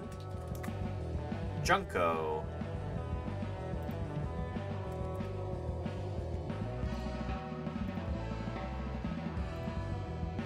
Well, well, well. Oh, this video is an hour and 23 minutes long. Uh-oh. Oh, boy. There we go. And with that, oh, man. I'm just going to give you the link to this. Oregon Junco. Species you're looking at. So we say here Oregonus group, likely Schufeldti. But we're really just guessing. So We're not even going to get into this right now. Holy cow, there's a link. Go nuts, chat. Fascinating stuff. Fascinating stuff. I gotta get through these. Dinosaur Dave has got this weird bird, was demanding my chips, unrelated. There's one of these loose in the UK at the moment. Wait, there's a giant kingfisher, a kookaburra, as it's called locally in Australia. Is one of these loose in the UK? Oh boy. Protect the queen. It's gonna eat her. Look at that beak. Perfectly designed for plucking out the royal jewels. It already did, says Sloppy Salamander. Uh-oh. Queen's gone. R.I.P. to that queen. Don't mess with theropod dinosaurs, you know? Yowza. Alexander Morrison's got a night heron chilling out on the pierside bait shop. Myself and a friend noticed this particular heron had been watching us for hours while we were fishing. Clearly this bird has been given handouts and has no trepidations about people getting close. Yeah, that's a personable bird there, by which I mean it's used to people. And look at that eye shine. Good stuff, Alexander Morrison. Good stuff. Spooky eye. Yeah. I need to get through the rest of these fairly quickly. Awasoa has got some Columba livae, African rock doves, aka feral pigeons. That's actually one of the loveliest pictures of pigeons I've seen in a long time. This is really nice. That's really nice. Yeah. Thank you, Awasoa. Good stuff. Good stuff. Pigeons on Kauai in the Walmart parking lot. Classy stuff. I like it. I like it a lot, Awasoa. Thank you for posting. And Sculpin has got, oh, is this like a Japanese wide-eye or something? Who is this? And then we've got some sort of flicker or other woodpecker here, eating some suet. And a yellow guy? I don't even know who this is. That's a big photo. Look how slowly it renders. Feel my computer getting hot. Not really. But lovely stuff. And what bird is this? Yeah. Tijin, thank you for the follow and welcome to Paleontologizing. It's good to have you here. Thanks for joining us. Yeah. I don't know who these birds are, but they're very cool. They're Sculpin. Thank you for posting. It could be a warbler up top. I don't know. Are warblers related to white eyes? I'm not sure. Dan the BC man has got some, also some rock doves there. Columba livae. These count for Thursday BIRDSday. Oh, and then we've got some starlings too. It's a double header. Thank you, Dan the BC man. Good stuff. And Emily, while I was on a marsh trail snapping pictures of this downy woodpecker beating away at a limb, what I believe to be a yellow-rumped warbler scooted up the same limb to check out the woodpecker. So it became me watching the warbler, watching the downy. That is some meta Thursday BIRDSday there. A cool moment of interspecies interaction before the warbler eventually took off. That's really neat. We've got dinosaurian interaction here. Good stuff, Emily. Good stuff. Look how close they got. It's not too commonly that you see birds of different species in such close proximity like this, unless they're eating each other. You know? Lovely. That's good stuff. Very nice, Emily. Very nice. And green herring, who has got the same Thursday BIRDSday bird that I've got this week. Always a treat to see a bald eagle at eye height. I didn't see one at eye height this week. And get photos with one with something besides empty skin in the background. Empty sky in the background. This handsome bird is very close to full adult plumage. Just a tiny bit of brown on the head still. That's a wonderful example of... What do we call that, chat? What do we call that? What kind of variation? Ontogeny. There you go. Yes, indeed. Ontogeny. Yeah. Not Tradoon. There's always one, you know? HD, I appreciate you. Ontogeny. Yeah. If you look at their chest, they also seem to have a very full crop. They're happy, well-fed eagle. Bonus poop shot. And there you go. Poop shot. Yeah. Beautiful stuff, green herring. Very, very nice. Ontogeny. Cool stuff, green herring. Good stuff. I also saw a bald eagle this week in a place I was not expecting to see one. Your photos are a zillion times better than mine, as usual, green herring. As you shall see. Oh boy. Axeman has got a red-shouldered hawk. Beautiful. Yeah. Landing high on a branch 75 yards away, I tried making a rodent-like squeak sound to get its attention, and it surprised me with how quickly it whipped its head around and looked right at me. Axeman. You're a bird whisperer. That's really lovely, Axeman. That's really lovely.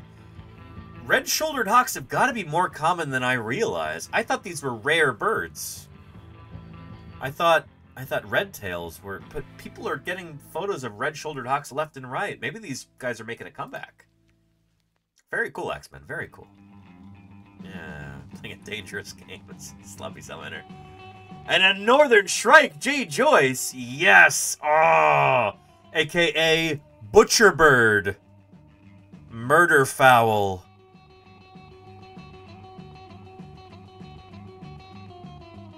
I was trying to come up with another... I don't know. This is getting late, and I... Look at the hook on the end of this bird's beak. Ugh. Gruesome.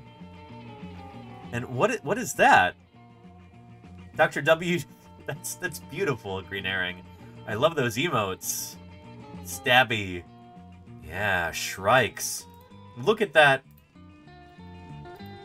Look at the tip of that beak there. Ugh.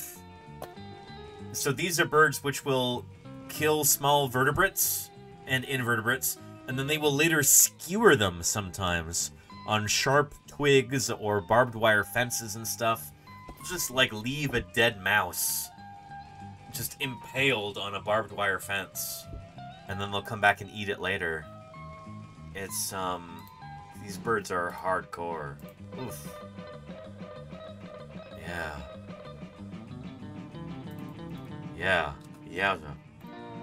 Did you always good stuff. And Conrad has got a Kia for us. Wait, you're kidding me. Kias, sometimes called the most intelligent birds. These are a type of parrot that live in New Zealand. And that is really cool there. Very, very cool. I wish we had time to watch a video about them, Conrad, but awesome. Good stuff. Claire says they take apart cars. Yeah. You know, they run chop shops. Not really. But, yeah, chop shops are all over the place, is Claire Burr. Yeah, that's why New Zealanders always park their cars inside, so that these birds don't, you know, sell them for parts. And we've got a cassowary here at Miscreation. Holy moly. Cassowary from last week. Let's get some cassowary emotes going in the chat here. Yeah. Saw some up close in a zoo when I went to New Zealand in 2019. I've never seen a cassowary this close. Not a live cassowary, at least. I've seen them in museum collections. Every time I've gone to the zoo to see a cassowary, they've always been very shy. And they're just a black, you know, like a blurry, dark smudge in the background somewhere. My favorite extant bird, cassowary. They are gorgeous. Thank you, Miscreation, for gracing us with these. Yeah. Good stuff. Psychanalysis has got a cactus wren. Got stuck in a rodent trap. It got a free meal, but probably won't be doing that again. Yeah. This is the state bird of Arizona, is it not? A cactus wren? Arizona is one of the few states that actually has a good state bird, like an original state bird. Most of the other states have just got the same 5 birds that they all share. You know? Out of the 50 US states, it's like 59 of them have, all have the same 5 birds. It's irritating. You know? Yeah, state bird, yes, is Psychanalysis. Good stuff. Mizart Rules has what appears to be a house sparrow here. Blurry photo, but it counts for Thursday BIRDSday. Ding, ding, ding, yes, yes. The important thing is that you took the picture yourself, or someone you know did, or something like that. You know, that's the whole point. Let's get outside. See some birds. Good stuff, Mizart Rules. Good stuff. And Dr. Terraminator has got an unknown bird of prey. Who is this?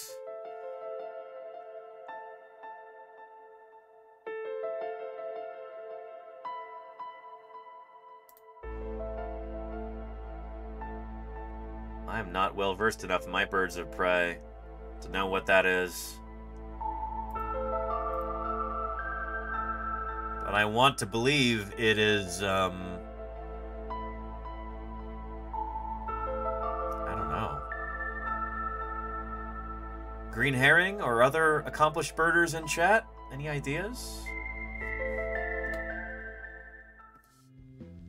I don't know what that is, but very cool, Dr. Terra. Very cool. Thank you for posting.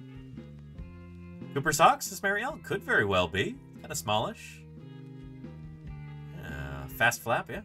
Yeah. I think you'd expect from a smaller bird like a harrier or a Cooper Sock or a sparrowhawk or something. Actually, harriers could be a lot bigger. Especially the ones that Supermarine makes. Jump jets. Static has got not my usual standard, but a quick phone snap of what I believe is a juvenile grey butcherbird dinosaur in our courtyard in Port Macquarie, Australia. Ooh, boy. Ooh, boy.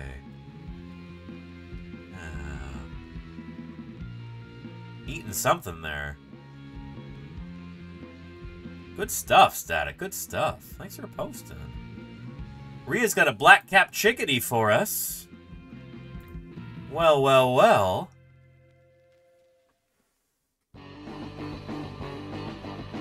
Where? Somewhere.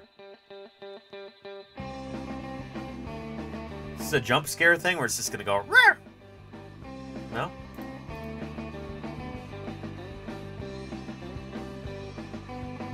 I will trust you that there is a black-capped chickadee in here. They're pretty distinctive.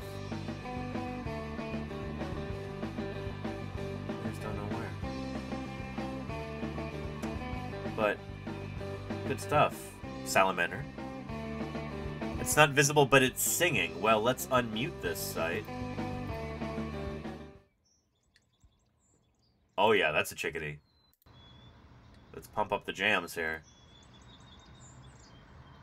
Yeah, chickadee dee dee dee.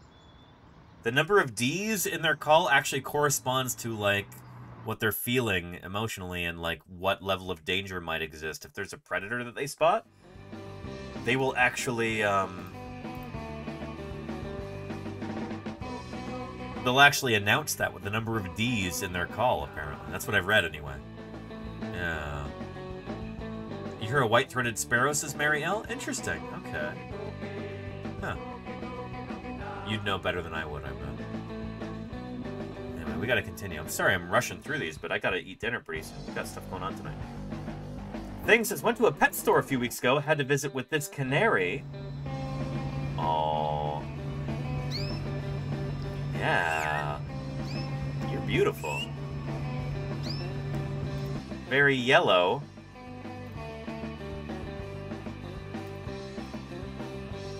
Very nice there, Thing. Very nice. Yeah. Can't chickadees also change the size of their brains? I mean, most animals can, Amelie. They tend to get bigger as the animals grow. No, I actually don't know, Amelie. That would be super interesting if they can. Celestate's got a Muscovy duck hanging out around the lake. Good stuff. Good stuff.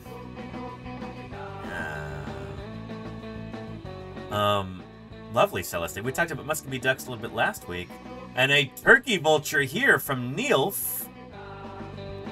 They are beautiful in their own way, and they're very easy to identify from far away. Yeah. So turkey vultures are big, big, big birds, and they've got this kind of unique wing shape as they fly. They've got this kind of like shallow V, so they're really easy to identify even far away. That's good stuff, Neilf. Look at that. Yeah. Cool, cool, cool. Oh, and there we go. That's our last Thursday BIRDSday picture from viewers today. And again, let's see. Oh, well, I could show the eagle again, but here, when I was waiting at the train station to go help Snail Chaser move on Sunday, I helped Snail Chaser and his girlfriend move to a new apartment on Sunday, and this gull was just hanging out there in the area where you're not supposed to stand. You know, gulls, they do their own thing. Standing on the yellow safety strip. Tisk, tisk. And I didn't get a good enough photo to really identify what species of gull it might be, I guess. But, there we go. Probably a ring-billed gull, but not totally sure.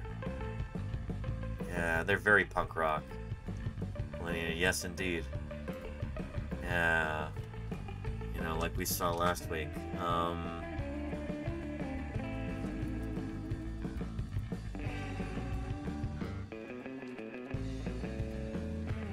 Yeah. You know? Fight the power.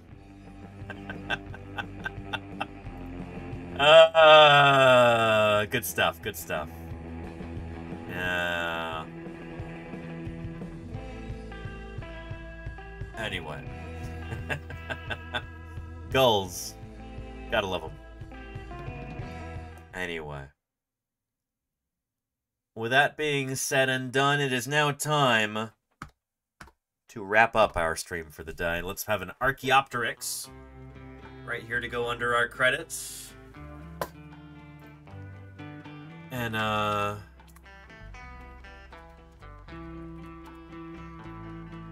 we'll go see what Hoot House Livestream is up to, so don't go away just yet, chat. We're gonna see those baby owls.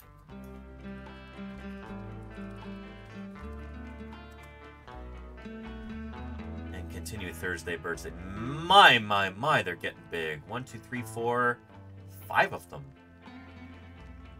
Oh boy. Wow. Everyone, thank you for another wonderful stream here. I really appreciate your support, both financially and